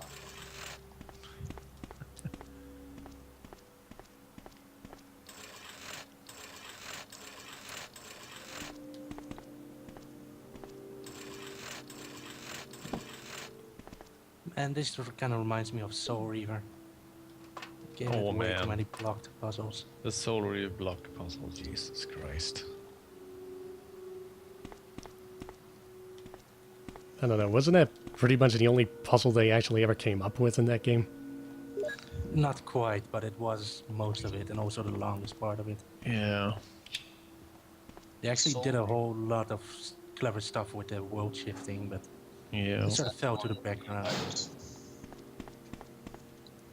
Yeah, it's that one game with the vampires. I don't know. Soul Reaver is just something I've never played or researched in the slightest, so... It's And pretty now, great. now, but you now need- the Legacy of Kain series is dead anyway. Because the latest and last game is going to be Champions of Nosgoth, which is a team-based deathmatch arena shooter. And it's free to play. Well, that doesn't make any sense. One of the devs' favorite classes is the heavy weapons dude for the humans, because he has both a flamethrower and a grenade launcher. Both of which were weapons that totally figured in Legacy of Kain. Totally. Tires and guns. Yeah, I don't know, that's always Well, they the did sort of have thing that steampunk I thing found going really as well. weird, that pretty much the latest game that we're getting is a freaking free-to-play multiplayer game, whereas, you know, although the games were known for, you know, its great story and dialogue and voice work. Well, So great finally, when we get a new story. Legacy of Kain game after all those years, we get none of that. Free to play, pay for fun. it's not so much a great story as it's a competent story that sort of went on for too long, so they sort of wrote themselves into corners and then somehow managed to write themselves out of it. Yeah, I Yeah. suppose, Sort of but clever ways. the voice acting was still pretty damn awesome. Yeah, that I can agree on. First game is great. I'm gonna make a VN about a vampire who's a garlic farmer. How unusual. A vampire in a VN, you say?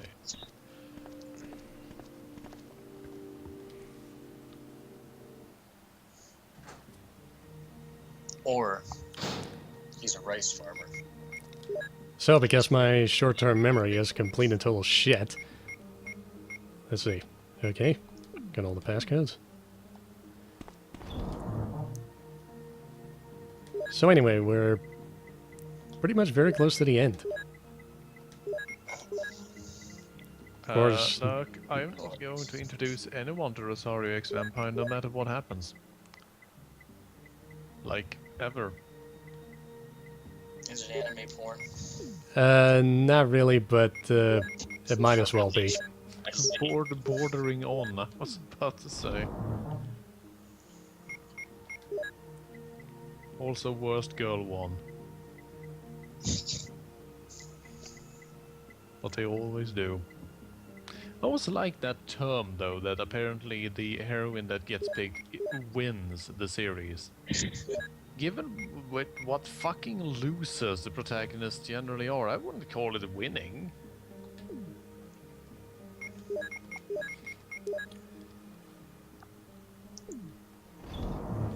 Valkyrie, had it been gay anime vampire porn, I would have supported it fully, but no, in this case it's a harem series. Where a useless piece of pencil dick whose only quality is being nice from time to time just has all the attractive women of his supernatural high school clinging onto him, as usual.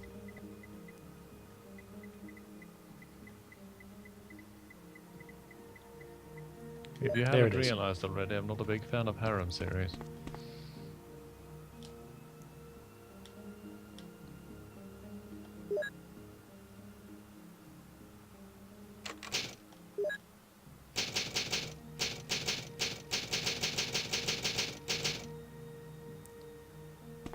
Also, incidentally, if you actually want to get pretty high rank in this game, you pretty much can't save it all.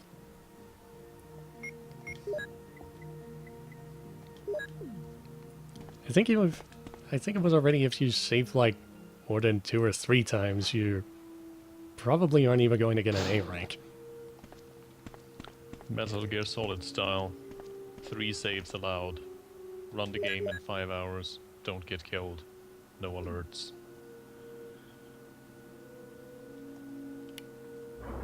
Jill!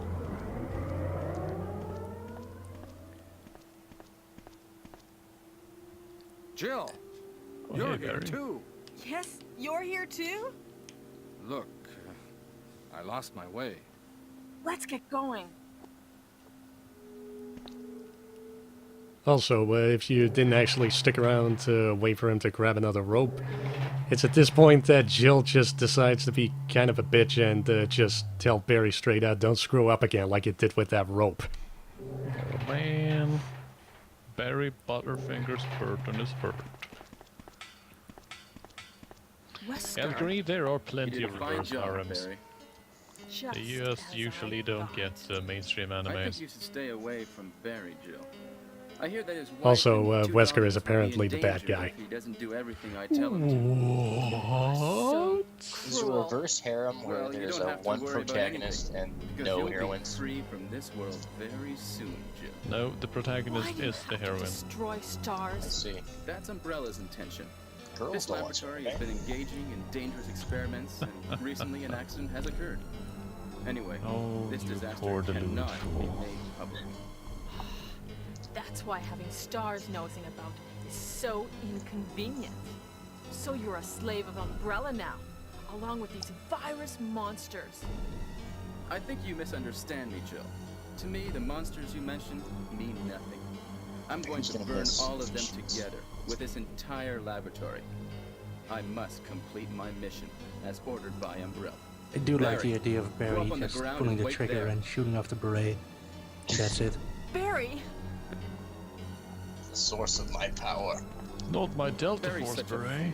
He'll be under the control of Umbrella forever. How come both Umbrella Barry looks and so you dejected when he walks intimidate away. him by taking his family as hostages? Umbrella? Well, I intimidated him, but it had nothing to do with Umbrella. I just used him for my personal purposes, though both you and Barry seem to think I was following orders from Umbrella. So you're planning something else? If you succeeded in developing the world's most powerful biological weapon, what would you do? What if you were in charge? You must stop this now. You're a brave girl. But if I were you, I wouldn't give up such a big discovery. You guys are idiots. No one understands its real value. So, you're Seeing going this to steal conversation all from the just research? gestures. It's very Better casual. yet, I'm going to show you the Well, you know,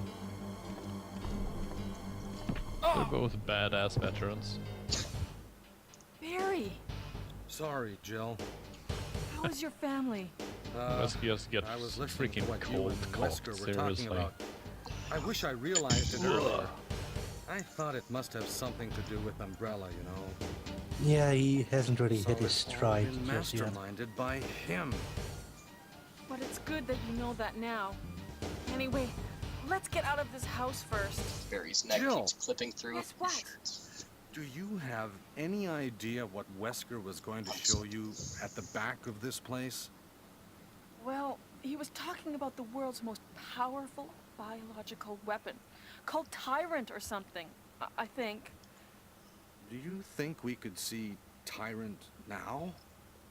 Barry, you're so optimistic. How is that even It optimistic? would look bad for Stars if we let such a dangerous creature run loose. Maybe you're right. Let's go then. How could that in any way be considered optimistic? You don't even want to see negative Barry. Shadowberry. An evil parallel universe of Barry that doesn't have a beard and mustache. Actually, no. A pessimistic berry would be a blueberry. God damn it. Time out. Back to your corner. Can a creature like this really be the ultimate biological weapon? If I would have said that right off the Really? bat, it would have been good. Wesker is a crazy man. I have to admit. Tyrant is not completely developed. Blueberry is a fictional comic character we created can't by let it the live. comicist Möbius. He's a That lieutenant must with be the computer US for Cavalry, monitoring this creature. and then later on leaves the army to become a free-ranging sheriff and bounty hunter. Oh right, I actually read that once. I didn't. I also saw the movie they made out of that, which was kind of weird. The movie is almost completely unrelated to the original series. I figured as much. Man, look at that big pulsating weak point right there. The arteries that are not actually connected to the heart at all. Damn you! It's not good design. Right up for me. Maybe you might have had more luck if you actually aimed a little bit more to the left there, Barry. Can't control what it Oh does. no, look at all that blood. Like, it wouldn't be able to pump. Well, it doesn't connect to anything. It would just suck air in. I mean, Yeah. Wait, what? you don't want a heart with a carburetor for radiation. I'm pretty sure that's... Maybe he just needs oh, that whatever. much oxygen. Yeah, instead of breathing, he takes an air Barry? to the heart. Barry! Yep, just oxygenizing the bloodstream right up. You're alive! I'm really embarrassed. I was clumsy. Let's get going. Yeah, so this scene we just saw, there's actually a pretty great part in the Wesker's report that talks about that scene. Or at least a variant you get when you don't get a good ending.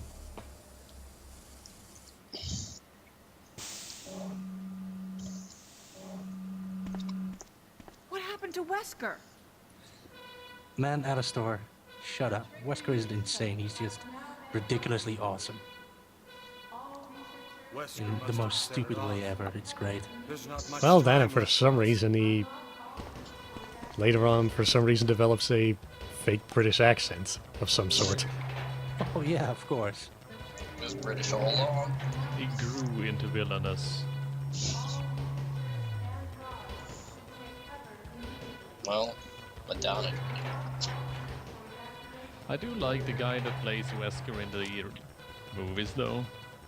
And he just can't take playing the character. The outtakes of scenes where he just stops and he just flings up his arms and goes, I can't.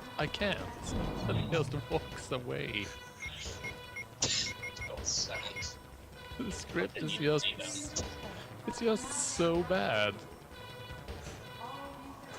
Which is kind of an accomplishment considering that, you know, the actual quality of writing in the video games isn't really all that great either. And some of the movies managed to make it even worse. I was so excited when the first Resident Evil movie was coming.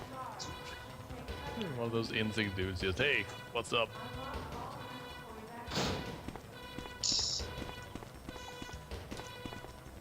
So yeah, time to use those passcodes. It's passcode time, baby. Triple passcodes? Oh my god!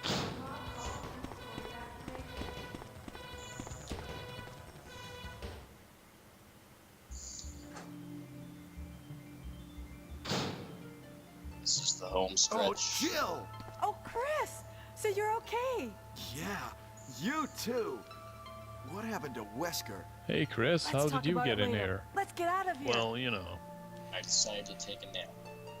And when I woke up, I was here. Magic. So I decided to take another nap.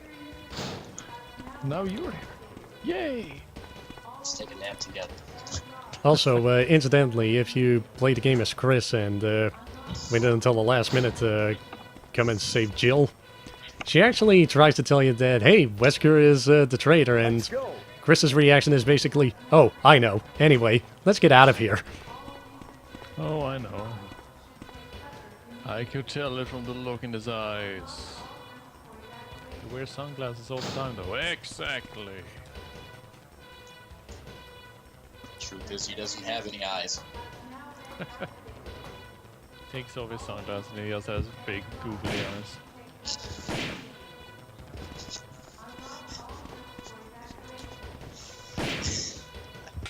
That's just one of those. A horrific lab accident cost me my eyes, Chris. But the T-virus brought me these once. You could make a gif of that just for me. Let's go. I'd be very grateful.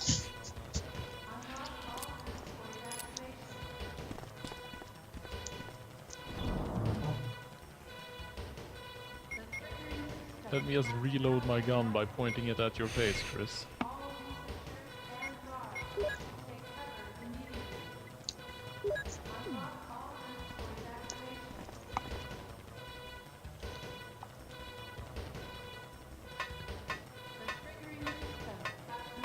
Will you climb the ladder? Hurry!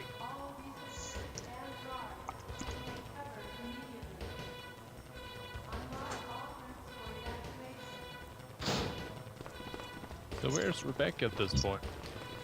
This is Brad. I really don't know. They If there is anyone don't here, acknowledge her at all in Jill's scenario.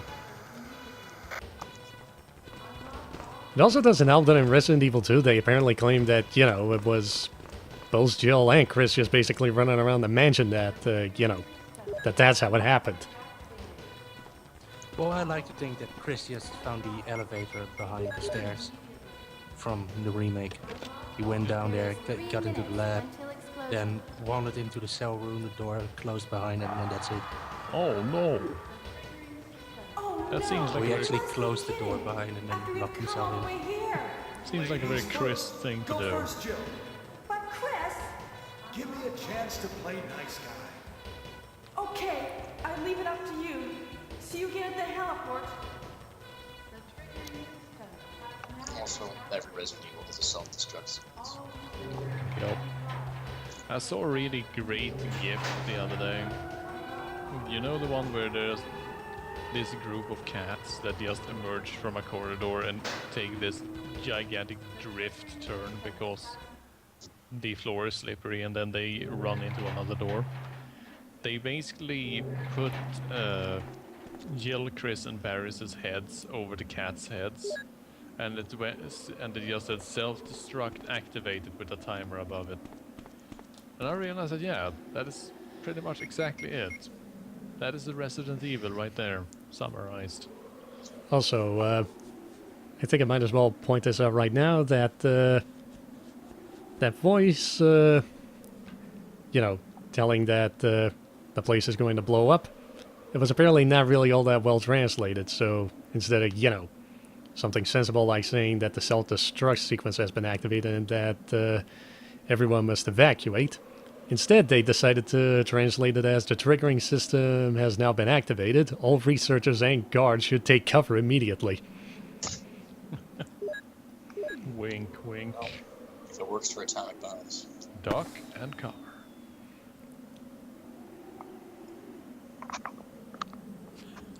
Well, torpedoes.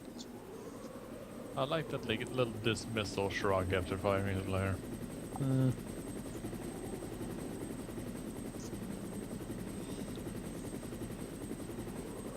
Hey guys, I just happened to be around.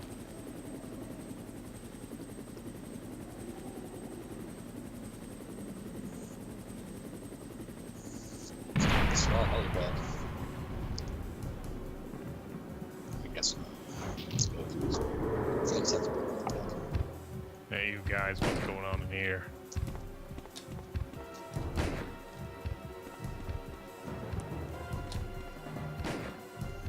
I like the rebar. It's a nice touch.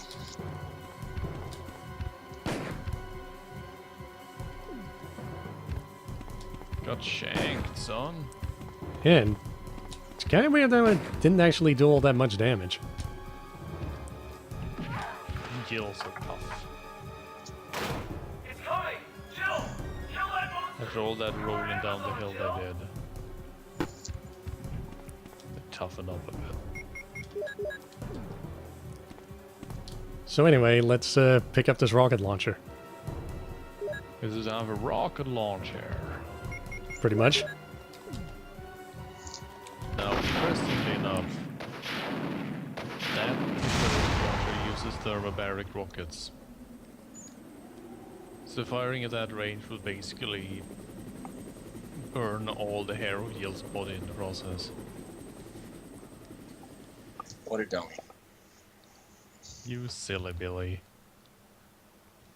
What kind of rocket launcher is it? Shit. What is its exact name?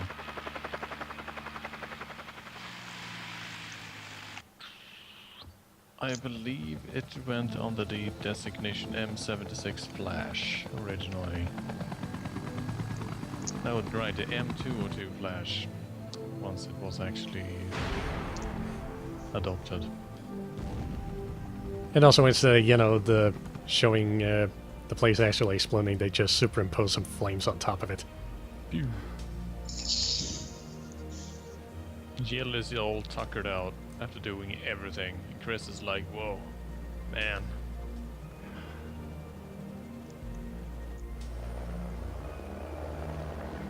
Also, I forgot to mention, on the day that this took place, July 24th, that actually happens to be my brother's birthday. Hooray! Was born in Raccoon City. Well, then again, I could be wrong. I'm not sure when exactly this took place. I think it was either the 24th or the 25th. I thought you were going to say you don't really like your brother. Hideki Kamiya! Tosh.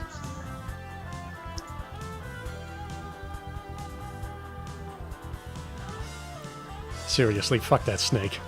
That snake is great.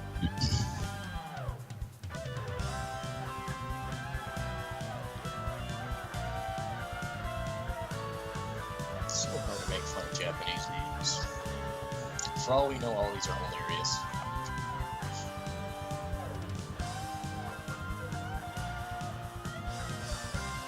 Cockpit.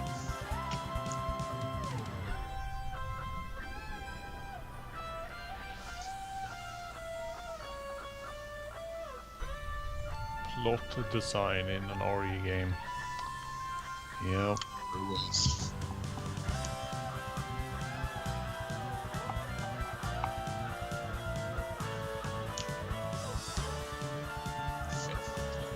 That was the good stuff.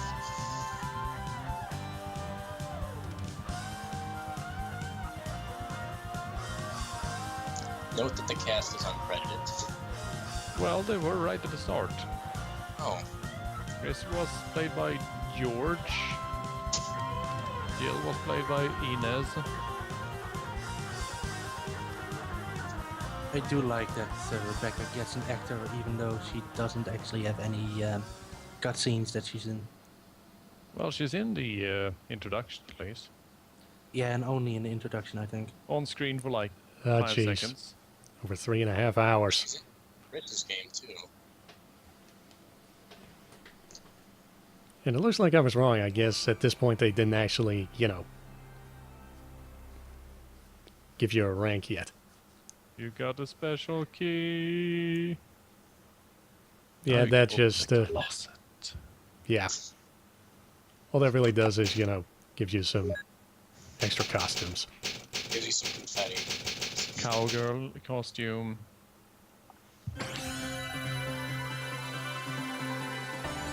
That's only the director's cut, right?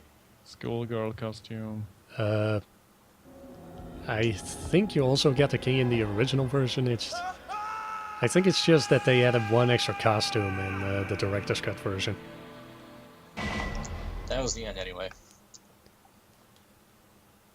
So yeah, Over. Time to play advanced mode. fuck that. Are you prepared for advanced modo? I'm not. It's bullshit. It's bullshit and it's almost 3 a.m. So,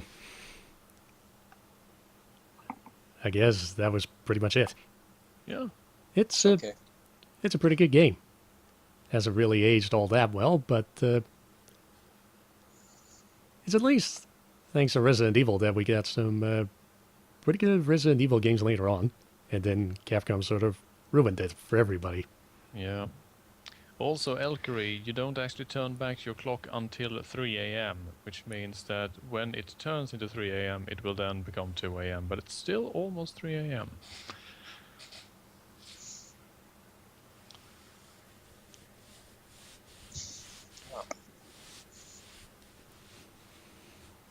Can't wait for all the extra daylight. Yep. It actually specifically states, right here if you check the Windows clock, that it will go back 1 hour at 0300. Fun fact, Arizona doesn't do daylight savings time. That's because nothing happens in Arizona. Well, It's except just for there. persecuting Hispanic people. Time-honored tradition, I was about Yeah. to say. You need all the daylight you can get for that. But wait, Lynching people in the dark is pretty hard. Because you can't find them. That's an old Texan joke right there. yes. Back sweet. Yes, turn back the Sweden clock. I have a Sweden clock. Actually, it's not the Sweden clock because it's UTC, but close So we're enough gonna spend the next hour just sort of talking on the main menu. about daylight savings. How do you feel about daylight savings? I do like that there's an organization in the US campaigning for the removal of daylight savings. They just see it as morally reprehensible. I always find it interesting. I mean, how do you argue against it? Like, what scientific evidence can you present that it is a bad thing?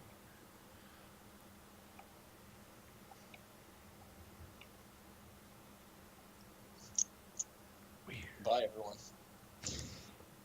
Well, I suppose. So, I guess thank you, Arthur, JMolen, and BuddyGripple for guesting for this. Even though, pretty much for the most part, you just decided to talk about whatever instead of, you know, Resident Evil. Welcome to That's kind of the streaming point, video isn't it? games. Welcome to die. And thank you, everyone in the chat, for actually, you know, sticking around at such a late hour. Yeah, chat was nice this evening. They had a lot to say.